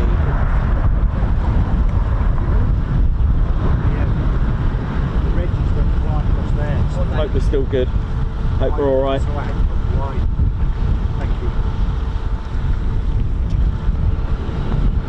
So the idea was to have a more powerful bomber. It was Avro 679. Avro's aircraft always had like almost like a designation number, but sadly it wasn't really accepted very well due to the amount of problems that it had. Now, it arrived in service with RAF Marham's 207 Squadron, but 207 Squadron operating the Manchester, and in November 1940 that's when it entered service. And there we go with 207 Squadron's Manchesters there now. So yeah, it's now gusting 30 to 40 miles an hour. Goodness me, I'm just trying to hang in there. So yeah, so the Manchester would have had a 3rd stabilizer on the first one, the Mark 1, the very first one. Sorry about this. And that was at RAF Waddington with 207 Squadron operating the first Manchester. So what was the problem then? What happened? Well, it did have very good engines. In fact, the Avro Manchester had the Rolls-Royce Vulture engines, and they were producing somewhat 1760 horsepower. 2 engines, the 2 Rolls-Royce Vulture engines. It had a max speed of 265, but the service ceiling just a little bit more than the Handley Page Hamden. However, it was the bombs that it could take, almost 2.5 times at 10,350 pounds of bombs that it could drop, or at least be loaded up with. So the problems, so they did a Mark 1A and got rid of the 3rd, that middle stabilizer, which was like a Wellington bomber, but it had just the 2 engines and it was at 90 feet. So you know, it was at 90 feet, 6 foot either side, taken off from the original what was to become the prototype for the Lancaster. What was the problem? Well, it was actually the engine, not the actual design of the aircraft. The ball bearings would heat up in the engines and actually making them catch fire. The Avro Manchester was beginning to get a bit of a bad reputation. It was grounded several times. It was taken out of operations for quite some time. Now the problem was 106 Squadron were converting to the Manchester, and in the end they decided to revert back to the Hamdens because they grounded it. So the 2 engines were suffering with ball bearing issues, but the other thing as well, the propellers were feathering as well, which meant that, you know, you're starting to disturb the performance. They go out of line and then start causing engine problems again, which didn't help at all. So what do we do? So it was taken out of service again, I can't remember, I think a dozen times, and the problem was it was kind of put into operations, and obviously Roy Chadwick and his crew at Avro thought, hang on a minute, what we're going to do here? There's already the short Stirling bomber that was out, and the Handley Page Halifax as well. For those that don't know, the short Stirling was the first 4-engine bomber to be released. The problem is with the Avro Lancaster, it wasn't quite ready yet. It was going to become ready very soon. So Roy Chadwick and his crew decided in 1941, or at least during 1940 to 41, to build something with different engines, but the initial design kept the same. The Manchester looked very similar to this, with the exception of adding 6 feet extra wingspan, bringing it up to 102 feet, And Roy Chadwick, instead of trying to fix the engine problem, or at least dealing with Rolls-Royce to try and deal with the Vulture engines, they decided to add 4 engines, hence the extra wingspan, but they were different. Ladies, gents, teddy bears, I give you the Merlin 20 engine. That's right, Rolls-Royce Merlins on the Lancaster, finally. Now, the prototype was flying around Waddington for the very first time. It was serial number BT308, until eventually they thought, yeah, we are happy with it, and they decided to keep it. The legendary, ladies, gents, teddy bears, the legendary bomber, the Avro Lancaster, and it was given to number 44 Squadron in December, actually Christmas Eve, I think, 1941, and it could take a good 14,000 pound of bomb load. Ranges of speeds about 282 to 300 miles per hour, maybe pushing it at 300, but service ceiling 21,400 with its 4 Merlin engine. Now they weren't as powerful as the Vulture, but they were certainly more reliable at 1,300 horsepower. So there we go. But to operate here, you couldn't. Why? Well, you're going to need hardened runways for that. So let's have a little look what happened here.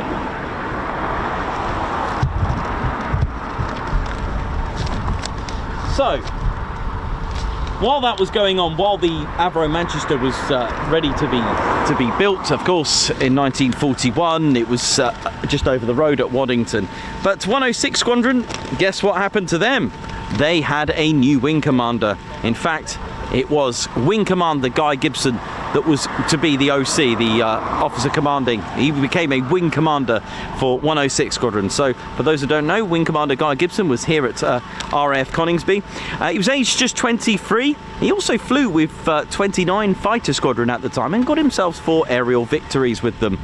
The morale was boosted. I mean, he had a a good sort of like aura about him, to give a good morale, because I believe the 106 Squadron's Hamdens, I believe, from what I've read, they may have been the worst percentage of losses on a Hamden Squadron. Anyway, Gibson got himself back into flying ops with mine laying in the Baltics on the 22nd of April 1942, and he got himself into more sorties in the Manchester during the following 3 weeks. And Gibson was a great commander and pilot for the squadron, that he was highly recognised for his 18 night sorties. 6 of these were consecutive. The squadron was improved and performance was noted by analysts of number 5 Group Bomber Command and the Air Ministry as well. 30th of May in 1942, Coningsby's aircraft took part in the 1,000 bomber raid over Cologne, which was a series of 3 night bombing raids against the city. I believe Wing Commander Guy Gibson may have been ill for that one. I can't remember if he actually got into taking part in the raids. Oi oi! But anyway, so Lancaster ready for 97 and 106 squadrons. Problem: don't have the right runways. So grass runways not suitable for heavy bombers, and the Air Ministry were converting grass runways with heavy bombers to hardened concrete runways. So this meant that you had to close it.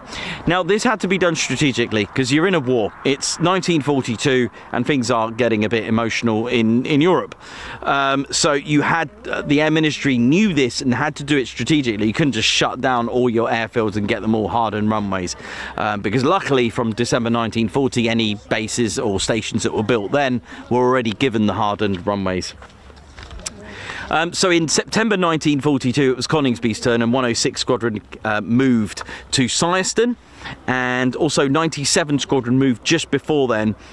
They moved to Woodhall Spa, where I think they moved in March 1942, already before the runways were closed. I need to remember that, because 97 Squadron took part in the Augsburg raid, led by 44 Squadron's Rhodesia Squadron's squadron leader John Nettleton at Waddington. So 6 Lancasters from Waddington, led by Squadron Leader John Nettleton, who was awarded the Victoria Cross for his absolute bravery. 6 from Coningsby's 97 Squadron, led by Squadron Leader John Sherwood, who took 6 of his Lancasters for the raid. So there was 12 Lady Shen's Teddy Bears, only 5 returned, not one came back to Waddington.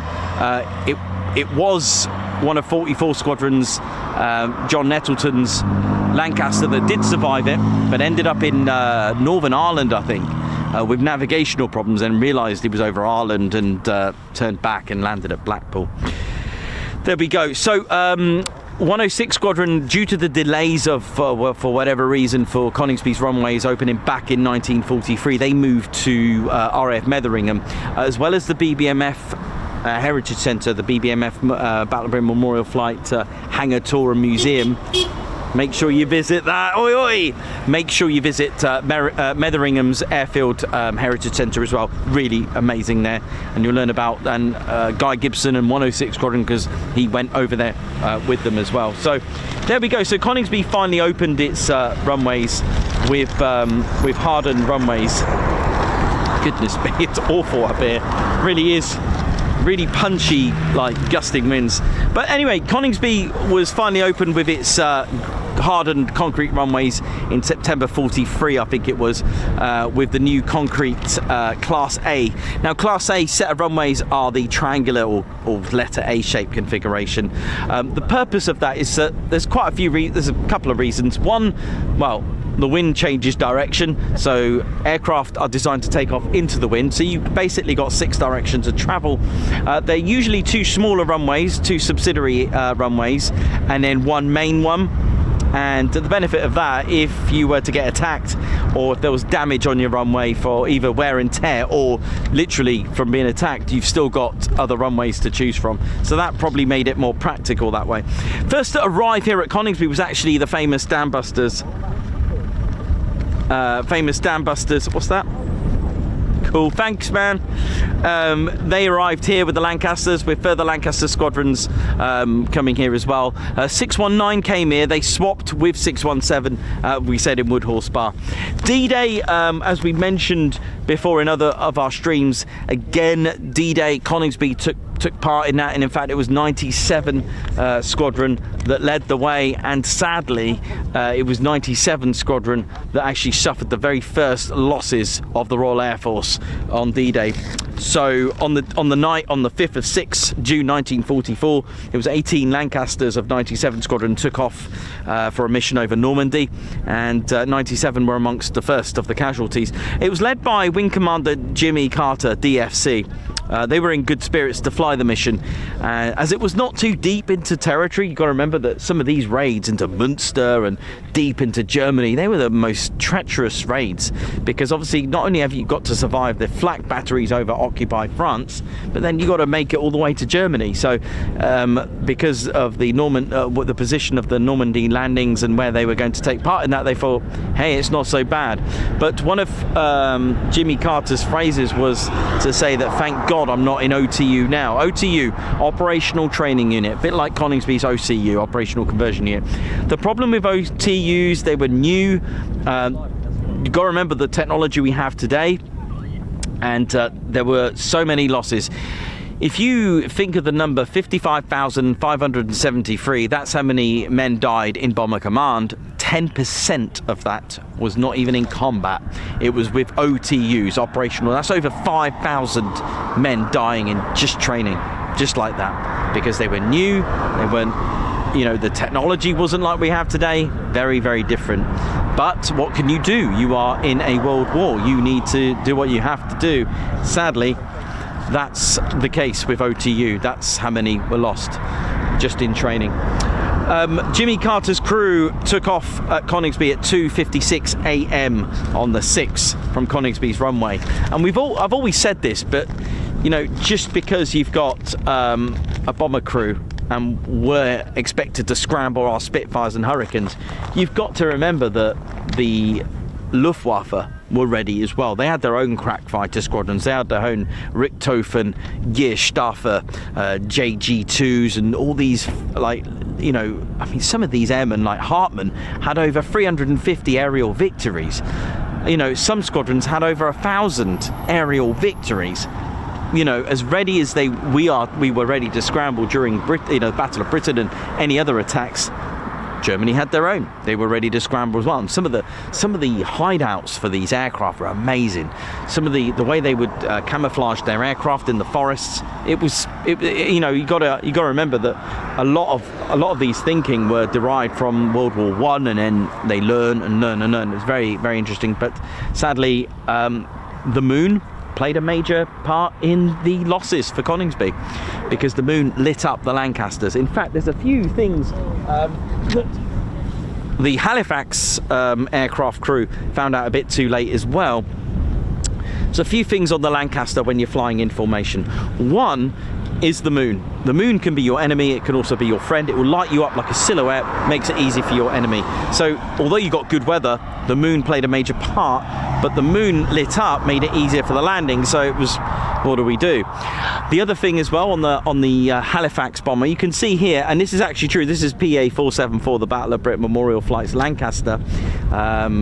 The Lancaster doesn't have the dampers on the exhausts. At night, these would be flaming, literally having flames. What's bad about that at night? You'll be seen. So fighters of night fighters of the German Air Force, the Luftwaffe, they were looking out for the flames. And once they saw the flames, they'd be like, just shoot in the middle, will be all right. And that's how they did it. The other thing, once they shot one Lancaster, all the flames would light up the rest of them. So it was very important that if you have a fellow Lancaster being shot, to make sure that, are they lighting you up? In fact, some of the night fighters had yellow and green flares. They would actually, if they think they could see some bombers but weren't sure, they'd actually drop flares to try to light them up. Very clever, but that's the way it is. So the Halifaxes had a bit of a problem with that and ended up having the dampers on there. There are some Lancaster photos now that you'll be aware of, now that you look, but that's why they put the dampers on there, to stop the flames from showing up. But sadly, 4 Lancasters were shot down by the squadron waiting for... They were spotted, and 4 Lancasters failed to return at Coningsby. So, ladies, gents and teddy bears, here's our RAF Coningsby. Now, after that, Coningsby changed again in its history by introducing another legendary aircraft, the Mosquito as well. 1944.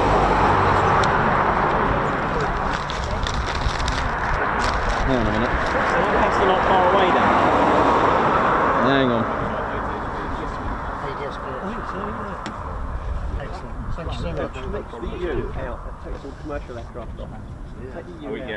you so much. Well, the Lancaster is heading up here. Is it? Yeah. Do you want me? Huh?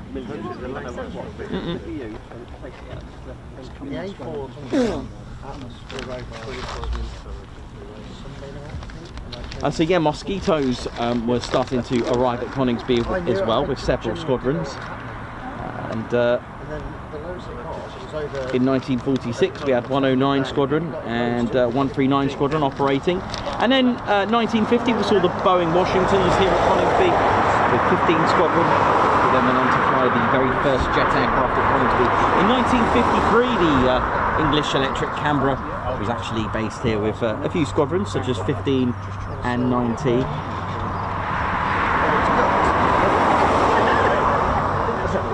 Now there is an English Electric Lightning. That's not because Coningsby flew it, it's 29 Squadron that flew it.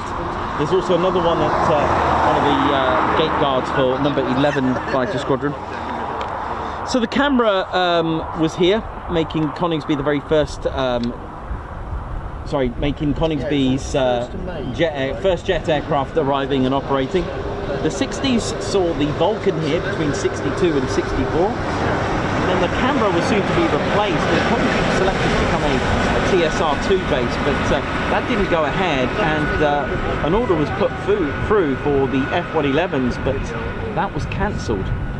The ones that were ordered, I think they were scrapped. And finally, the spare engine Phantom was the option to replace the Canberra. And it was operating at Coningsby for a good 15-16 years. Number 6 Squadron arrived here, making Coningsby the first Phantom and changing Coningsby's history. Also 228 was the OCU, 41 fighter, 29 fighter, 23 fighter and 56 fighter. Most of those went to RAF Wattisham to become the quick reaction alert station. BBMF arrived here in 1976. With the shrinking of Coltishall, we saw Jaguars and Harriers and Tornadoes arrive. The F3 arrived in 1984, and finally, on the 19th of May 2005, the Typhoon arrived here with number 17 Squadron. Now we are kind of getting a, I mean, this would be nice if it arrives now, but I'm not sure.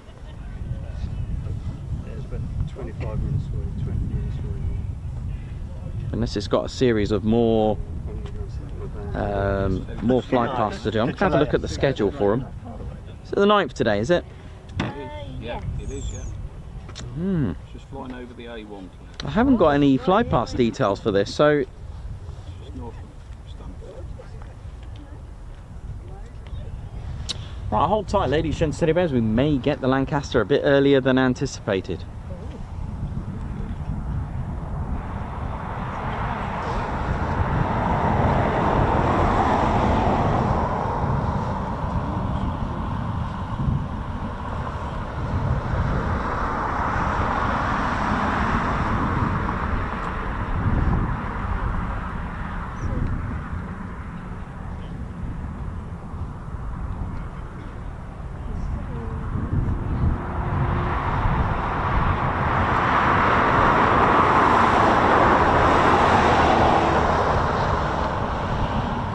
A very good point, Rich Taylor. That's another, that is a very good point about the contrails as well. An aircraft left, especially on colder, icy conditions, would leave contrails. Exactly that. Very good point.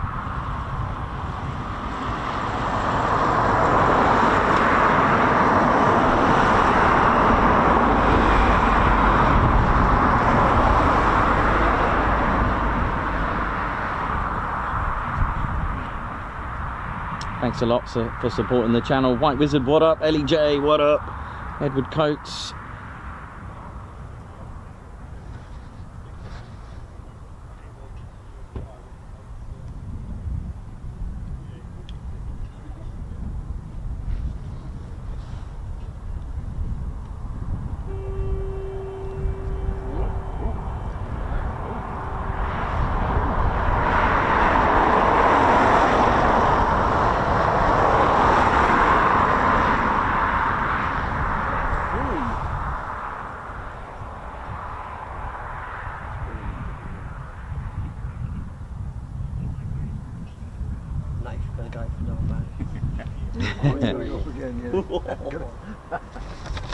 Lots of people asking for the Typhoon to come to the US. That'd be good, wouldn't it?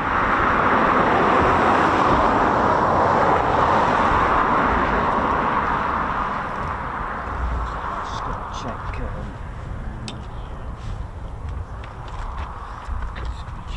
No, they're still going. I need to get rid of that light. Don't worry. Get that light.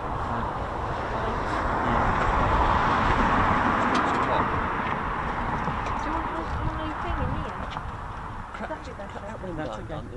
Free break. So I've got my something in there.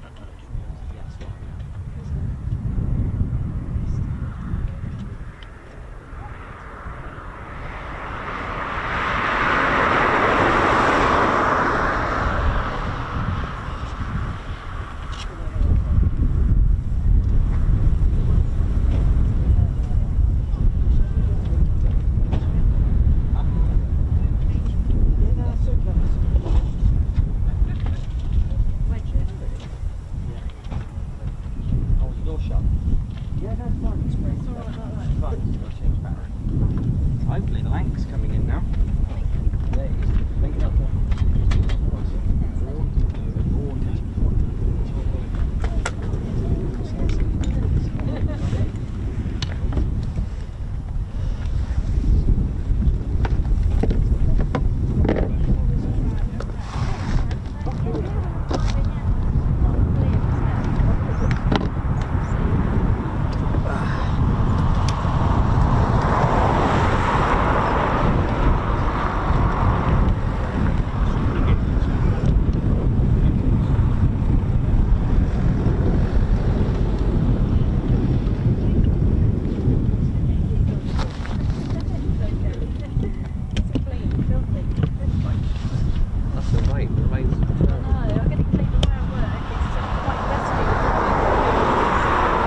Yeah, can you just put that back in the bag, please? In the back? Yeah, I need that in the bag. And Oh, in the back. yes. Is it still in that bag on the side? Yeah. There's that.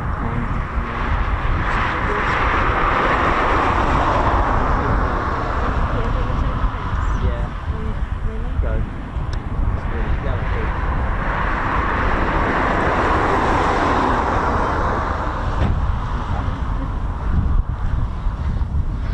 Cool. Thank you.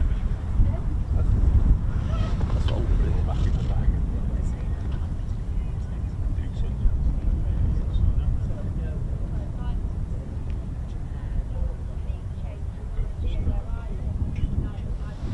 Oh, hopefully it's coming now.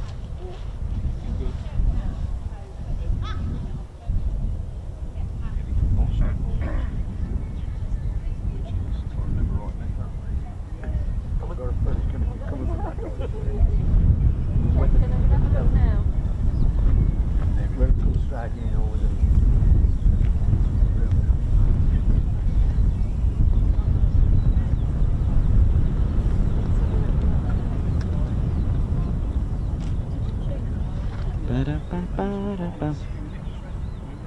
Nice one. Stephen Ross, how you doing? Joshua Brown, Paul Mayers, Margot, Andrew C, Daniel Walker, Alex Black, how's it going?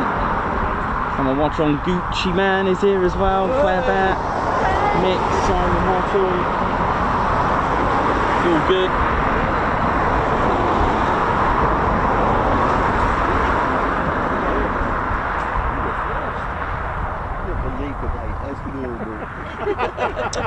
But, we'll see if it's coming back already or if it's just going to do a few more fly passes. I haven't got any details of the fly pass, I'll be honest with you, but we'll see what it's got planned to do.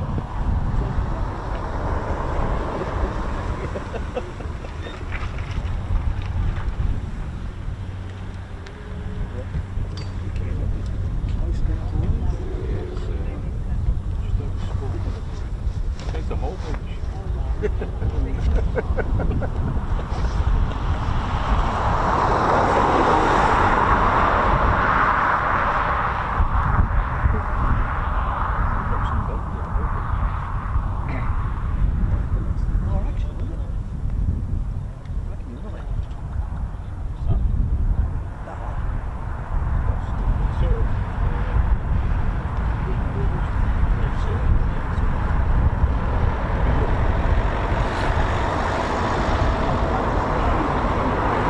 Should be in front of us somewhere, I think.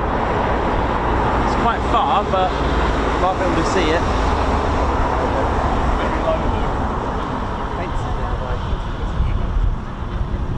Night, Nikos. See you later, man.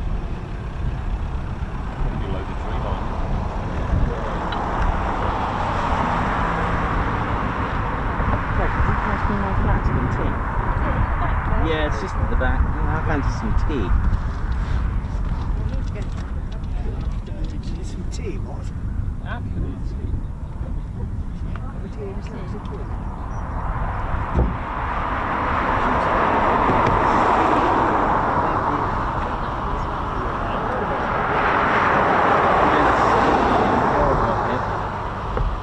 Let's calm down a bit now. It's not so bad, but it's just so hard.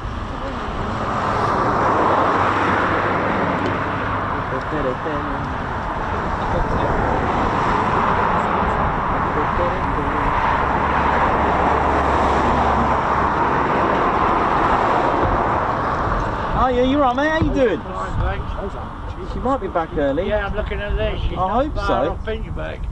I hope so. The last time I think she did the same thing. She came in, did a hanger break over there, didn't she? Yeah. So She's heading towards Curtin. nice. You been all right? Yeah, fine, thanks. Good. Been away from MacLuke on Wednesday. Tuesday. I was at MacLuke. Oh right, any good? Yeah, dead, but Oh. a couple of typhoons came through from Coningsby. Oh. Same when I got to the valley. That's Came funny, through, that. bloody That's Coningsby funny. Typhoon. Yeah, that's funny, that. Typical. That's cool.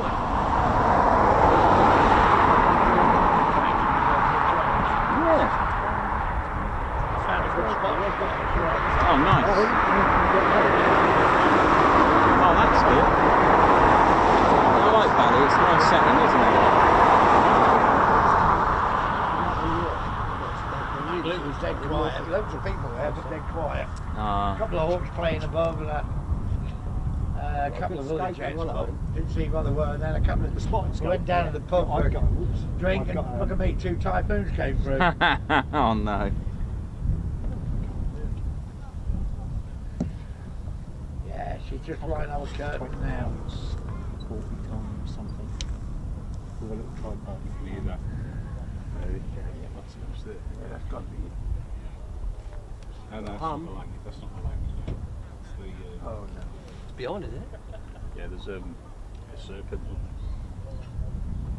I wouldn't be coming from that way. Coming from over there, won't it? It'll be it's Boston. It's down that way. It's down that way somewhere.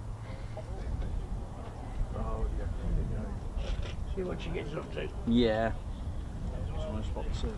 I bet we will.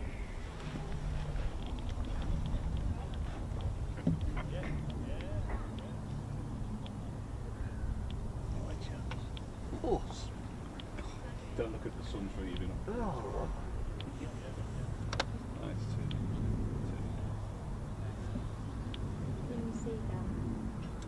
Can't see the sun at the minute. You see Boston stuck. The clouds look. You can see Boston stuck, that's where it is. There's a bloke on top of us that's still waving at us. Huh? Back then.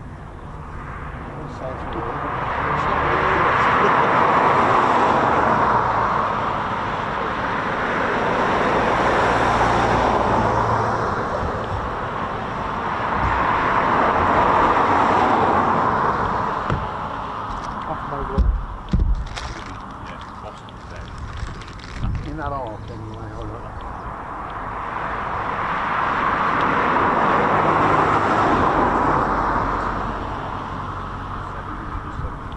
Oh, yeah, is that the It's going to be a load. You'll be on top of this, So. Yeah. We are hoping the Lancaster's coming back early. It's looking good. If it is, that'd be quite nice. A nice early finish. I can hear it. Back home for some tea and tiffin.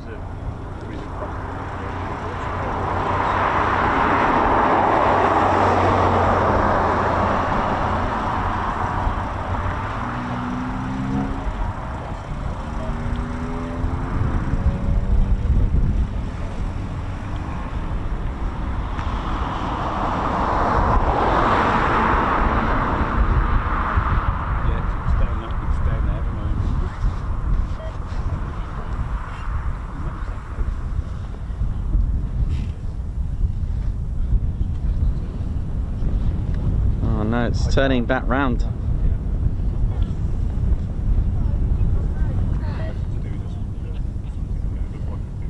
Is it doing a bombing run? At Boston. It's going away from us now. Stop saying it's going along beach. I haven't got the fly past details for this one. I didn't even know they were doing one today. There's nothing shown for today. The next one will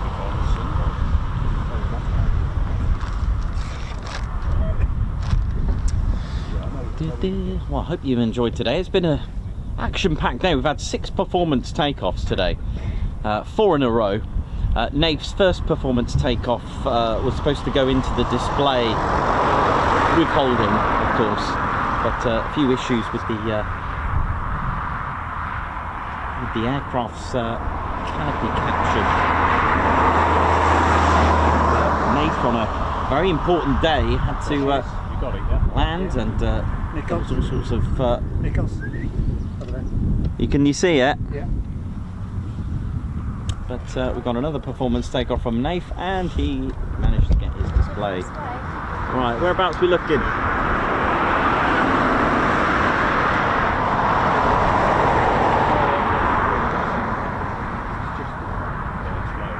Okay, still can't see at the minute. Where are we looking?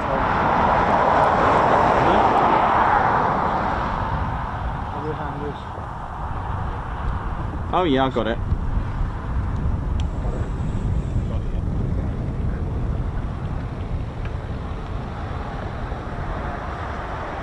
A bit of heat haze, but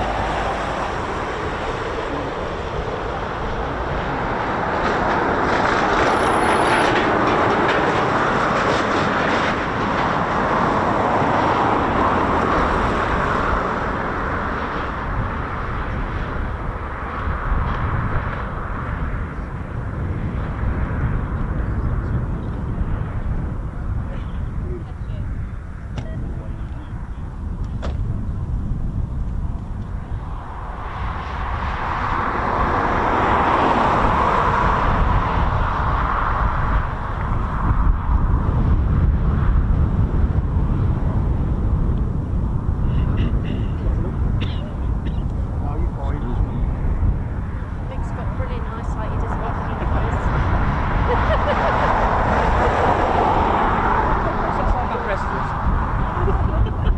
Oh, yeah. Oh, no, this goes to show I'm blind at the back, so I'm even Oxford. Anyway, Claire, you're looking very well tonight. Oh dear.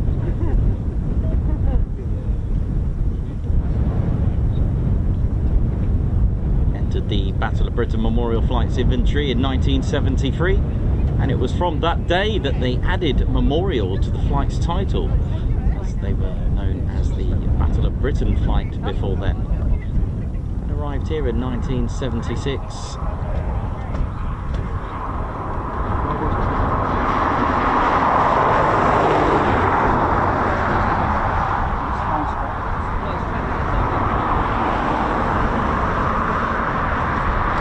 The A474. Specifically built for the Yeah, I was Tiger gonna Force. say, And, that all changed and oh, I can see it now. never entered Yeah. or seen Yeah. hostilities. Oh, yeah. Now we can hear it.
absolutely magnificent.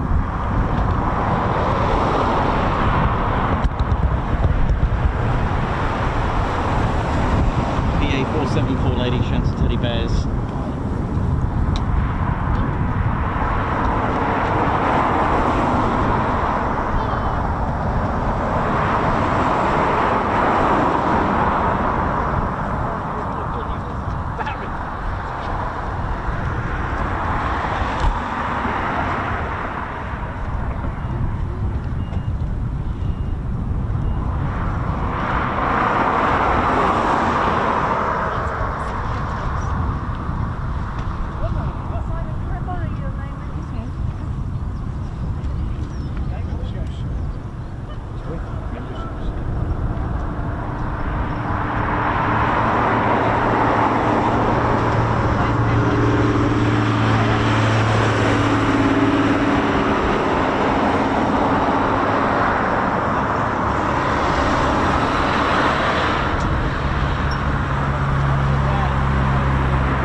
Is the most successful heavy bomber,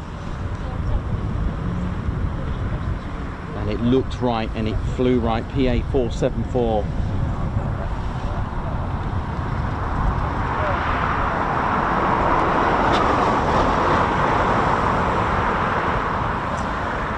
Welcome in the back.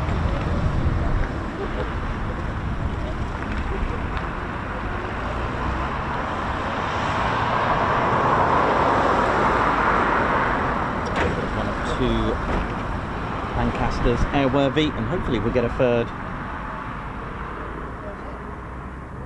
Hopefully the second is at the in Canada with the Canadian Warplane Heritage Museum, and PA474 was built as a Lancaster B Mark I, a B1 by Vickers Armstrongs Limited at the Broughton factory near Chester in 1945. The legendary factory that assembled a world record for a bomber, assembled a Vickers Wellington in just 23 hours 50 minutes and flew it the next day, beating the all-time world record. And PA474 was destined to become part of the Tiger Force for strategic bombing in the Far East.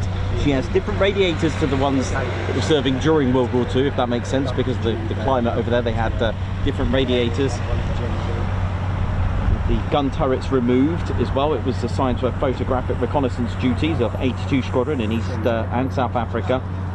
Returned to service, loaned to the Flight Refuelling Limited to be used as a pilotless drone. Flight Refuelling used an Avro Lincoln instead of the PA474, so it's been transferred to the College of Aeronautics instead. Had a bit of time becoming a bit of stardom in some films, the Operation Crossbow and the Guns of Navarone. Also 44 with the request to move to RAF Coningsby for restoration. 44 Squadron, of course, 44 Squadron, the very first to operate the Lancaster.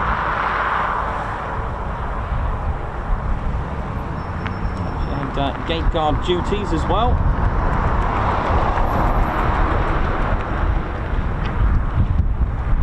Until she joined the BBMF in 1973, adding memorial to the flight's name.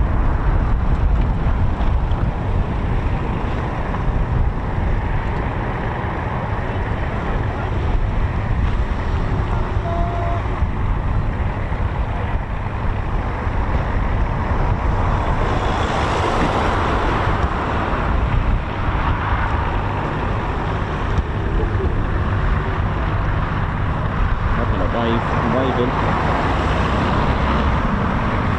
Not seeing anything there, maybe not.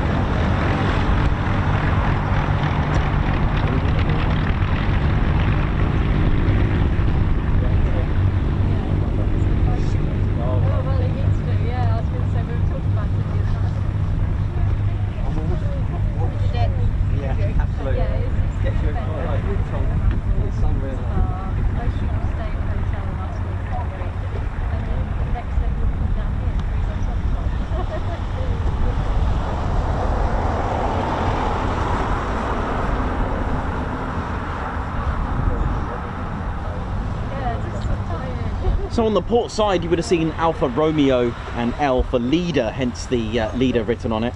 And that's a 460. It's actually representing the exact Lancaster B3 with serial Whiskey 5005, leader of 460 Royal Australian Air Force Squadron. And the starboard side bears the markings Victor November, VN, and T. And previously it's carried markings representing Phantom of the Ruhr with letters HWR, 100 Squadron on the port side, BQB 550 Squadron. It's also had KMB Baker as well, the legendary 44 Squadron for the Augsburg raid as well. Oh, look at all those people as well, look at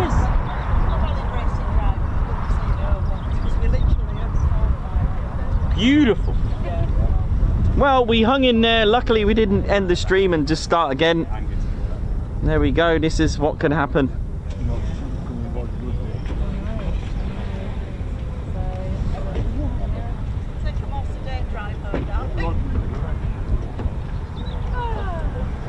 Well, there we go, that is our show done and complete.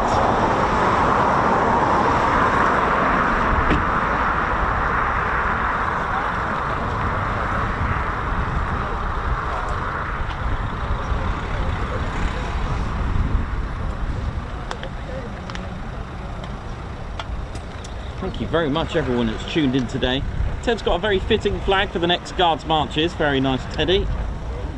Very nice. So Guards March to Forester 1WFR. Welcome, high five, welcome to the Ted Coningsby Squadron Guards March.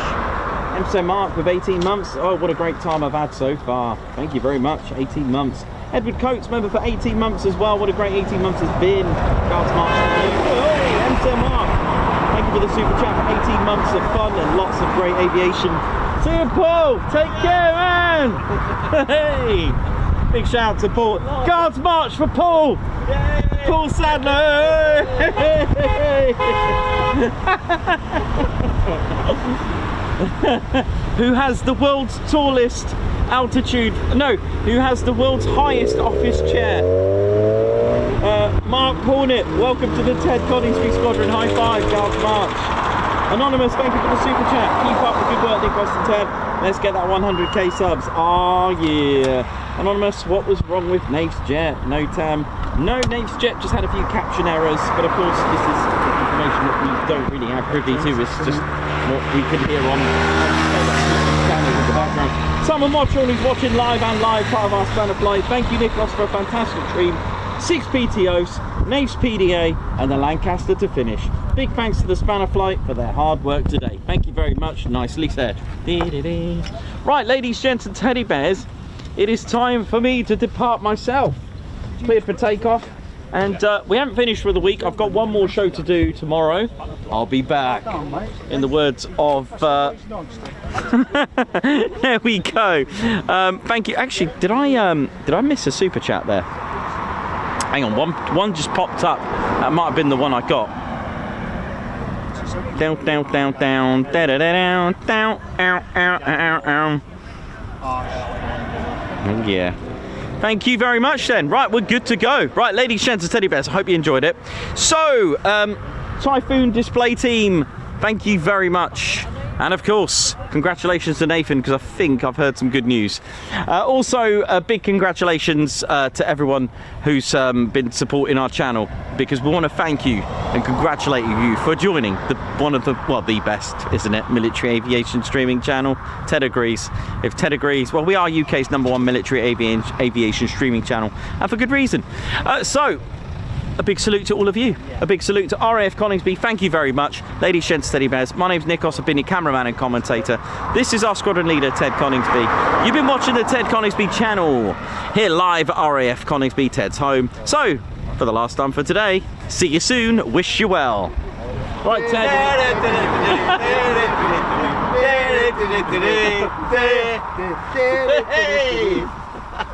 Hang on, can we do that again? I'm going to press record. Can we do that again? Right, ready? After 3. 1, 2, 3. Oh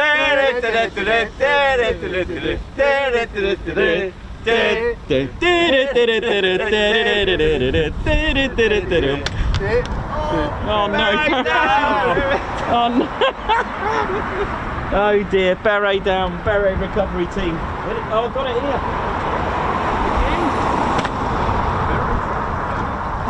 Right, Ted, hit the button, mate, hit the button. We're just going to hit the button. Well, you've all been legends. You too. Let's hit the button, Ted. Good times. Come on, Ted, hit the button.